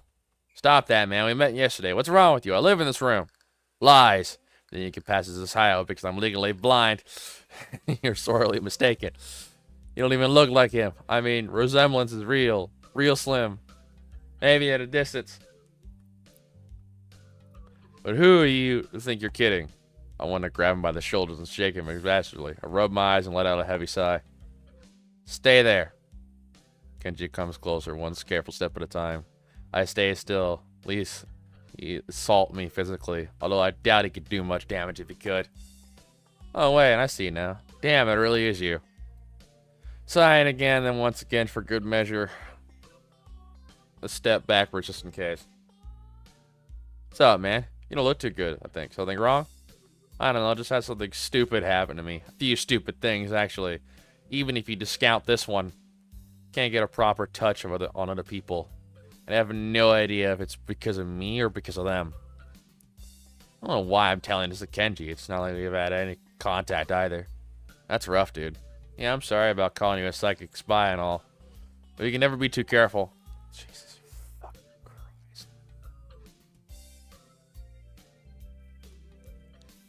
This is all Seiko's fault, by the way. All of this is. This included. It's hard. It's the hard reality we live in. Slowly starting to think that Kenji isn't necessarily living the same reality as the rest of us. You see, this is how it is, this world. There is no justice, you see? Even when I lose, I win. Because I don't lose the lesson. What does that even mean? Doesn't matter. He dismisses his flawlessly with a wave of his hand. So what happened? Why the long face? You have a long face? It's nothing. Just scared some girl off accidentally. Literally, too. She ran away from me. Was my fault, really, I think. I'm not really used to all this yet. A girl? A cute one? Cute. That's a hard question. She had a nice body and a really beautiful hair. But the face. Guess we could go either way. She was cute. Let's all be honest here. I thought she was cute. I thought she was cute. I swear to God, if it does what I think it's gonna do. Everyone is shut the fuck up. You rapscallions. Let's see. She was cute. I don't see the problem. She was cute. Yeah, cute, I guess. I knew it. There's a lot of cute girls here. Sparingly disproportionate amount. I believe this is one of the dark secrets of the school. Tried to warn you, man, but did you listen? Oh, remember, you didn't give me you're just like Seiko, giving no warning whatsoever. Jesus Christ. And gaslighting when you do. Jesus Christ. Dark secrets. Yes, dark secrets. Extremely dark, like a black hole. Have you noticed the number of girls in this school? Slightly, but significantly higher than the number of boys. This is like 60-40. I feel like he'd be one of those people that'd be like, listen, Kanye has a point. God damn it. He turned his head to the left and stared off into the distance at nothing. Okay, everyone, before you started, what are you talking about? You really gotta stop this gaslighting you're doing, Seiko, onto yourself. You really gotta stop. And it's hurting you more than it's hurting me. And it's hurting me a lot. So, imagine what it's doing to you. Why is it like this? I mean, to the untrained eye, it doesn't appear to be that bad. But it's a full 20%. One would think that a school with such a large huge pool of women would be a man's dream. But no. What I'm about to tell you could blow your mind. Are you ready? Adult content. Okay, that you did warn me about, but that was after I had already turned it off beforehand.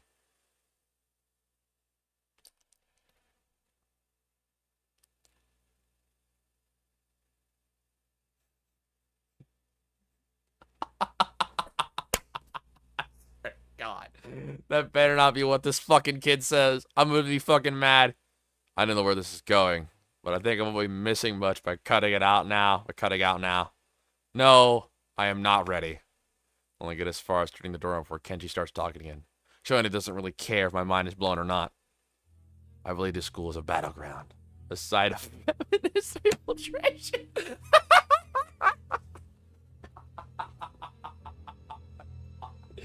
Oh my God, I'm not off the fucking mark. He does listen to Kanye. Side of feminist infiltration.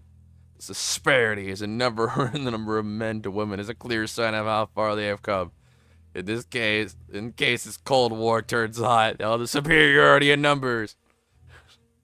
Just into this skirmish, the eternal war against the forces of the feminists. They're everywhere. In Japan, women are outnumbered men. It's not 60-40 split, but it's only a matter of time, man. Oh my God. Even in America, women are the majority by hair. They're building up their numbers in the past. The buildup of military has always been the clearest sign of imminent war. Japan is just the first step. Our economy is badass, and the country itself is small and isolated, yet a huge part of the Pacific in terms of political value. The perfect target. They are so cunning as expected of women. Soon the day will come when... Kenji's voice trails off ominously. That's why you can't trust them. They will string you along and then kill you. Just as they killed me. You will end up just like me. What is this? Jesus Christ. I think he's even worse than Seiko. Holy shit. Oh, hell no. I can't stop myself from blurting it out. Hey, what the hell does that mean? You said it, not me. It's the best I can think of. So, you're not supposed to say something like that. Damn, so rude. Where was I? Oh, yeah. Vast feminist conspiracy. Stop it. Stop. I lost your way back there somewhere. Somewhere around feminist infiltration. Too hard to follow? It's cool. I'll have some graphs stuff in my room. And puppets. You like puppets? No puppets. You don't like puppets? Okay. Graphs are still cool, though, right? Oh, my fucking God. I blame you, Seiko. I really do. This guy is special. Yeah, special ed. Dude. He speaks energetically, responding almost before I'm done talking, moving his hands in an animated way as he continues to rant on. This is too strange. I had him peg as relatively normal, but it's clear that I was wrong. Nothing on your mind, dude? Just thinking about what it's like to be the last sane man in an insane world. Kenji frowns, looking deeply upset. You mean that's you? That can't be. Because I'm the last sane man in an insane world. That's my dream. You can't just steal a man's dream. Oh my god. I swear to god, this game ends like that. I'm gonna be so pissed. And I can only blame Seiko for this. What the hell? There can't be two last sane men. It would be invalid the whole last part. And that part is kind of important. I swear to God. Jesus fucking Christ. We humans are not socially inept like this.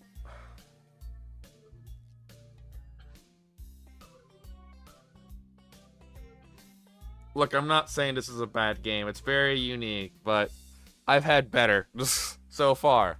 This is only Act 1, alright?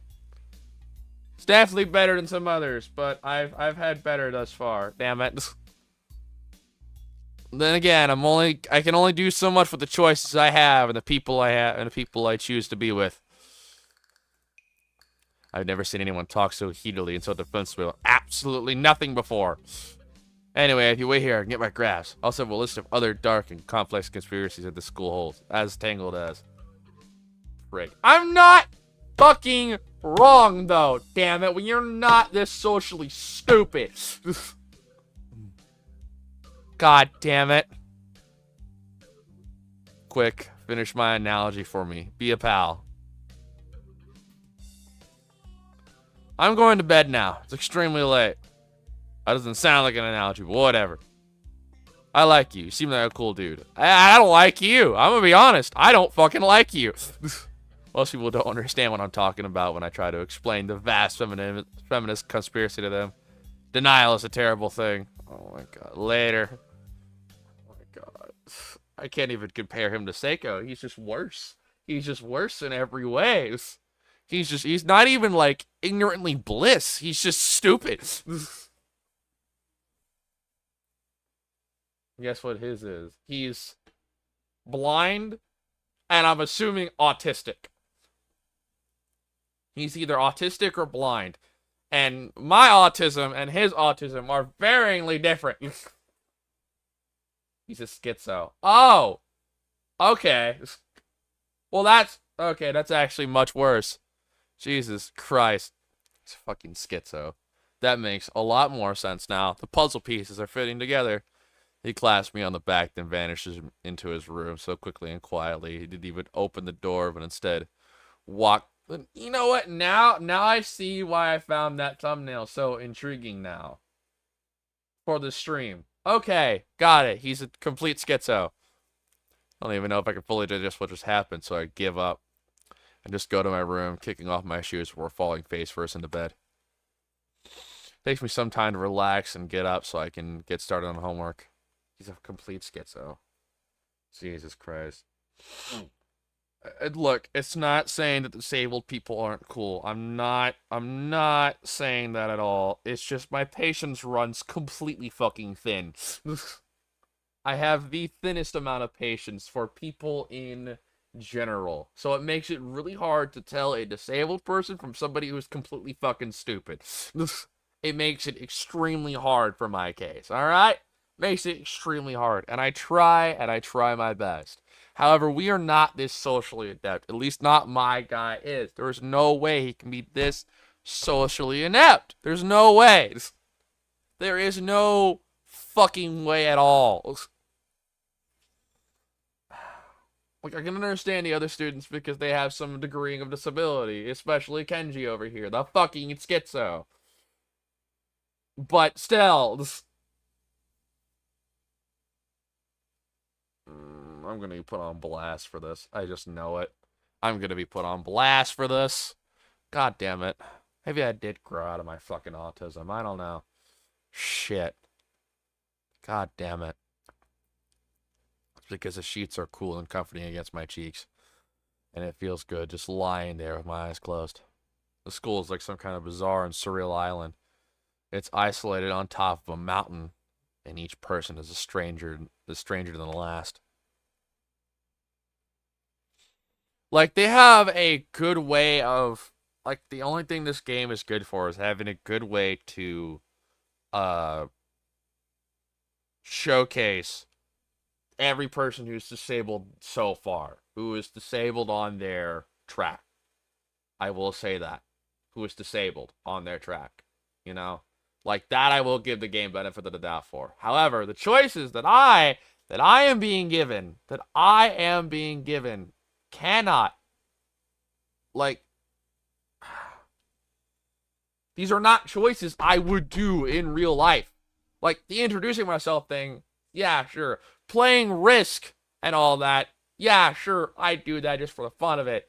You know, I'm genuinely a nice person. I really am. I'm only an asshole if I have to be. I'm only a mean bastard if I have to be. These are not choices I would make in real life. None of these are.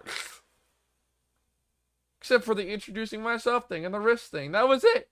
These are not choices I would do in real life, especially the people like these. These are not. Jesus fucking Christ. There's no way, dude. Absolutely no way. Fuck. Can't seem to fit in. What irony. What irony one would think that fitting in the place that's made for people who are unfit for anyone else would be easy. Maybe I'm trying too hard. Although, as I say that, it doesn't help to take the edge off. The words are left echoing off my empty walls. I guess it's not as bad as I expected, though. This place is really more a school and less a hospital, pretending that it's a school than I thought it would be. Like, I've played genuinely, like, this is not a bad visual novel. Like, visually, great. The way it showcases disabled people, both physically and mentally disabled, genuinely great. Especially Schizo Kenji over there. You know, it's just Schizo Kenji, you know? It's definitely a great showcase. It's just the choices that I am being given are vastly incorrect. Vastly incorrect from what any sane person would do. The only choice that I could only agree with is the very first choice of introducing myself. Alright? And even then, that varies. You know, that varies from person to person. Everything else has been vastly incorrect. No sane person would fucking do that. Ever. God damn it. I am given literally a nail for a scalpel-esque surgery. This is literally what I'm given. I am literally being given a tool incorrect to the tool that's needed. God damn it. Like, okay, the shy and timid girl, right? You would expect to try and level with her, to try not to scare her off or whatever, to try to be nice to her and all that, you know? Not just straight up introduce going, hi, I'm so-and-so, you know? Because I've done that before and it hasn't worked. You know, I've done that before. You know? Fuck, dude. There's only so much that I can fucking do here. With the tools that I am given, there's only so much I can do. It's like giving a fire hose for me busting a ghost. It's not gonna fucking work. God damn it. I opened one eye, seeing the school books and bottles of pills arranged side by side on my desktop. This place is too much like a normal school after all. Jesus Christ, I guess we're going into Act 2 now? Or are we waking up in the morning? Yeah, we're in the morning. Very, very tired this morning, probably because yesterday itself was a very tiring day. On top of that, I woke up far earlier than necessary. Say hi to Suzune and Misha, and I start doing work as instructed from the board. It already looks like today is going to be heavy.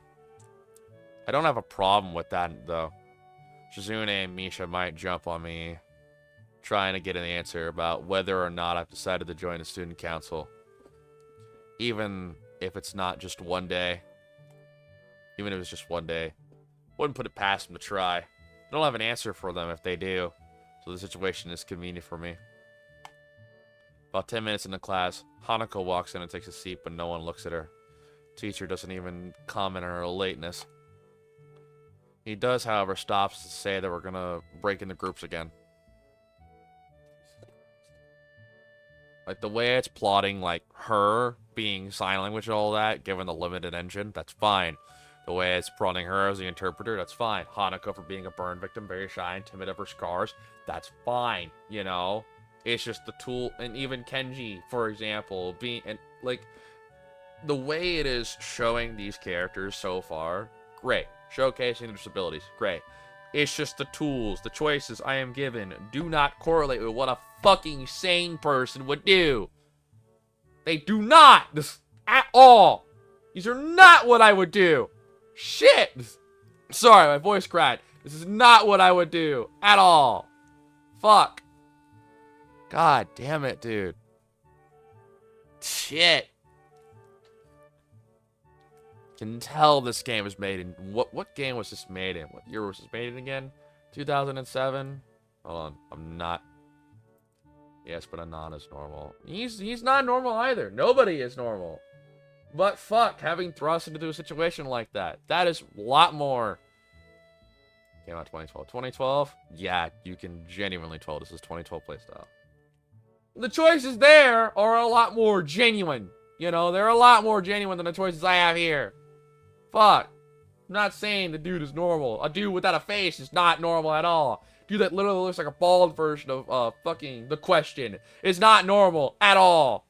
You know, fuck. None of that is normal. But the choices that are there are a lot more understanding.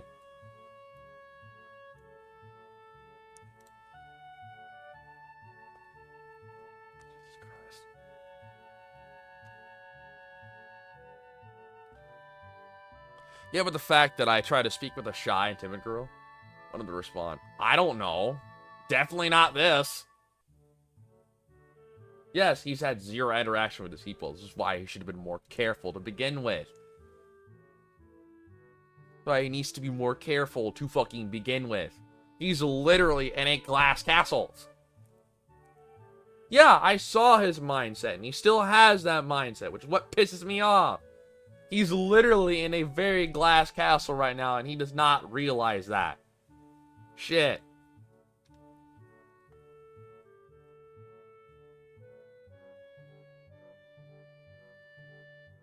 God fucking damn it, dude.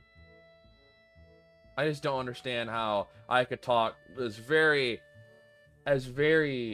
patient to a shy, timid girl with burn scars. What do you mean I apologize for looking at her? What the fuck are you talking about? Jesus Christ.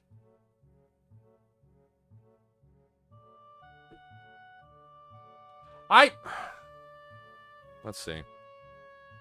Jesus Christ, Seiko. She was very... Because I was saying sorry for scaring her. She seemed like a very shy and timid person. Fuck. You idiot. Have you not talked to shy, timid people before? Fuck. God damn it, Seiko.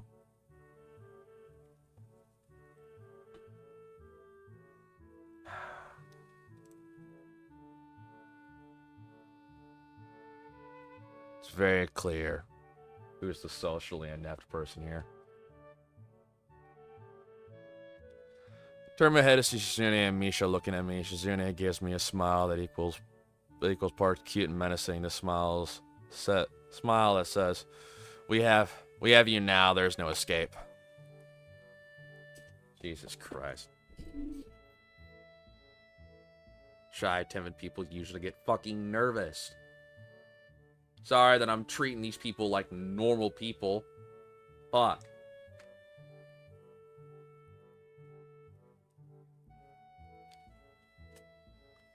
Hi, Chan. Looks like we're together again. Yay! Misha leans sideways while Shizune pushes her desk closer to mine.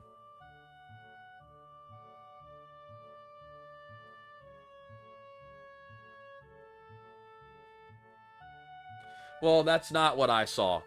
Sorry, there's an extreme disconnect here from somebody who's actually disabled, who's been with these disabled people. I am so fucking sorry, you know? Shit. Jesus Christ.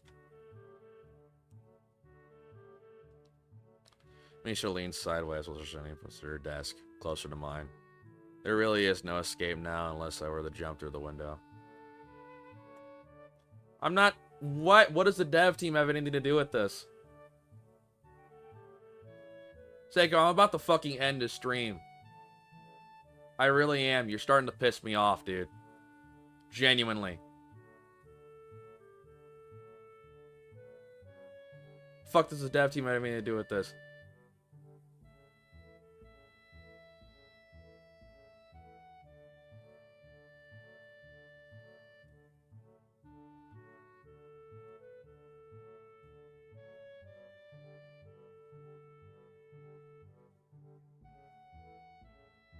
Jumping out the window really isn't the best option, sadly. Indeed. What's wrong, Hai-chan? Indeed. Chan, have you been thinking about what you said yesterday? You said that you would think about joining the student council, did you? It's okay, Hai-chan.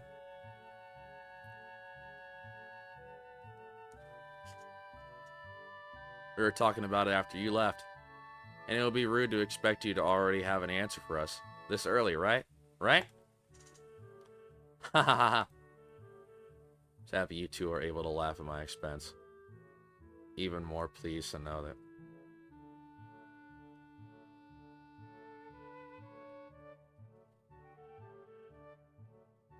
Okay, that's cool.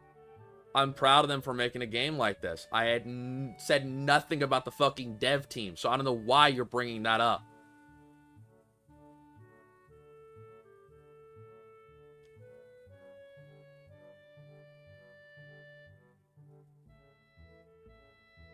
Jesus fucking Christ.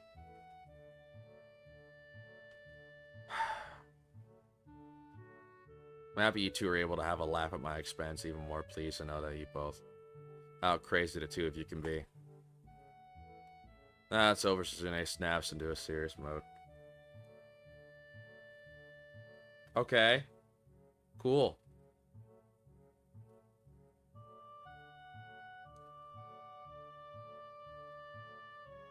Cool, I guess. I'm not doing this with you today, Seiko.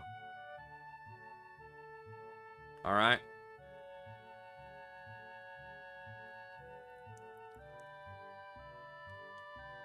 Oh, that's over. Suzune snaps back into a serious mode and smacks today's assignment with the back of her hand.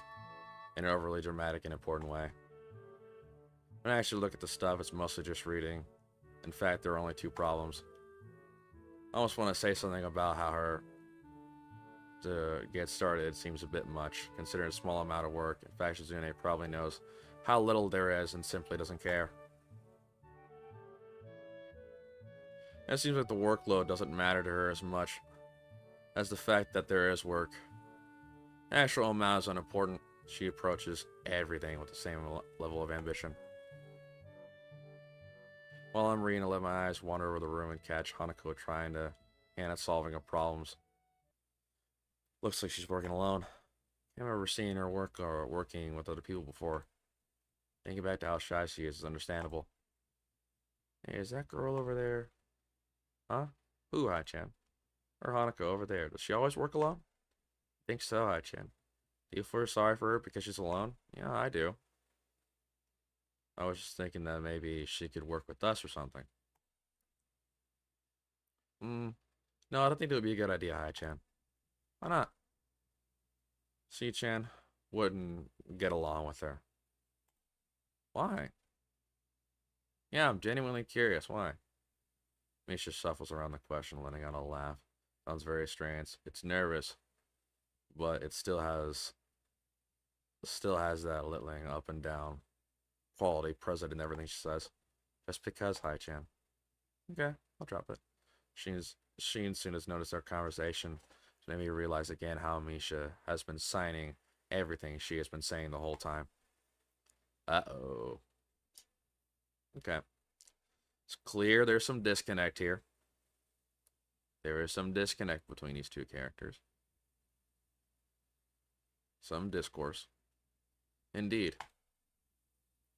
What's Shi-chan? The friend of my enemy is my enemy. That sounds harsh, and I'm not gonna say that. You said it anyway. I know, Hein-chan. It's fine if you overhear.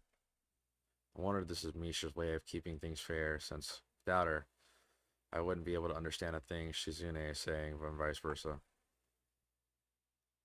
Is that also why she signs all the time?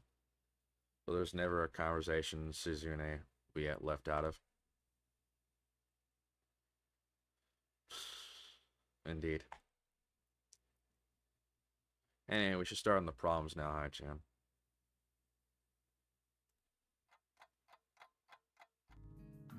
I'm gonna get a drink of water.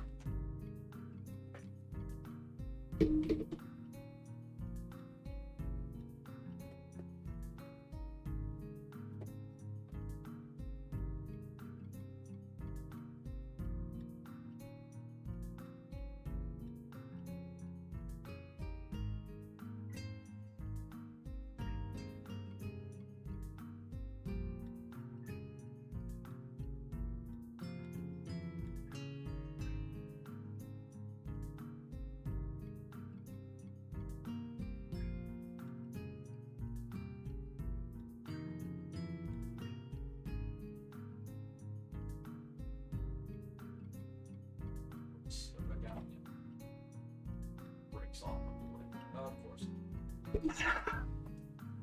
Fucking Christ.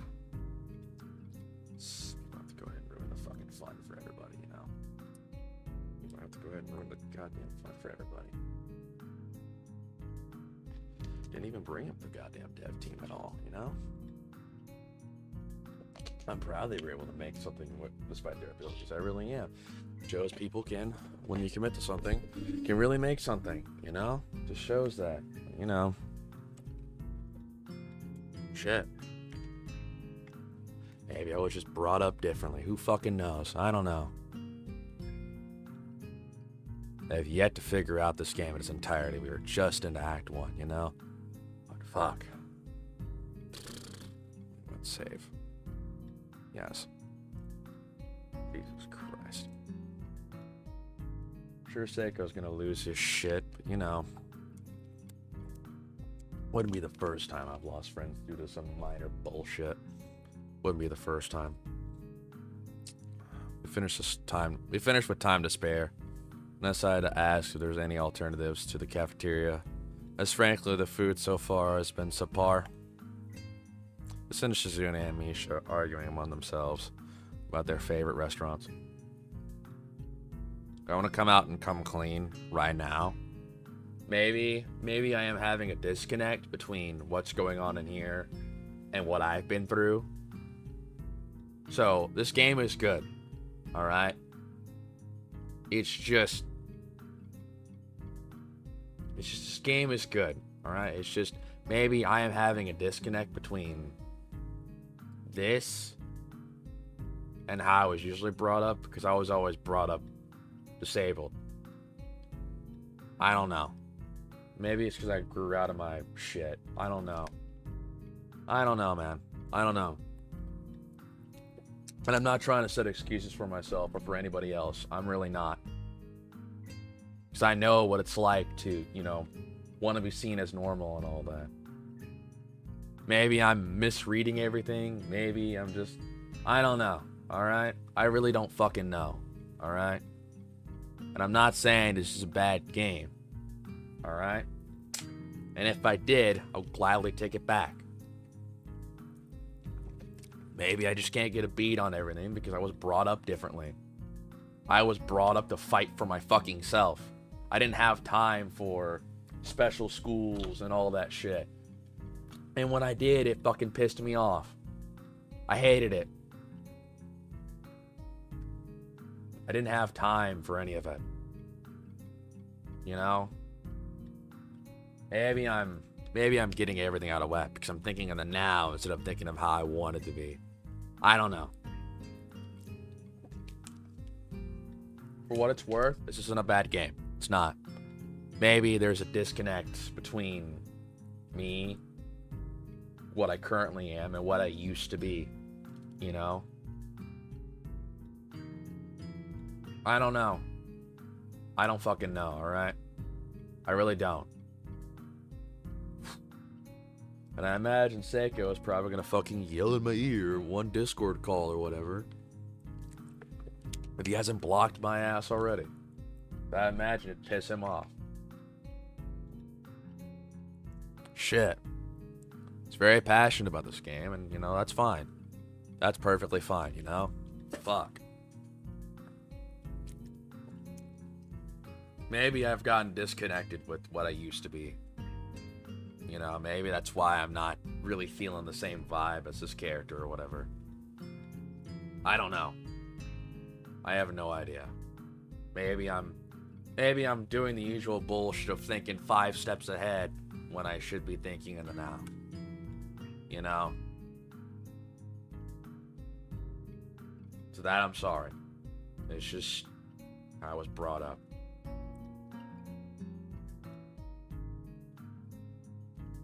All I ask is we try to enjoy this game together. So clearly what I'm currently doing is not working. Apparently. And my current strategy has gone out the window, you know?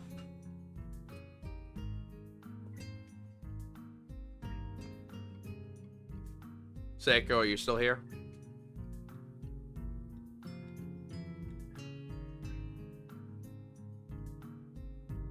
He's probably not here. He's probably left.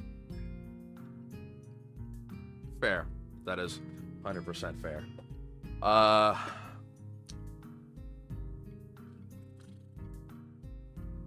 He's probably not going to talk to me for a good bit, and that is 100% fair. I don't know. Seiko dying in GBO2. Oh, yeah, well, that makes sense. Well, I'm glad you're still here, Bear. At least that much. I don't want any of my friends to be mad at me. Maybe it's because I probably got a self-disconnect from either that or he's taking his frustrations out of GBO2. And I don't think it's a good way to do it, but, you know. Shit. Jesus fucking Christ. That whole spat between me and Seiko while playing this game, I think it's made me realize that I definitely have changed from what I used to be. Because I used to be autistic and dorky as fuck.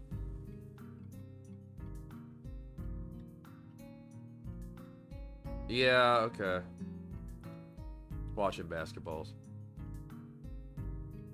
Yeah, but you can scroll up and you can rewind past and all that. And you can probably get the pieces together. And me and Seiko are probably not in a good state right now.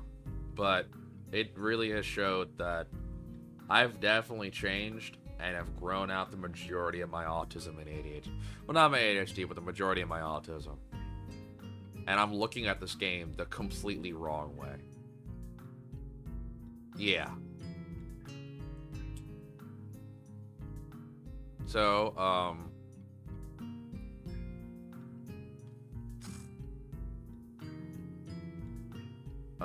let's see. I feel like if I hop in a Discord with y'all, he's probably going to chew me out, considering he's being angry GBO2. So I'm going to continue to play this out, and if I stream again tomorrow, and if he shows up, I want to offer a proposal to him of sorts. To kind of make it right, because it has showed that I'm definitely different from what I once was. I definitely fit more in the norm, and I'm extremely disconnected with people like this. So, yeah. Don't get me wrong, this game has showed excellent portrayal of disabled people. More so than any game I've ever played. Alright? It's also shown that I am extremely disconnected with what I once was growing up.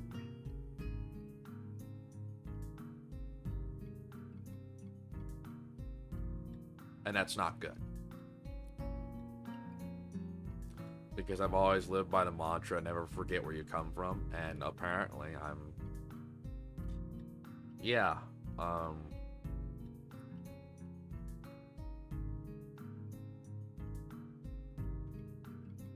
I mean no offense to anyone whatsoever who is disabled.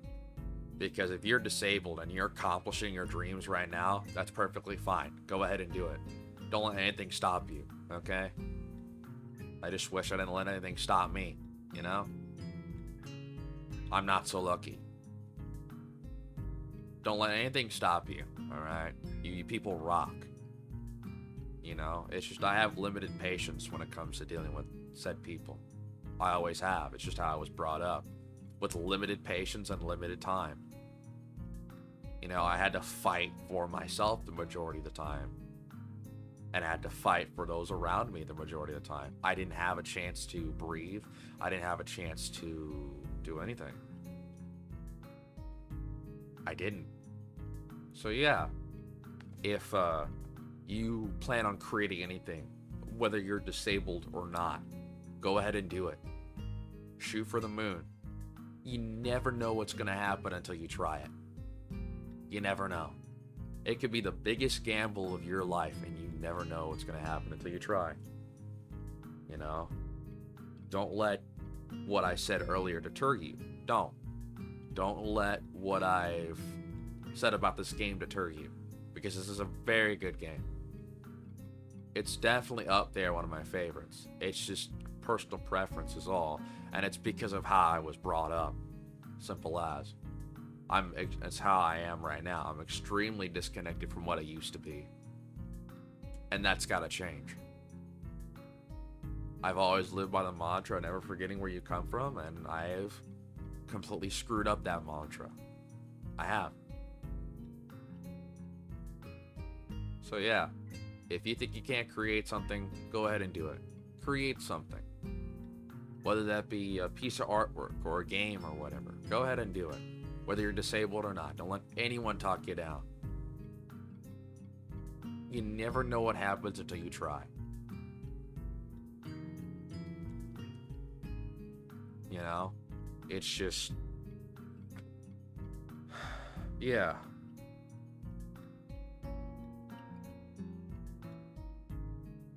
Yeah. And the music's great too, I ain't gonna lie to you. The animation's great, background, the artwork, it's all great. It's just, I need to reconnect with what I once was.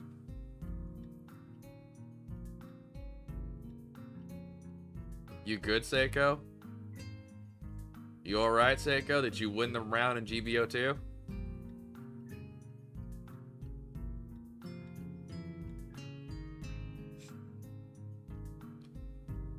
I assume you were dealing with, yeah,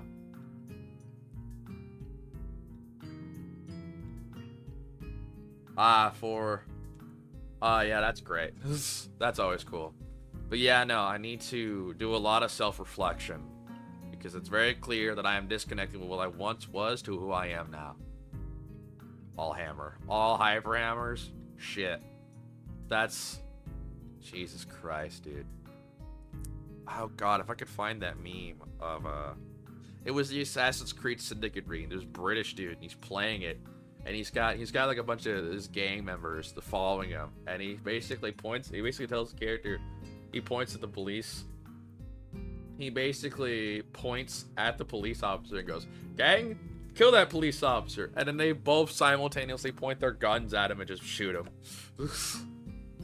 It was very comical, and if I can find that video, I would gladly show it, but I can't seem to find it on YouTube or anywhere. But yeah, no. Back to what I was saying.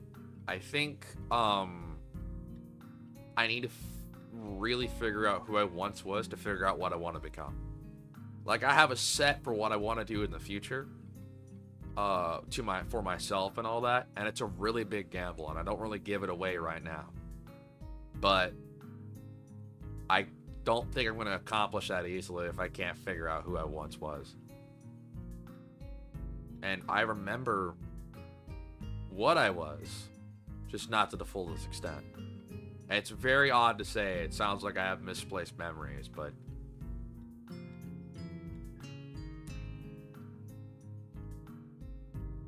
hate to say it, but it sounds like that I was maybe Maybe I'm not alone in the boat of self-gaslighting or whatever the fuck it is. Maybe I'm not alone. So yeah. This game is extremely good. It's good. Aspect ratio could be better. But other than that, the resolution could be better. But other than that, I applaud the dev team for it. And I'm not just saying that because they're disabled. No, I'm saying that because I'm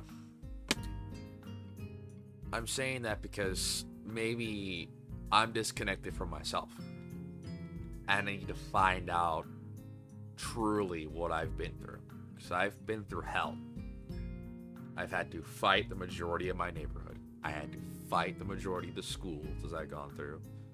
I had to fight the majority of my family. The majority of the time was my father, you know?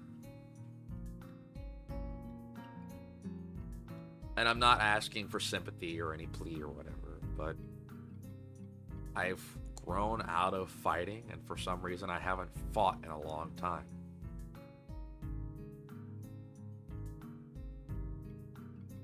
I hate to say it, but I've gotten lazy. The majority of the time I had to fight just to, whether it be for my grades or simply for my family. I've gotten lazy. And I think I know why. Oh my god. Oh fuck, I know why now. It's because of the fact that after high school, fuck, started it all. I know exactly what started the domino effect. I remember in high school, in ROTC, I wanted to be an Air Force pilot. And the easiest way I could do that was getting into the Air Force Academy right out of high school. Of course, I could have done it the hard way, which was get an associate's degree, then get a bachelor's degree in a community college somewhere. But that would have taken years. And then get officer training and enlist and all that. That would have taken years. And I wanted to do it the easiest, you know, go with the flow of the river, do it the quickest way possible. My ASVAB score weren't great at the time, but I still had hope. I had hope that I could improve those ASVAB score and make something of myself. And it was... I remember my senior year. I remember passing those PT test requirements just to even make it into the Air Force Academy. And then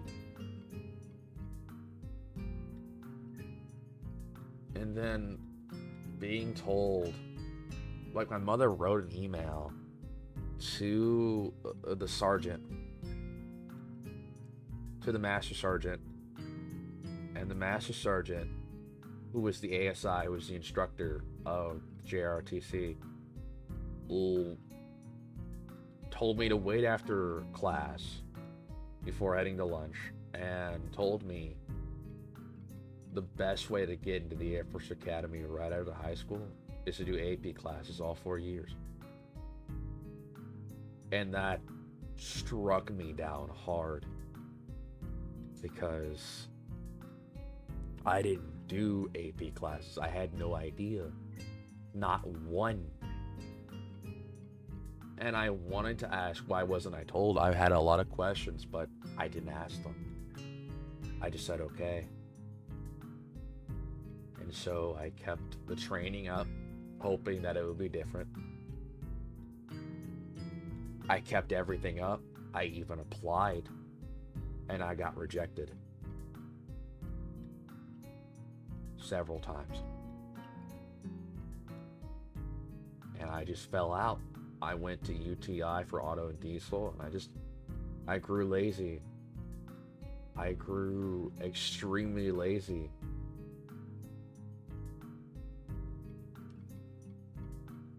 And I stopped fighting.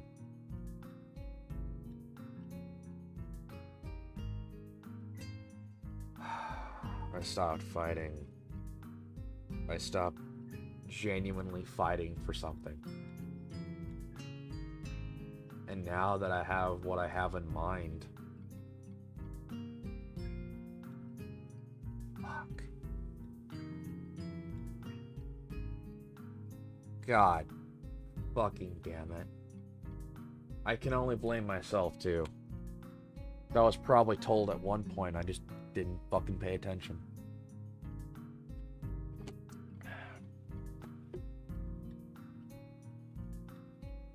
Shit.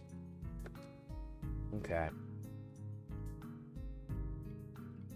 Well, that was fun reflection on all that. Started just... I gotta fight again. I gotta learn how to fight again. Get back into the groove of things.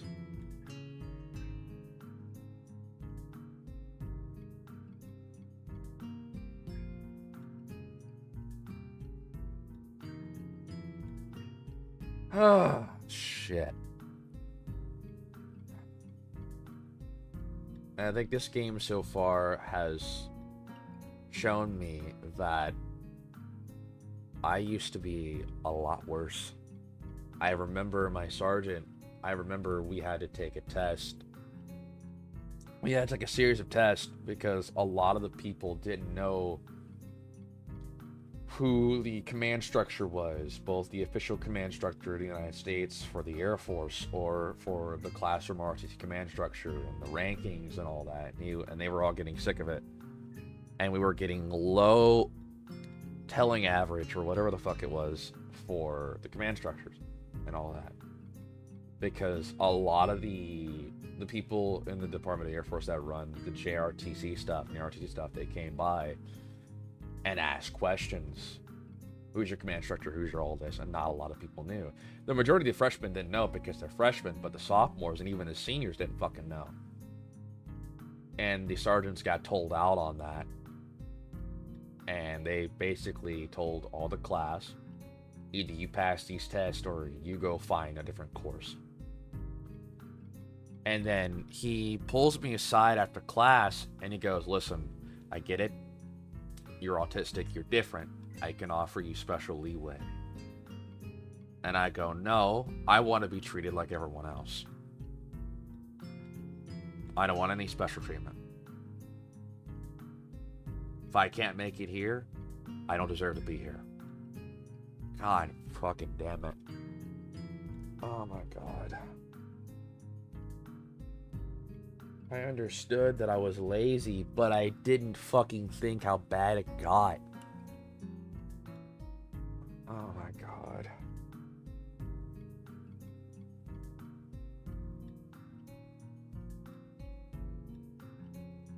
I'm gonna call Seiko. I'm gonna call Seiko right now, unless he's in, if I can pull up fucking Discord, hang on. Discord. There we go. Seeing this, okay, he's in. I'm only gonna pop in for a quick second.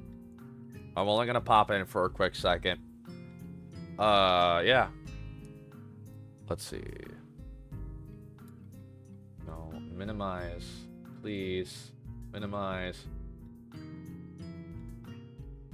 In bears. Okay. I'm gonna pop in for a quick second. I'm gonna try and make the window minimum so that I can see the let's see if it goes to the right comp. Seiko. Hello. Hey Seiko. Hello. Hi. You were right. I was suffering. You were suffering. GBO2. But you were alright. And I gotta thank you because you basically gave me a fucking mirror to look at. No, I have a mirror here. It's because, okay, I worked with people who had disabilities, people who had mental deficiencies and all this stuff. That was one of the things that I had to do during my government job. That's why I don't joke about the government job. Ah, okay. The only time I talk about the government job in the joking way is the ghosts. Okay. Oh. Like, and that was only one time that pretty much most of the BP saw, and they were weirded out. Mm-hmm. But the issue is, okay, I'm a spoiled girl Because The you burn pretty girl? much know what happened there. Yeah, you pretty much know what happened there. Okay. You know when your character first saw her, he started going into detail how he kept staring at her scar,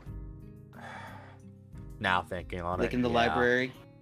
Yeah. The issue is I could understand how you could kind of disconnect the what your choice to say is and what just happened. When you put to apologize, you pretty much were apologizing for staring at her, Yeah. for staring at her scar, trying to be Yeah. accommodating towards her instead of treating her like a normal person. Yeah. Yeah, The whole issue there was pretty much you were worried about offending her rather than treating her like a person.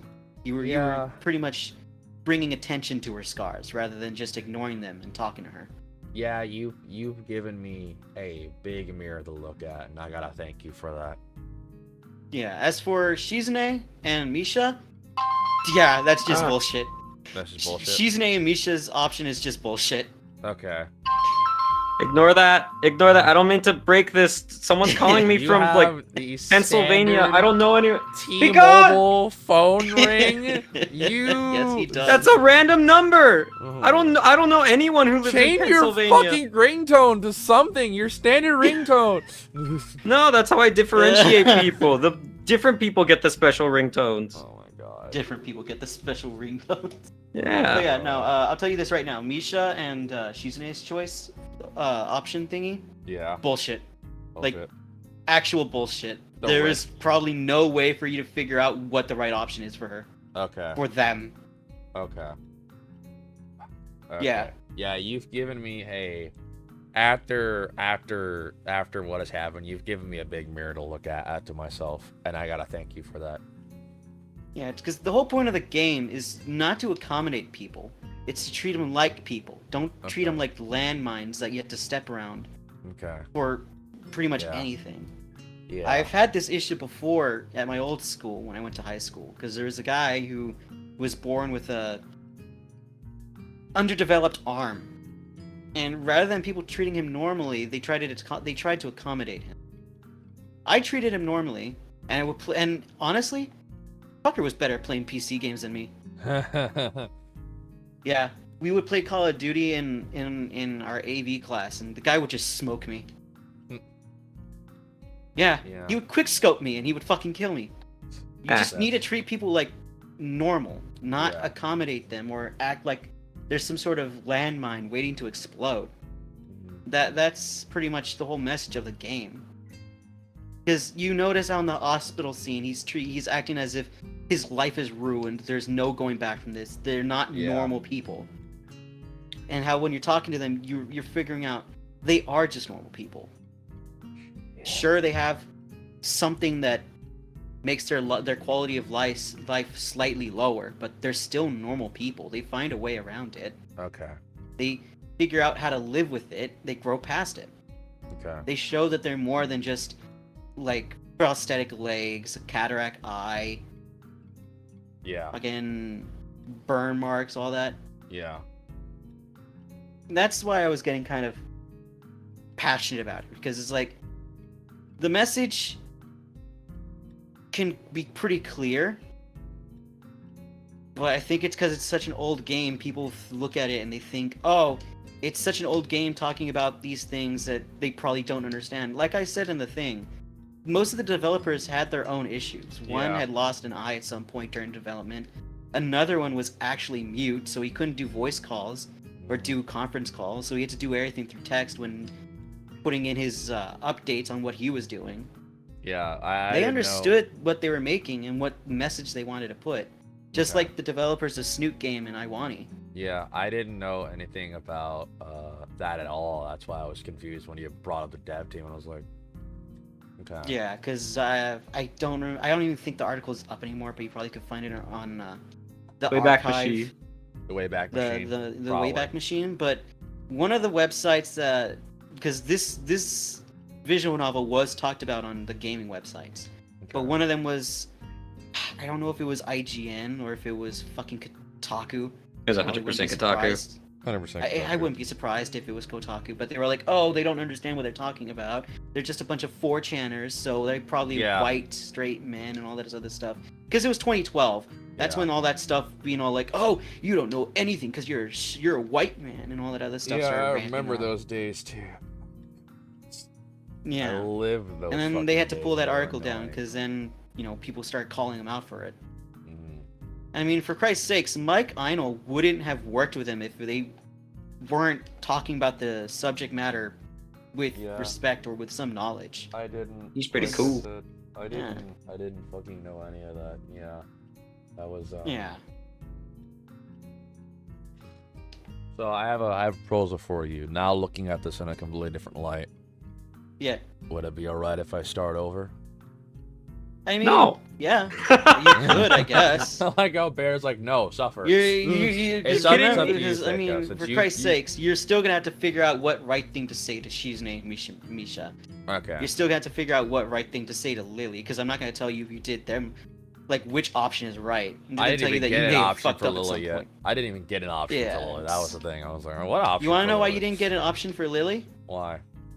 Because you didn't do it right with Hisako or whatever her name is. Saku. You mean the Yeah. Burn girl. Burn girl? I only saw. Yeah. Hang on. I'm trying to remember the timeline of the event, so forgive me. I show. You met Lily. You went met to the Lily, library with Went her. to the library. Then you met, And then I got a choice for you met Hisako, and that Hisako, or- Hanako, and that was it. Hanako. And then that was it. I But haven't you gotten did to her it, option so- wrong, and so because of that, Lily went to go look for Hanako. Ah, okay. Okay. Got it. Like I said, you still have one more girl and then a fallback before you end up like Kenji. And we both know what Kenji is like. Who's Kenji? He is a misogynistic, I assume schizo, because they don't really say what his thing is, but given his personality and the way he's acting, I would assume he's probably schizo. Yeah. Who's Kenji? Because Misha is already the representation for like slight autism. Okay. Yeah. Yeah. Like I said, it's up to you, Seiko. It's because you brought the game to my attention. And I all mean, that. it's fine. Okay. That's if you even want to get with Misha or Shizune. Yeah. That's. It's like I tell you, you fucked up, quote unquote. But honestly, the options that you're choosing are gonna decide who you want to get with. Okay. Because you're gonna have to make those. You're gonna have to make those decisions anyways if you want to go for a certain girl. Okay. It's just that if you went down a certain route of a girl and you chose really fucking bad, you would get an actual bad ending. Okay. Okay. All right. There. I think I get it now. Okay. No Yeah, schmeat The only slapping? point you should be worried about is if your character starts talking like Kenji. Ah. That's where you should really start worrying and definitely start restarting. And that hasn't happened yet, right? That happens like. That has not happened yet. Okay. I still don't know who Kenji is. He's Glasses Boy, who looks like Harry Potter. I have been gone for so long. All right. I'm You can rewatch. You can rewatch the VOD, or you could You go know what? back. You can rewatch the VOD. It's on YouTube. Yeah. But it's the stream's not over yet. I'm Yeah. gonna do this I for mean, like 2 if you more hours if you get want this to try hour. again and try to go for Shizune and Misha, or were you gonna restart and try to go for Hanako?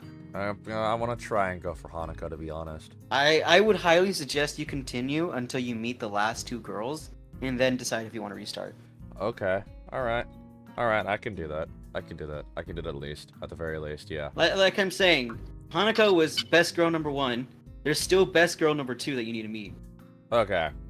All right. So I'll do that at the very least. So there's still 2 more girls I need to meet. Because when you said the like very early, like you're down 2 girls, and I'm like, what do you mean I'm down 2 girls? Like, did I already lose 2 already? Funny bit about that. Misha and Shizune, they're a package. Oh, okay. Wow.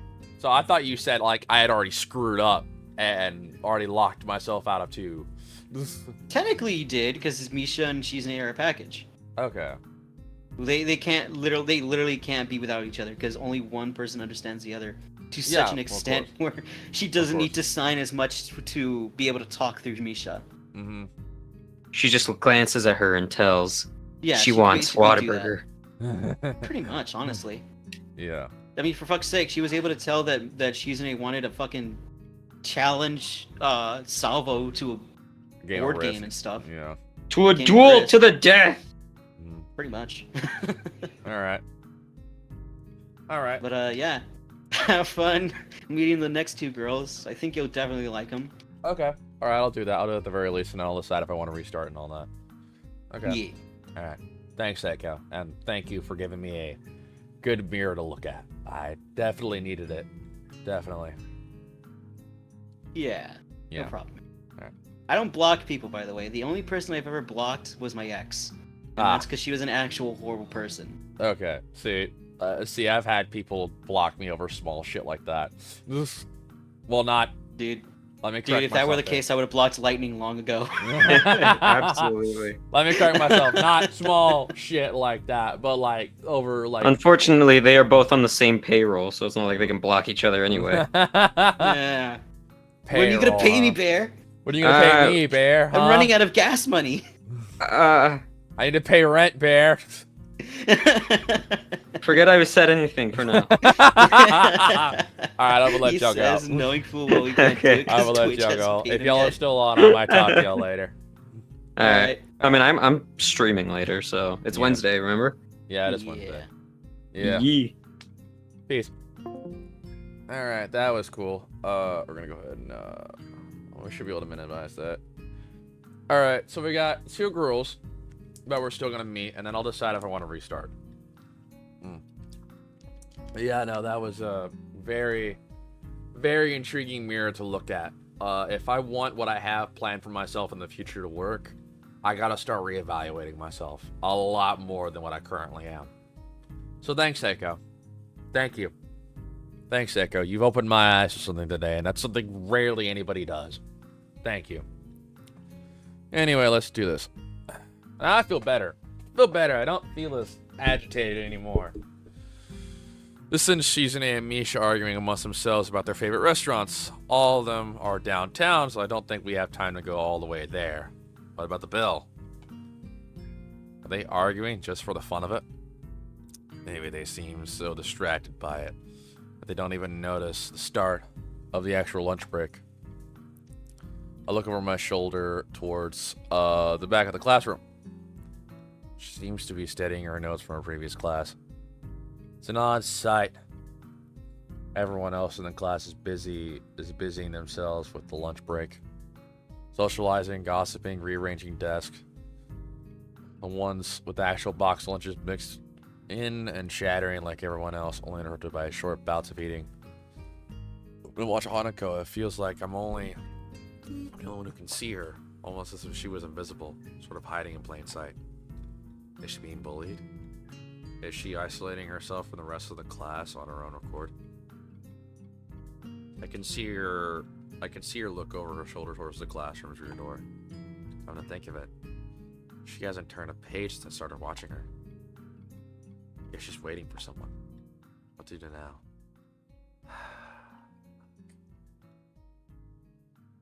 Okay. I could talk with Hanako. I could. Now with the knowledge of myself, but I feel like that is a very, very bad choice. Yeah. I'll create a new save state. Anyhow. Yes. Alright. I could talk with Hanako. But I don't know if it's gonna end up trying to accommodate her. I have no idea. Like, not one. I don't like choices because it's like, not these choices, but I don't like choices in general when it comes to games. Because it doesn't give much detail. It leaves a lot to the imagination. I don't like that. A for Sheen's name, Misha to come to the decision would probably be the best choice, and read my book would probably be the best choice. We're nothing if we're not a little risky. Let's go talk with Hanako. Still feel bad for making her run away yesterday, so I better say something. Hey there, Hanako. Hisao. At least she remembers my name. Yeah, just one of them. I knew I shouldn't have. God.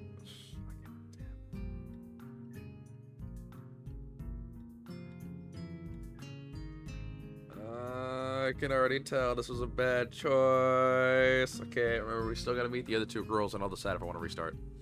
Apologize, Chris. I didn't mean to startle you or anything. I'm just new here and I thought I should get to know my classmates. Hanako looks at me and notices her scarring once more. It's a little bewildering that you can barely notice it from across the room, but it's so noticeable from close up.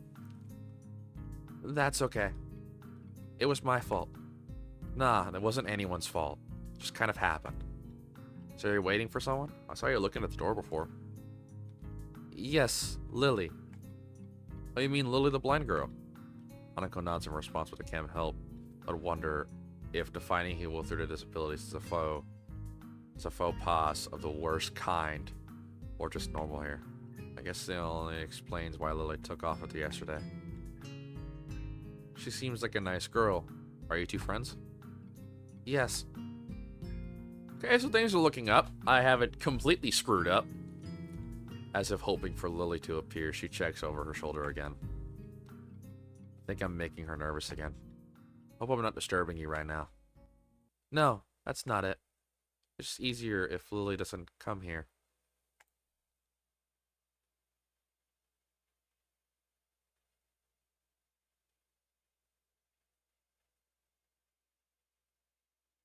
What? I'm sorry. Hang on. What does that Raising Cane's puts crack in their bread? What does?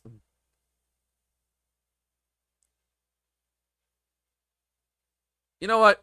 I'm not gonna let that revelation bother me. I'm gonna continue playing this game, meet the other two girls, and make this full decision if I want to restart or not. Oh, because it's hard to get around the classroom.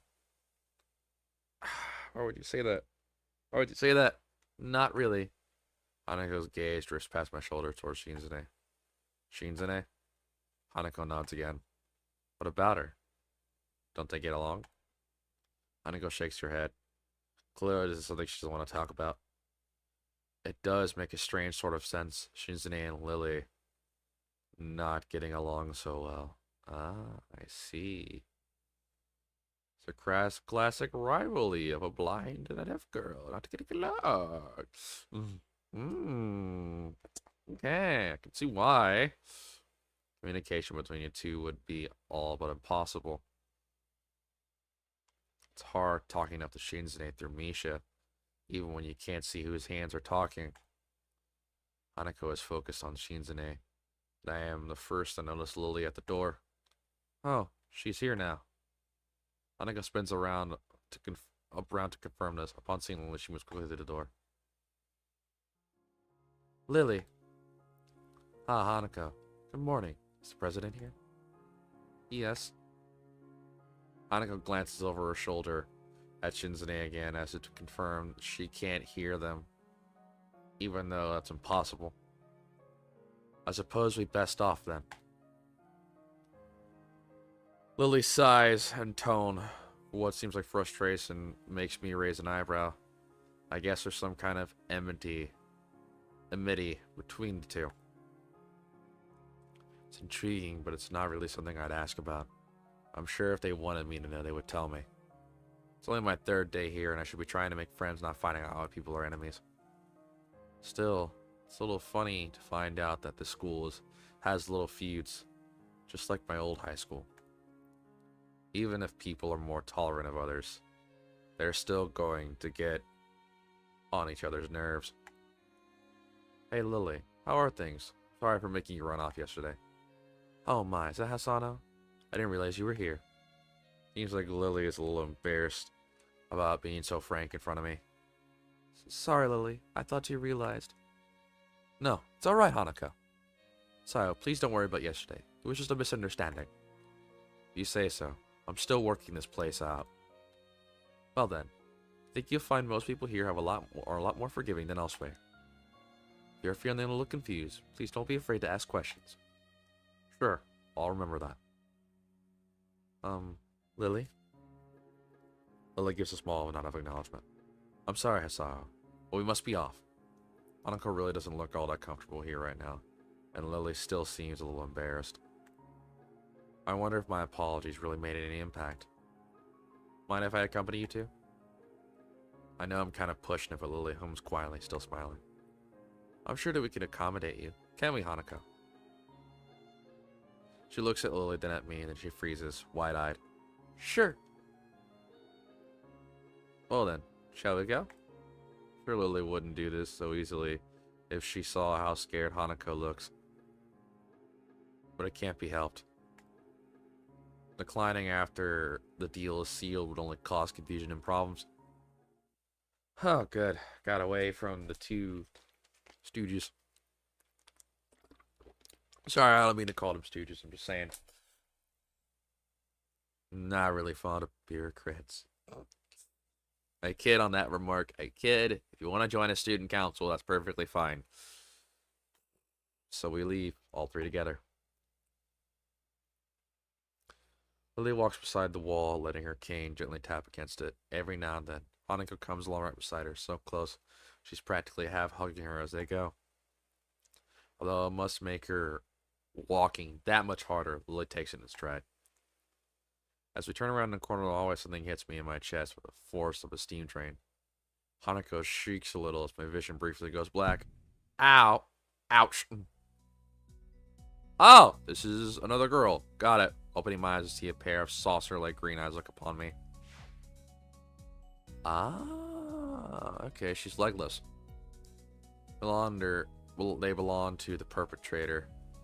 A short girl who bumped into me and now is falling down the hallway floor.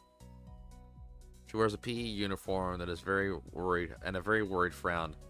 The former strikes me as a rather strange thing to have during lunch break. More striking than that, though, she doesn't have legs. Dude, you gotta stop looking at their fucking disabilities, my guy. Or she does, but they're not flesh and bone. Her pale and very much flesh and bone thigh ends, shins, and feet made of some black metallic and plastic material. Yeah, they're running legs. They're running legs. They're meant for running, specifically because they're springboarded. The way these are, okay, I'm gonna give y'all an education lesson. A quick little education lesson. A lot of you might know, yeah. Oh boy, close to the best girl number 2. Yeah. I'm gonna give the unknowns of the stream how these springboards look. So like, God, what are these legs called? I know they're like.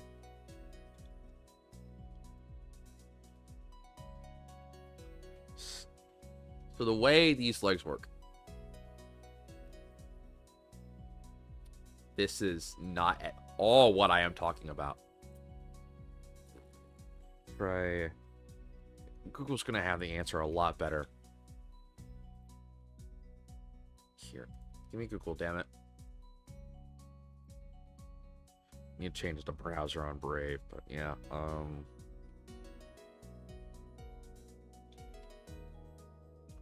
Running legs.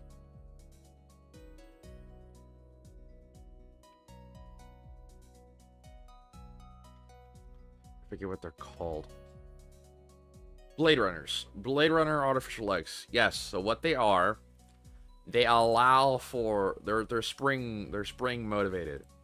How they're curved. Here, let me put this up on the display. Ah! There we go. Hopefully y'all can see that. Yeah, I can see the thing right there. So what these are, how they work. They're very cool. They're very cool. And it helps them run.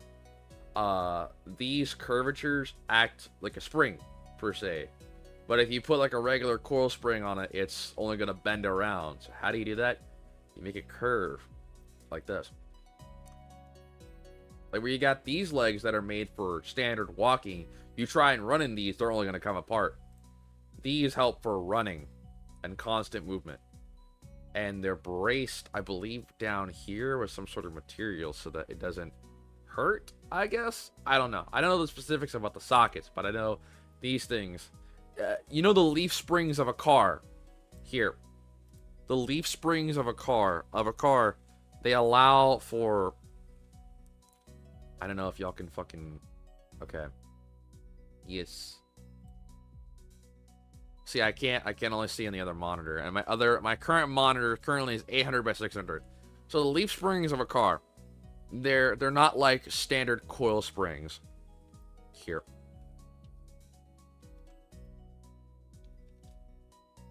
Leaf spring suspension. Here. This is a leaf spring suspension. those running legs act like a leaf spring of sorts. They're based on what this does right here. They're a very unique system of very similar leaves that act as a spring, but it's not a spring. That's why it's called a leaf spring. It looks like a leaf. So yeah, no, that's essentially what it does. And I could give more, but I want to get through this game at least. Get to the choice I want to do. But yeah, they're very cool. They're very cool and unique. They're very cool. It's a very cool concept. So yeah. There we go. Alright, back to this. They just look disturbingly artificial and unnatural. It almost makes you forget that my chest is hurting. The girl winces and rubs her nose and jumps up.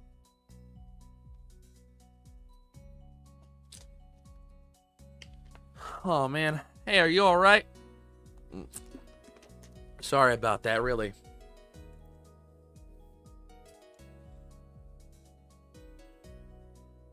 I wasn't looking where I was going and you just came out of nowhere. Sorry. She looks really apologetic, like in a hurt puppy sort of way. I quickly forgot about being angry or anything since hurt puppies are my weak spot. Oh. It's okay, don't worry about it. Ouch. Oh, no. I say that, but there's a stinging pain growing in my chest. I know that this is about to be the biggest possible danger for my condition. Don't overexert yourself. Don't forget your medication. Most of all, don't get hit in the chest. Try to rub my sore plexus to chase the pain away, holding my breath in an attempt to hear my heartbeat. Ah, shit. Calm down. Seems normal. Hey, should I get a nurse? The worried and high-pitched voice of the girl snaps me out of it. I stared at her for a few seconds, dumbfounded, until I realized that I probably looked worse off than I really was. I doubled over myself and looking all tense. Damn. I'm overly worried about my heart. No. No need. I'm fine. I managed to say something in response and pull myself upright, feeling sore ribs one last time, taking a deep breath. She just knocked the wind out of me. Big time. But there's nothing more than that. Yeah, no, I've had the wind knocked out of me. It ain't great. It's like been slapped in the chest so hard that I had to struggle to breathe. And my mother did that. Fuck. You sure you're okay? I hit you pretty hard. It's okay. Said I was fine. And nothing's broken. No harm done. That's good. Saya, what happened? She's not quite up to speed for obvious reasons. But she's sound very worried. More than what the situation deserves, really. Someone just bumped into me. Nothing serious, just winded. Sorry, it was my fault. I was just gonna get some stuff. And I was in kind of a hurry. That someone here is Emmy, isn't it? Someone here is Emmy, isn't it? The little girl coughs quietly and shuffles her plastic metallic feet, looking down at them before saying anything. Hi, Lily. Hanako. I guess the girls know each other. Do please try to be more careful. Not be stern enough to endure these sorts of accidents, but there are people who aren't. The girl blushes and starts to fidget nervously, like a little child caught misbehaving. It's so cute. I find myself smiling. I know that I was just... I gotta go. Teacher will have my head. I promised to help with the printouts. But I went running instead. Sorry, I've got to change and everything. Nice. A nice supplemental sound for springboard legs. Got it. Before any of us can say anything, Emmy has already bolted away, leaving the hallway eerily quiet. Does that kind of thing happen often around here? There are more rules in Yamaku than usual for running in corridors. That rarely stops Emmy, it seems. She shakes her head weakly and offers a slight composed smile. I don't think there's anything we can do to stop her, I'm afraid. Shall we be off then? Lily heads off along the hallway. Hanako hurries after her. The route to the room the two used for tea is fairly simple to retrace, still being fresh in my mind from yesterday.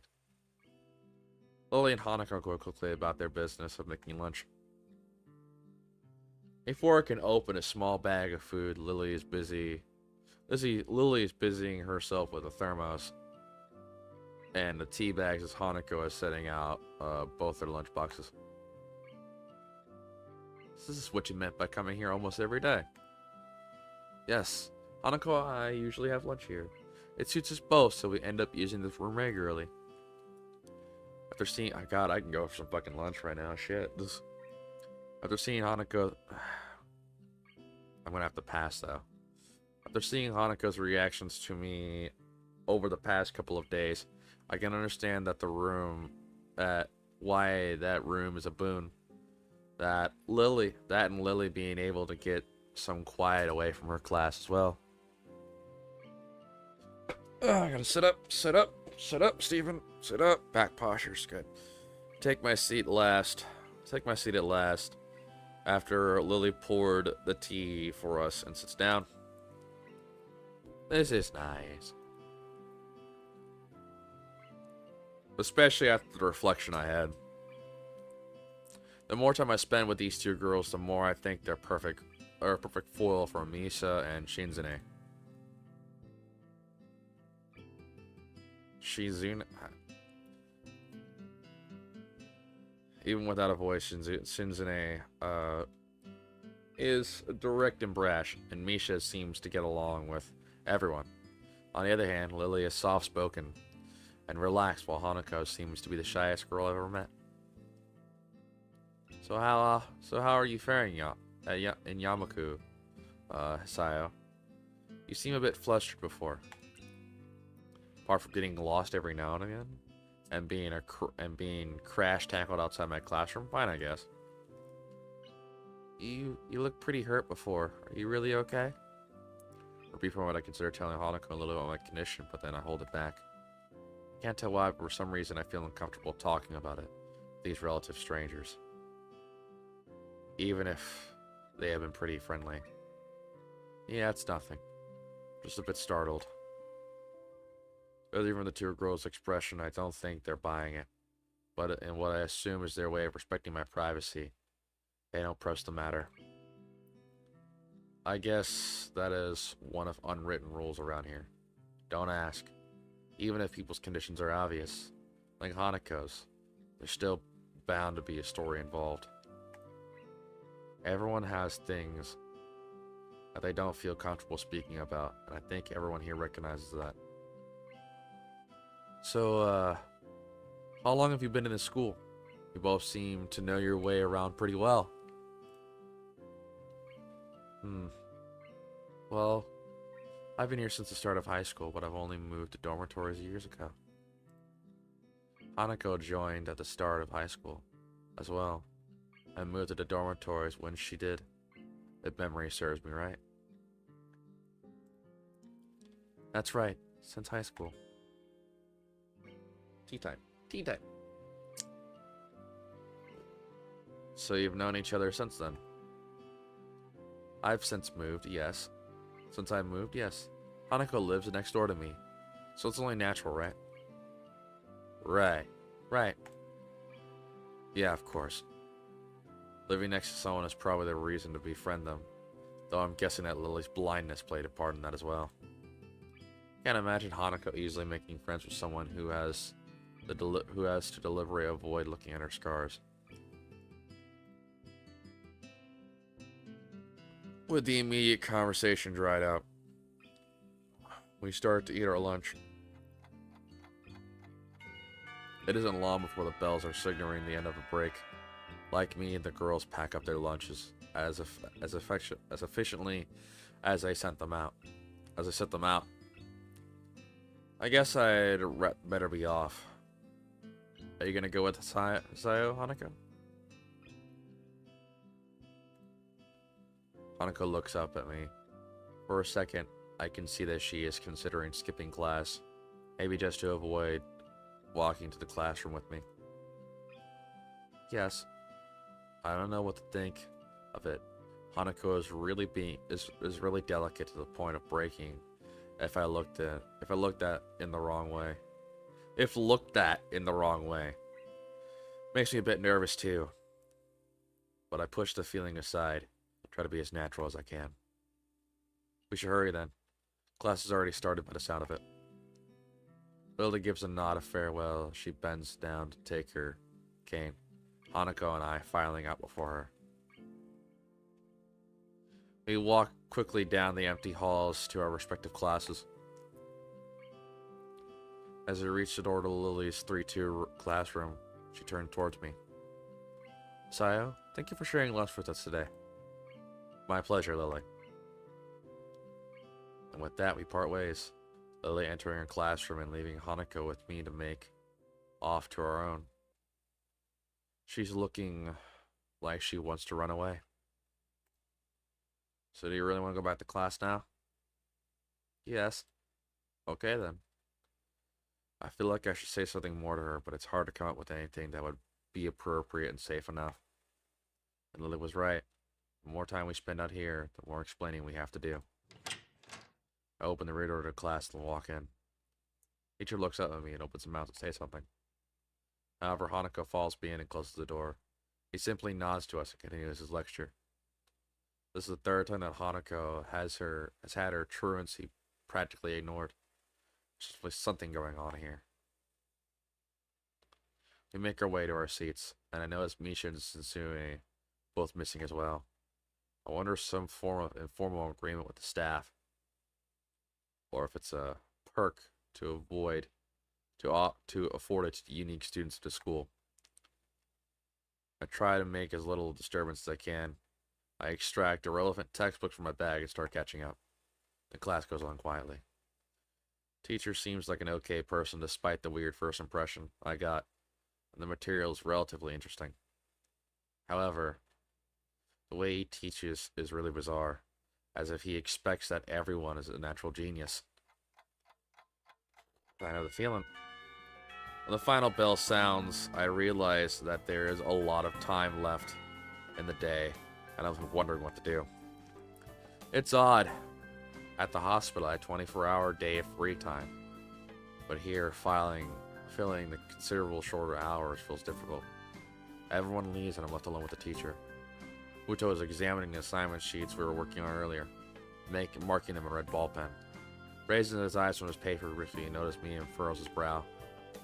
What is it, Nakai? I jump at him addressing me, but I guess it's natural to spark some conversations when there's nobody else around. Nothing. Thinking of what I should do after school. Teacher slowly puts his cap on his pen, and he's holding and arranged his paper into stacks, clacking against the desk twice. He seems very methodical. For a brief moment, I'm reminded of Shinsune. But the teacher is more unhurried and relaxed, much more routine. You have no plans? No, I consider joining the club, but I don't know what club that would interest me. Go observe a meeting with someone else's club. Might pique your interest. I guess. I don't know how to continue from there. Muto looks at me in the way that makes you quickly want to take the words back to avoid a conversation. But I can't, so I have to forge ahead. I just don't know how to deal with people. I mean, the other students. I'm talking to people and everything, so it's not that I'd be isolated or anything. I just don't know what to think about disabilities. It's like it feels that I'm being impolite if I pay attention to them. It's weird to ignore them. Damned if I do, damned if I don't. Major scratched his cheek absentmindedly, looking very unresponsive. These things are only an issue if you make them one. You can talk normally with someone, even if they're blind or something. Try to look behind the superficial. There's not a single student here who isn't just a normal kid behind whatever they might seem at first glance. He says the same thing as Yuko did. I know they're right, but it's hard. How can you not consider, for example, Shinsune's deafness, when the only way to communicate with her is talk through Misha? Or Hanako. It's not that you can ignore her face. But I'm interrupted by the door of the classroom suddenly slamming open. Teacher! Misha crashes in and head straight, an enthusiastic greeting, her voice loud and lively enough to wake the dead from their graves. She starts towards the teacher's desk with her bouncing step, her hands energetically swaying to the rhythm. Muto, visibly dismayed at the interruption, and Misha in general, slumps in his chair. Mikado? Misha stops in her tracks and looks around closely, as if she's sensing from his tone that something is wrong, but has no idea what. Yes? They talked about volume control before. Yes. But she doesn't lower her voice at all. And the teacher just rubs his eyes. So what is it? We need help. We're running out of supplies for the festival stands. This is distress. She waves a pink slip of paper she's holding around. So, get more supplies from the art room. What's the problem with that? Plywood. Plywood is always the problem. Last time we wanted more and there was only a little. But that time we just took it all and went with that. Now there's none left. So you didn't know where some is? I don't understand. How would I know? C-Chan, the president thought a teacher would know if there's plywood. Was she wrong? Muto looks like he's in great pain. Frowning from his entire essence, Misha doesn't get it all. Looking at the two of them communicate is terrible. Like looking at a man being tortured by drilling his skull open while blasting pop music at full volume at the same time. I'm afraid I have no idea if there's any plywood in the school, let alone where it would be if there was any. What should I do? Perhaps try Mr. Nomiya. I'm quite sure he would know where to find everything you need.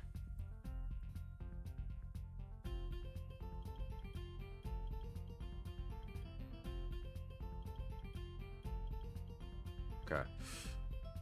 You'd have to pry him from his cold, dead hands, but it's a different matter. Oh, I don't have time. We're so busy. She holds her head from both her hands, looking as despairing as it's possible for a person like her, without even noticing.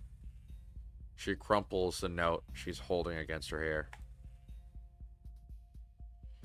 I shouldn't even be fetching these things. There's so much to do. We're falling behind the schedule. Muto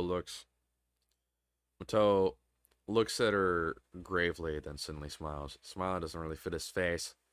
I think it'd be better if he didn't. I wonder if you could get some temporary help. No. No. God damn it. He switches to staring at me focusedly with a hard expression as if saying, go make some friends. Damn it. I guess I can give you a hand. You can? Thanks, Hai-chan. You're really nice. She pauses, does a double take, then points at me with her finger, yelping, and looking very puzzled. Come to think of it, what's Hai-chan doing here? Class is over. You should be having fun. We just had a little chat. Oh no, it's not the tension, is it? Are you in trouble, Hai-chan? No, I'm not. Sure was, though. Is Hai-chan in trouble, teacher? No, he's not. I just said I'm not. Muto sighs deeply, and I feel that I have to help Misha to get her off the teacher's back. So what do you need? Here's a list. I can try and find some plywood somewhere, if there's none in the art room. She offers me the note she's holding. I take it, hesitating a bit. Said I'd help you, but this has no implications on whether I'm joining the council or not. Aww. Still, thanks, Hai-chan. Try to be quick. We are in a stall building. We're on a stall building streak now. We must hurry. Whatever. She bounces out of the classroom, leaving me and the teacher looking at each other. It was something that feels like a silent agreement. Well, there you have it, Nakai. You have something to do now. Please don't sound so smug. Looking at the list of a number of items ranging from paint to plywood. All written with small, neat handwriting that's undoubtedly Shinzane's. I heaved a sigh. I'll be going then. Oh, shit. Waving the long list of empties. Long list limply at the teacher I exited the hallway. Classroom closest to ours, designated belonging to classes 3-1, 3-2 on the right side. Did I ever get a fucking phone call? No, I haven't.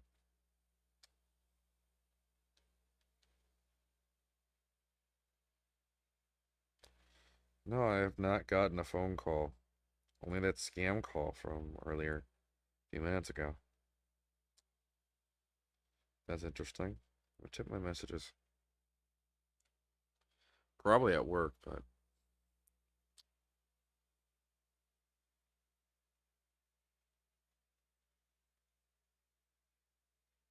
I didn't block her number accidentally, did I?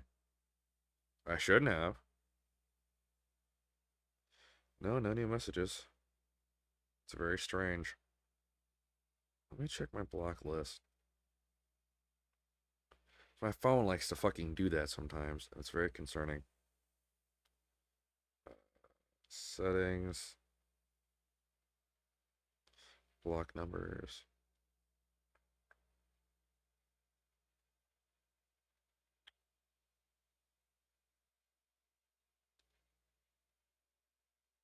No, not in here. That's interesting. Da, da, da, da, da, da, da, da.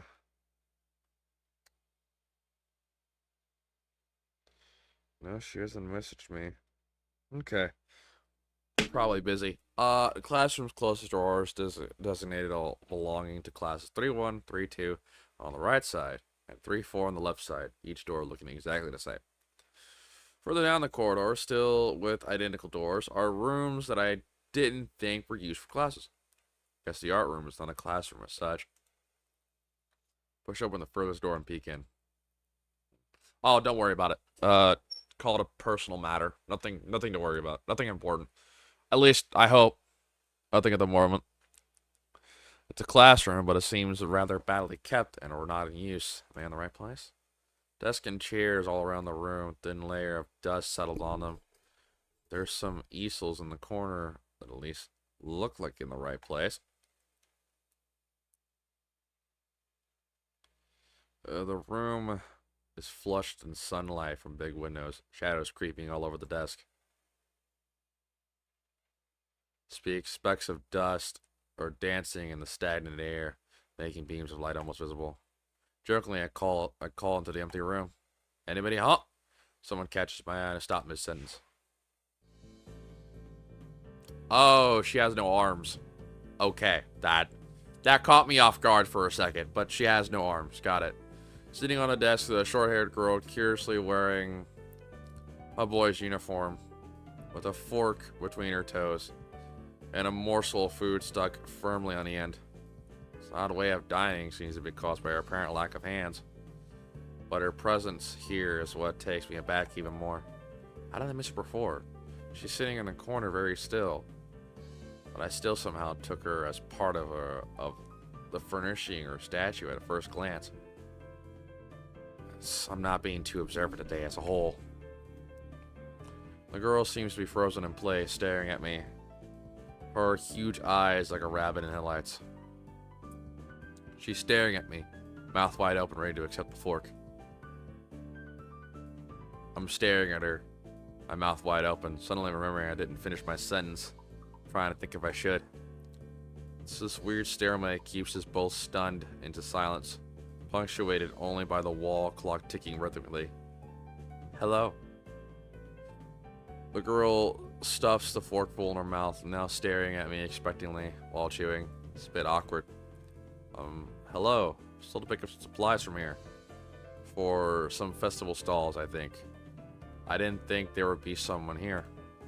There isn't. That's why I came here too. She picks up another forkful. Doesn't that mean you're here then? She raises an eyebrow. She was suspecting my observation was false. You're pretty observant. I guess it does, but who are you?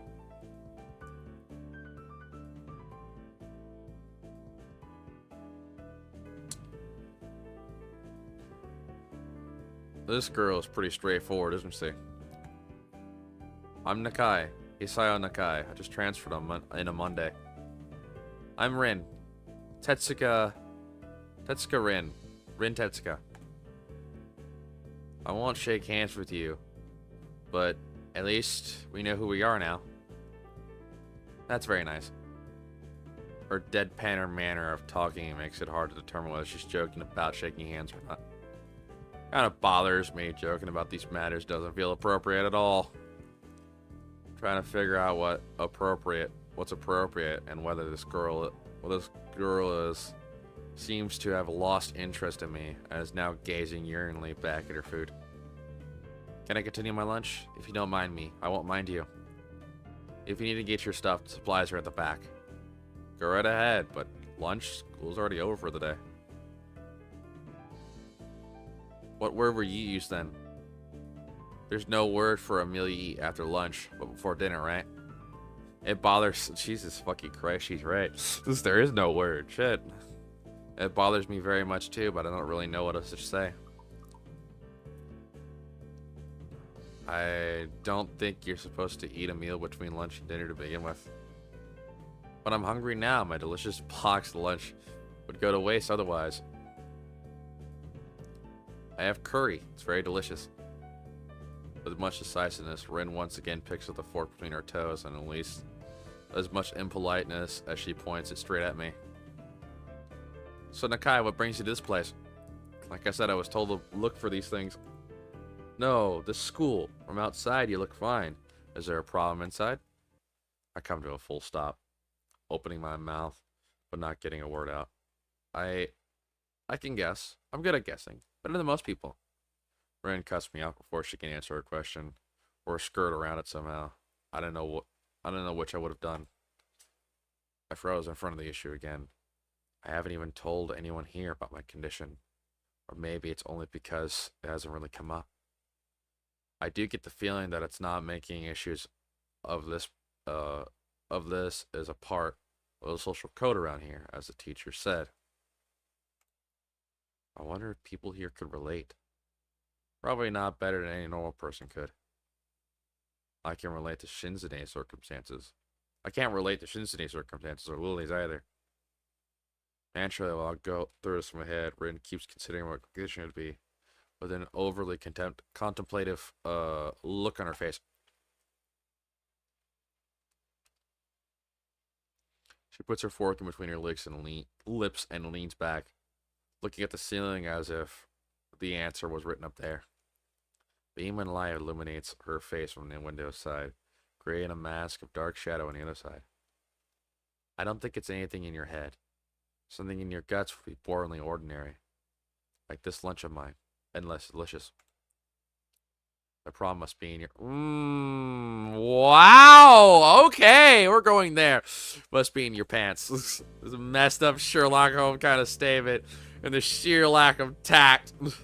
It was delivered with catches me completely off guard. I think I might have reared back even... Jesus fuck. Alright. At least we know people have a sense of humor. Shit. I think I might have reared back even physically because of its eyes wide with tribulation and astonishment. So I was right. Nothing wrong with your tackle, isn't there? I'm gonna fucking swear to God. I swear.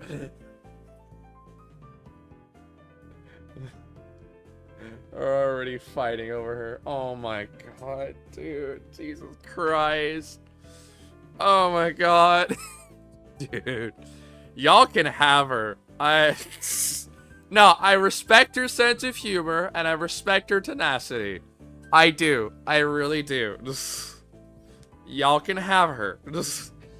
Oh my God. Still partially in shock for recognizing the need to reply something. I spit out the first thing I think of. No, nothing like that. I have a heart problem, arrhythmia. I said it. More like blurted it out. I said it. The girl in front of me purrs her lips together and glowers at me, looking very disappointed. How boring. Trouble in the pants would have been much more scandalous. God, dude. Dude, you can't... Look, she's very tempting, but no, I don't. Y'all can have her. What's with this reaction? I'm sorry to let you down. I forgive you. I collect people, and a person with, you know, that kind of problem would have been really great. Collect people? People with different problems. Huh, so you just like going around asking people what's wrong with them? Pretty much. I see. Oh my god. Jesus fucking Christ, dude. This is so bold. So bold. So bold. With little left to say, Ren resumes her lunch and the conversation dies anyway. But I keep thinking about what was said. It's the first time I told anyone about my condition. All the other people have either known about it already or heard it from someone else. Or didn't need to know about it like every other student here so far. Should I have told it as a natural part of introductions? Is it expected of me? Hi, I'm Messiah. I have a very serious heart condition. Is that how I'm supposed to go around introducing myself from now on? As if our disabilities would define us? What a distinguishing thought. Or maybe this Tetsuka girl just has an unnatural interest in such things. I walked to the back of the room and picked up the items from Misha lists. Chance opens to a steady rin from the corner of my eye. Her hair is blunt auburn, almost orange. I can see it. I can see the auburn color. I swear I'm not colorblind. Almost orange and cropped shorts. Long hair would probably be impossible with no arms. The boy's uniform and the lack of arms make her look very thin, almost scrawny. She's not particularly pretty except for her murky green eyes which flicker restlessly from below her. From below her short bangs. Which, even when she eats. The distance and the shadows make it seem like they don't reflect the sunlight at all, but instead absorb all of it within them like deep wells.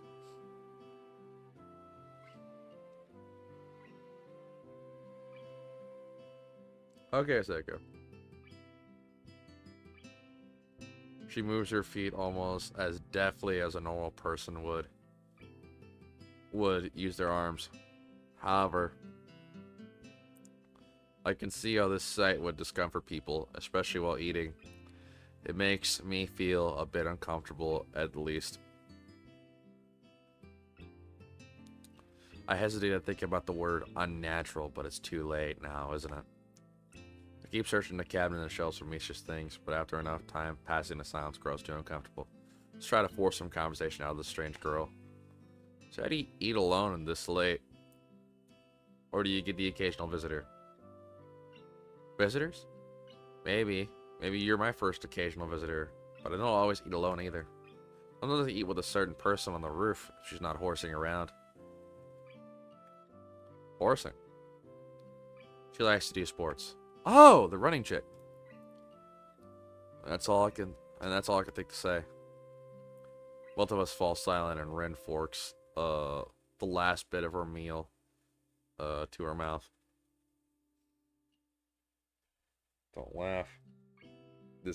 Don't think of that video. Don't you fucking laugh. This is wrong. That's wrong, Steven. No. Normal-minded. No. Don't. Stop it. I'm not laughing at her. I was thinking of a video that I am not going to share for simplicity reasons. In this context. I look down at my haul and double check it with Misha's list. It seems I have everything except plywood. So I think I have all the things now. That's very nice of you. I don't feel obliged to stay. I was just about to take a nap anyway. You need to do whatever you're going to do with that stuff anyway? Or perhaps you like watch girls sleeping. I'm not sure what to make of this, but Rin looks serious. Even if I did, I think I have to be going. I'll catch you around, Sasuka. You can call me Rin. I feel that our relationship is, at this point, good enough to warrant this much. I was already turning to make my exit, but she draws me back in. Fine, fine. Fine then. I'm Asao. Then you are. Rin looks at me with looks me hard in the eyes, but that intimidating feeling you get when someone stares at you isn't there. Ah, fuck. It's like she's actually not looking at me at all. She blinks a couple of times, and I can't figure out why a pause like this is just popped between us out of nowhere. See you later, Hisao. There is something like a tiny smile. Get that damn video out of your head. No! No! No! It's not funny. Stop. No. Absolutely not. This is wrong.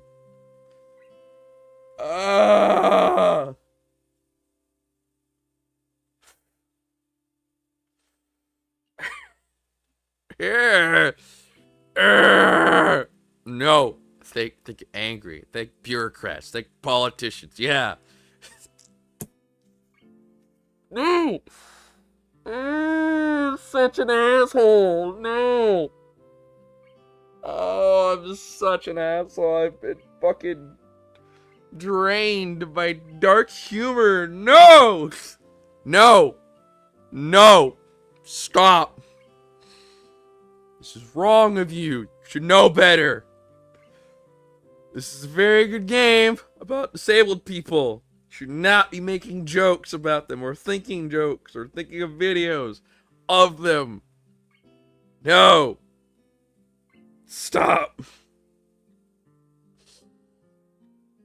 Let's get through this. Fucking Christ. I don't know why I'm having such trouble.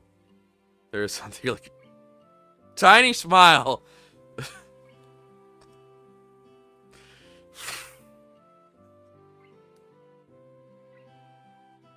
Fuck, if I don't get it out now. If I don't get it out now, I'm never gonna get it out. Fuck. Oh, no, I'm gonna dig myself a deep hole with this. Oh, shit. No! No. No, it's not. I swear to you. I swear to you. I swear to you. I'm trying not to. Okay, so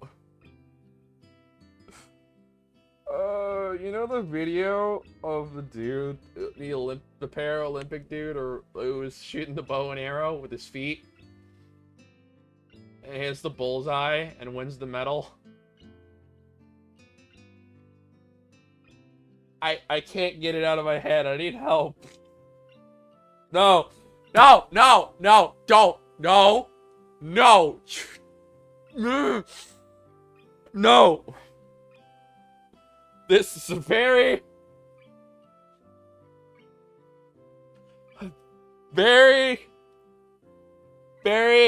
lovely looking woman. She's very talented. She is in fact one of the best girls in this game. Yeah, you know the one. You know the one. You know the one, Seiko. You know the one.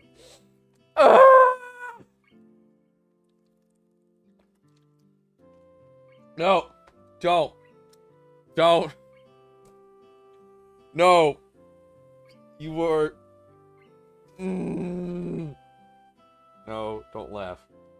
You are to contain this laughter. You are to contain this laughter. There's something... God damn it! I gotta stand up. I gotta stand up and breathe for a second. I don't know why!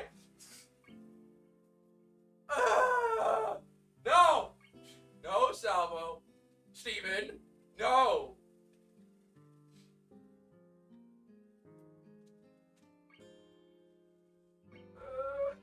Shit. No. No. I don't know what you're saying, Seiko. Hang on. Oh my god. Come on, man. You just got him.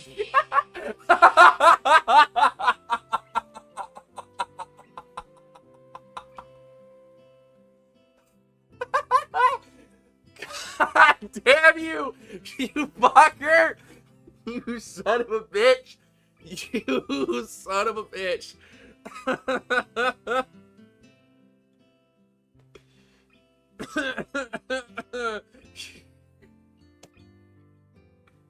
Oh my god. What is it? She's got the moves.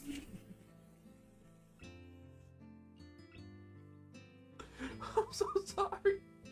I'm so fucking sorry. I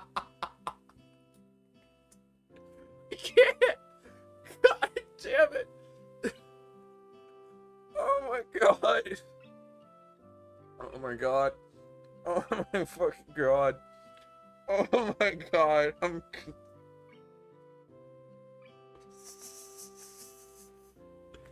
God. Oh god. God wants nothing to do with this. God is dead, and we have killed him.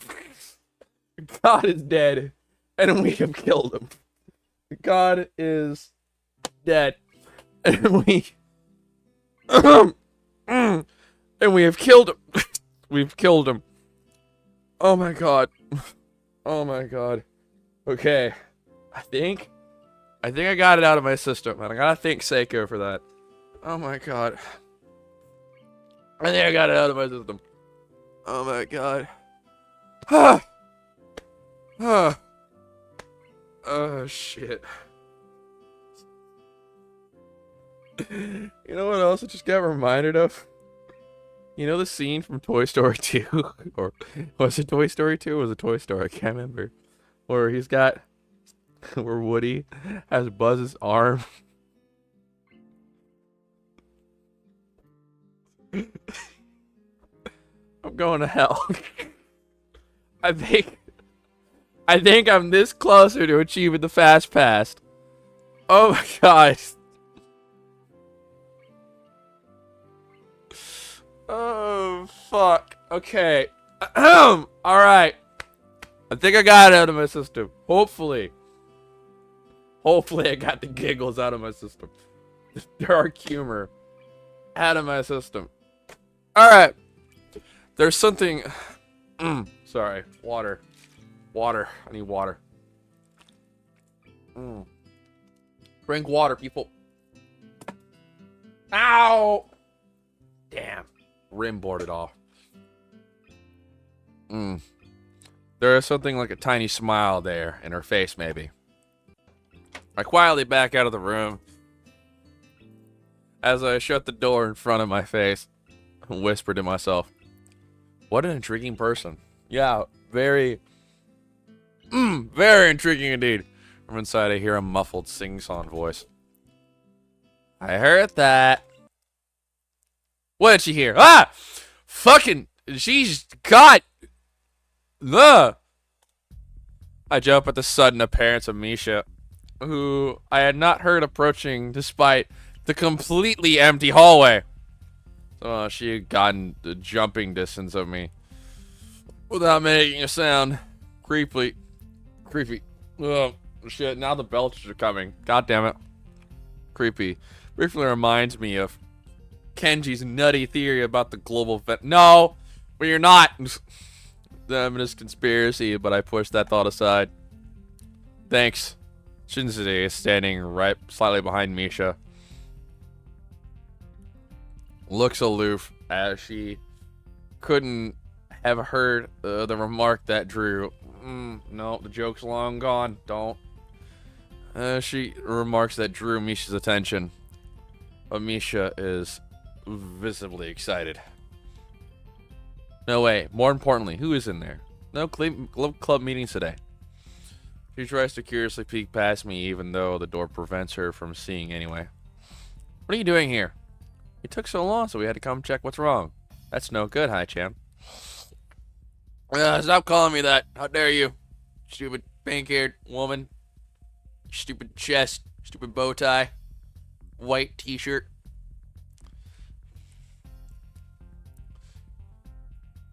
She wags her finger at me scoldingly. I found plywood, but everything else is still missing because you are tardy. Whatever. Oh, sorry. I got things here. Was just gonna bring them. I think you were up some mischief, Hi-chan. Who was in there with you? I wonder. You assume too much of me. You assume, just like my friends, you assume too much of me. Misha signs something quickly to Shinzei, pointing at her own ear a couple times. No! God damn it. Shinzei immediately pushes her way past me and opens the door to the classroom I just left. I can only imagine the shock she's experiencing. Shinzei's dealt in an attitude and the insolence of daring to deface the school property by sleeping on top of it must be too much to bear. And indeed, she stares at Rin, frozen in place apart from the slight, noticeable trembling sound of her shoulders. From suppressed rage, I'm sure. Instead of blowing up, Shinzei takes a few deep breaths, adjusts her glasses and slams the door shut, turning to sigh fiercely at Misha. Maybe she did blow up, but I can't understand it. Here's a very loaded stare at me, too. As if somehow my fault that Rin is sleeping on top of one of the tables. I hope she's not getting any funny ideas about the reason of my tardiness. Hello? Rin's voice comes from the other side of the door. It takes a few eye blinks to realize she might have trouble opening it. I open the door to find Rin directly behind it, looking at us with a half-interested, half-sleepy face. Hello? Indeed. Miss Etsuga, what do you think you're doing? You're absolutely not permitted to use school property for such disgraceful activities. Sure, it was sure certainly crowded in here. I didn't know it was this popular. It's hard to say whether she's happy or unhappy to prevent this turn of events. At any rate, she ignores... God damn it.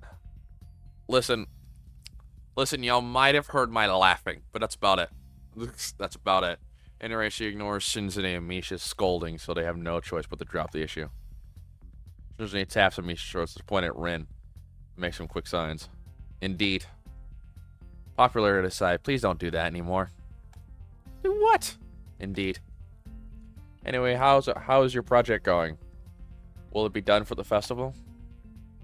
Rin looks at them blankly, apparently at ease under the pressure of Shinzei's cold stare is putting on her. I kept wondering about that myself too. Indeed. And? We'll think about it harder. As Misha signs a reply, Shinzei, her face turns to an unsatisfied frown. Indeed. Miss Etsuga, please try to take this seriously. It'll be a disaster if the wall looks like someone threw up their lunch onto it. Rin nods assertively. We'll think more seriously. Misha actually giggles at that, but Shinzei doesn't. Not even after translation. She just takes her head, takes her materials from me, and takes off with Misha in tow. Rin frowns thoughtfully as she looks after the retreating student council duo. How rude. True, though, I must finish my project before the weekend. It will be dire consequences if I don't. The end of the world as we know it. Like weekends usually are, but more dire.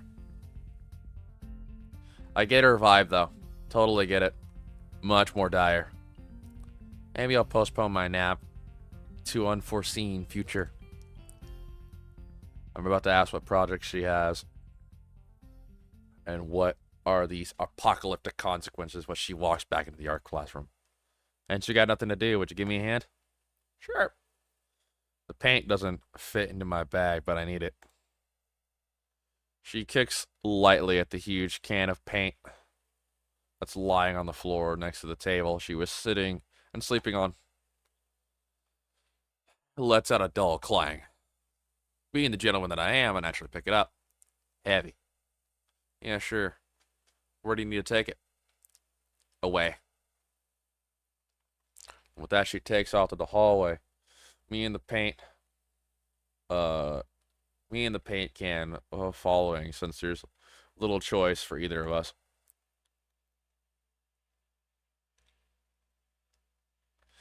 The hallway is quite empty now, with Shinsune and Misha gone, so we too leave towards the stairwell at the other end. Every 10 to 15 or 20 steps, I have to change the can from one hand to the other because the thin handle cuts into my palm. At least it keeps my arms from tiring too fast. Rin strolls on beside me with an uneven pace that I have trouble matching. Or maybe I am walking weird because of the extra weight. It seems like one of us is constantly walking too slow or too fast. I can't figure out which. 2 flights of stairs below. Trouble appears in the form of the head nurse and his fox-like grin. Ah, Mr. Naki. So Nakai. What a happy coincidence. Setsuka, too, of course. He nods courteously to Rin, who does not acknowledge him back. He turns to me because obviously it's me who he has some business with.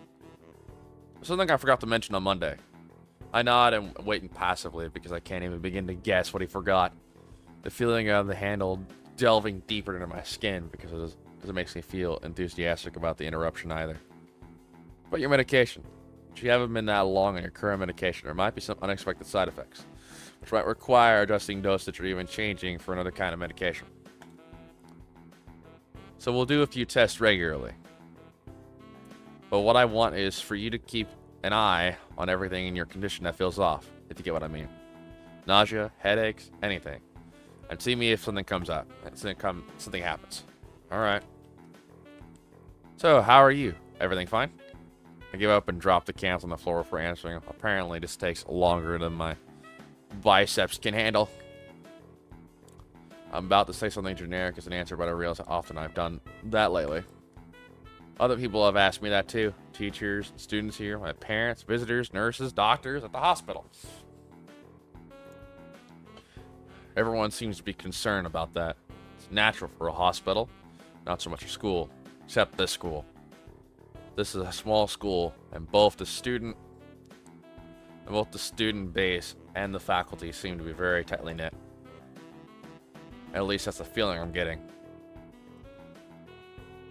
And this is not the kind of school that gets transfer students too often. The thought sends shivers up my spine. I don't give a generic answer anyway. That's great. Also, one other thing. My sources tell me that you've been neither the school track, nor even the pool. So I'd like to know if you've taken up exercising like I asked. Of course I haven't. But this inquiry gives me the feeling that I should have been running my ass off on the track since the very first day. You have people spying on me? Not as such. Just happen to know a few people. But that's not the issue here. So don't try and slip out of it. Dude. I was actually doing some improved weightlifting as an exercise. Pick up and lift the can up and down a few times. This is part of a sad imitation of a bodybuilder, even though it's weighing down on my arms painfully. The stupid grin disappears from his face for a second, then comes back like it was never gone. Etsuka, would you give us a second? What do you want, damn it? God damn it. The nurse grabs me by the shoulder without waiting for Rin's permission, which he didn't need in the first place, and drags me aside. When I told you to exercise, I wasn't joking. I understand that you're still in your first week and all, but please don't ignore the importance of this. The reason I'm coming down this hard on you is the habits are not easy to form. The more you slip and postpone, the harder it'll be. That's the same with everything like dieting. Can you promise me to be more serious about this from now on? God.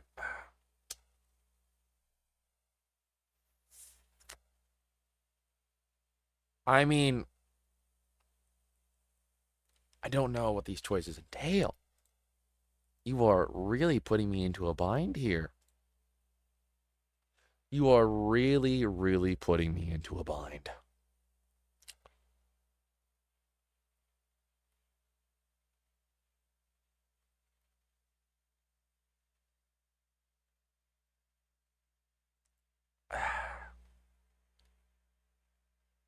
Alright, I guess it wouldn't hurt.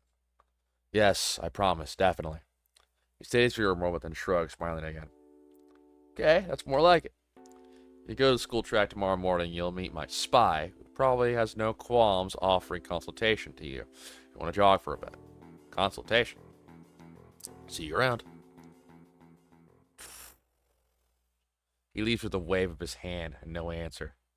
I walk to Rin, who has been waiting, idly leaning against the hallway, staring at the pale lighting fixtures in the ceiling.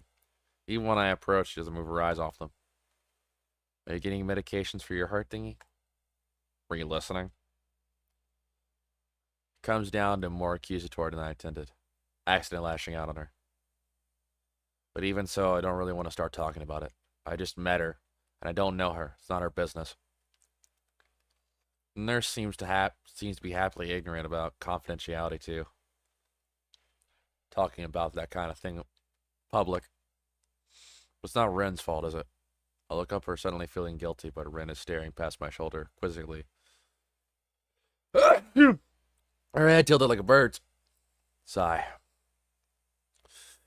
I don't know why it is so hard for me. It feels like there is some inexplicable lock that prevents me from being more upfront about this.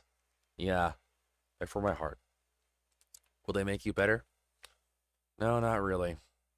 Just make me feel a little less worse. Rin keeps looking at me for a little while longer. She neither says anything further nor displays any kind of emotion I could discern. I'm thankful that she doesn't. I'm still not. I'm quite used to all this. The hospital, it wasn't easy. It was easy. But I still haven't sorted my feelings about having to live a normal life with this disability. Leave the main building and Rin leads us onward towards the dorms. We stop at a small patch of greenery in front of the dorm building. The dorm was built in a slightly elevated ground with a wall and a few trees that everyone has to circle around every time they come and go. It's probably the only inconvenient design in the school. Entire wall, made of the same kind of bricks as the building itself, has been covered with some sort of painting. Most of it is still mere sketches, quick lines drawn with black and white against the gray plaster that covers almost the entire length of the wall, but some places look a bit more finished. There are still human faces, legs, and hands. I can't quite say what the painting as a whole might portray. Stacks of what seems to be paint cans are arranged in piles on the ground besides the wall.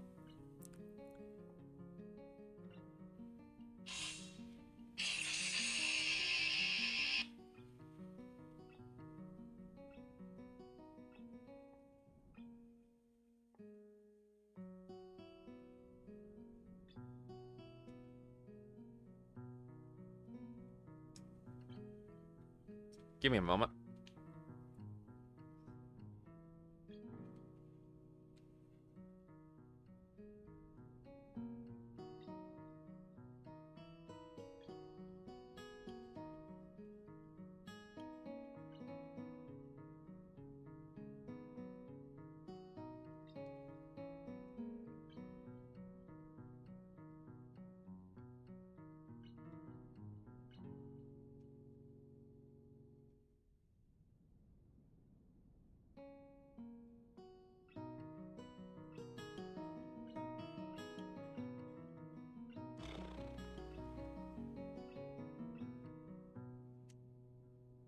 I gotta pee too.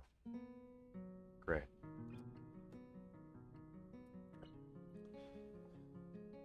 See, the left side is hardly off the ground yet. It's because I couldn't get in the mood yesterday, so I gave up and went to meditate instead. Then it was suddenly morning. I have to work on it, but the guys from our class are helping with the negative bases and base surfaces whenever, which is a problem. It's easier to paint big areas so there's a lot of people with hands. The reach is better. It's faster too. She goes on a tangent of a tangent, waving a little with her arm or whatever of it. There actually is to demonstrate, even though I got the point already. The white cotton of her sleeve flaps around, and it makes me think it could look sadder than it does. But it makes me feel out of place, like almost every tangible reminder of the student bases, special properties has in the past few days. This girl doesn't notice my dreary feeling, of course, or the fact that she lost me a while ago already, and just keeps on blabbering. So that's what I'm trying to figure out. There's something I need to figure out, and then figure that out before it's too late and all hope is lost.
Come on.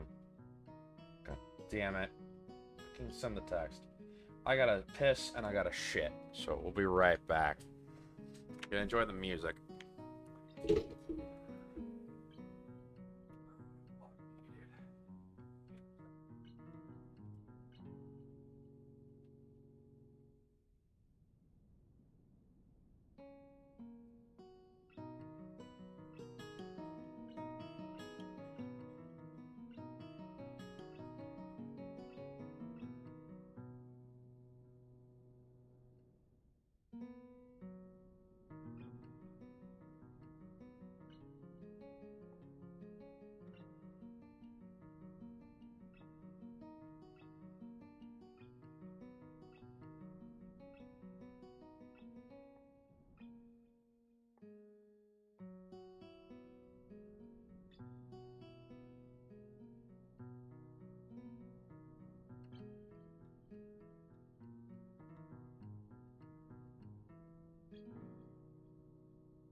Alright.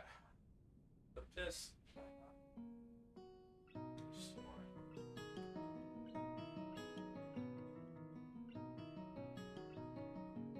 That didn't happen.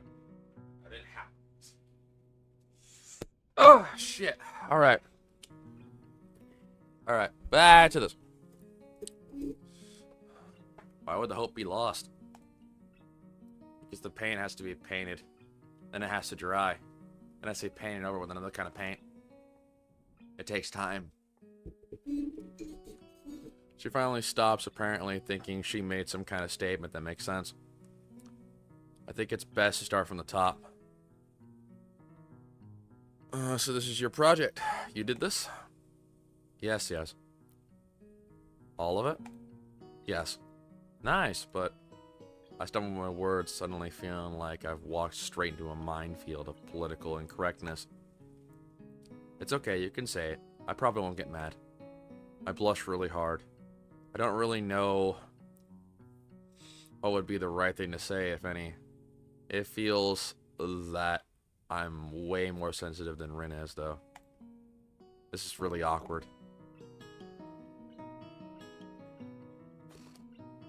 Don't you want to ask? How did you paint these without hands? See? I'm an easy person to talk to, right? With my feet. Almost guessed that already, but isn't that hard to do?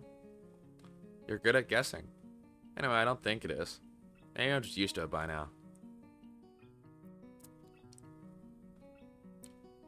I can get my mind around the fact that she could be an artist. But seeing how adept she was using her feet to eat, I figured painting might not be a problem either. Neither of us has anything more to add to the subject. The afternoon light worked pretty well. I was afraid it would look too flat, but it's not like that after all. I think it's actually pretty interesting. I wanted to see what it looks like in the dim light. Do you think it's flat? Oh, paintings tend to be flat. Not like that kind of flat, you know, flat. Like some people are. No substance, no meat when there should be some. But I knew a few girls who... Okay, I get it. But I really couldn't tell. I'm not that good with art. I can't name many artists or artistic terms. So I don't really have anything to say. Rin shrugs her shoulders at that, saying, suit yourself. Without saying it, looks up at the sky as if trying to look for something up there. I didn't think I'd get any actual work done.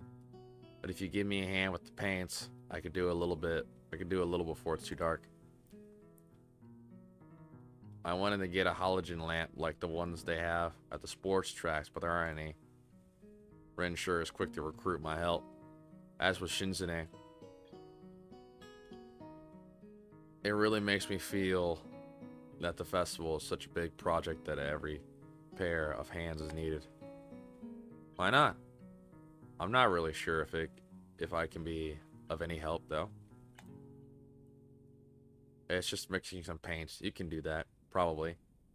Do you have motor control problems? Like, you know, those people who have some? Cerebral palsy, maybe? Not that I know of. I get it. Hardy thing has something to do with that. She gives me a sly look for no reason. No, it doesn't. I get it. Let's do it then. So she sits on an empty wooden box and very naturally picks up a wide brush between the toes of her bare right foot. I open a few cans and pour some of the contents into a shower bowl for mixing.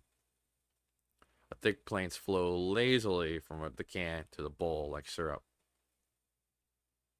I might have to call it here. Not here, but I'm waiting for the day to end. I mixed them, creating funny, hypnotic-looking swirl patterns that melt quickly into each other to form a new monotone hue. Rin sets to work every now and then asking me for a hand with something or the other. Finding different brushes is easy though, but mixing the paints to be the exact tone this girl is apparently seeing in her head is a frustrating ordeal. She wants precision down to the last millimeter before she's satisfied, but her instructions are obscure at best. And add a half splash of green. I crouch down to pick the can of bright green. The other green. This green. You could at least tell me the label. I carefully pour some of the other green paint into the mixing bowl. No, that's almost a whole splash. More white. Is green a good color to add? No idea, you're the artist here. And a smile appears in the corner of her mouth. Do you lack an opinion? No, it's just I have no idea. It's okay. Because I got an idea. Add more white. With this exclamation, I poured a minuscule amount of white into a bowl and mix it. Looking slightly whiter. That's not good. It has to be like the color when you wake up. And you know that you saw the meaning of life in your dreams but can't remember it. Maybe it's yellow. Despite the impossibility of mixing colors like the change of seasons or any other nonsense that's being imposed on me, I find myself enjoying it more than I thought I would. Seeing a painting being born on the plaster wall feels like magic. I spend moments that I have mixing paints, crouching down on the paving and just looking at her work. It feels slightly intrusive at first, like breaking some imaginary intimacy, but Rin doesn't seem to mind.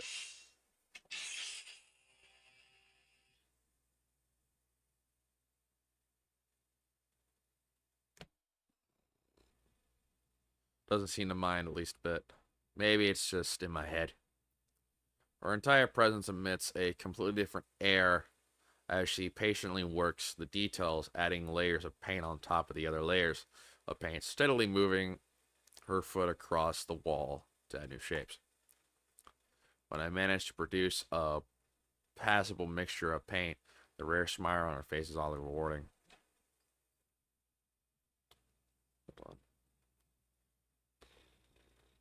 Dun, dun, dun, dun, dun, dun, dun.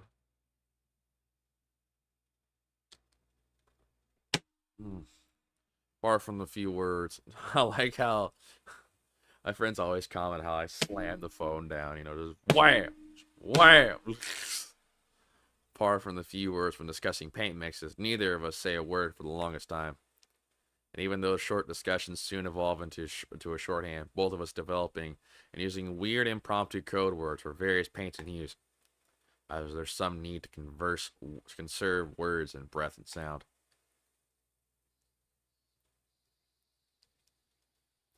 We stay there late into the evening until it becomes too dark to paint properly.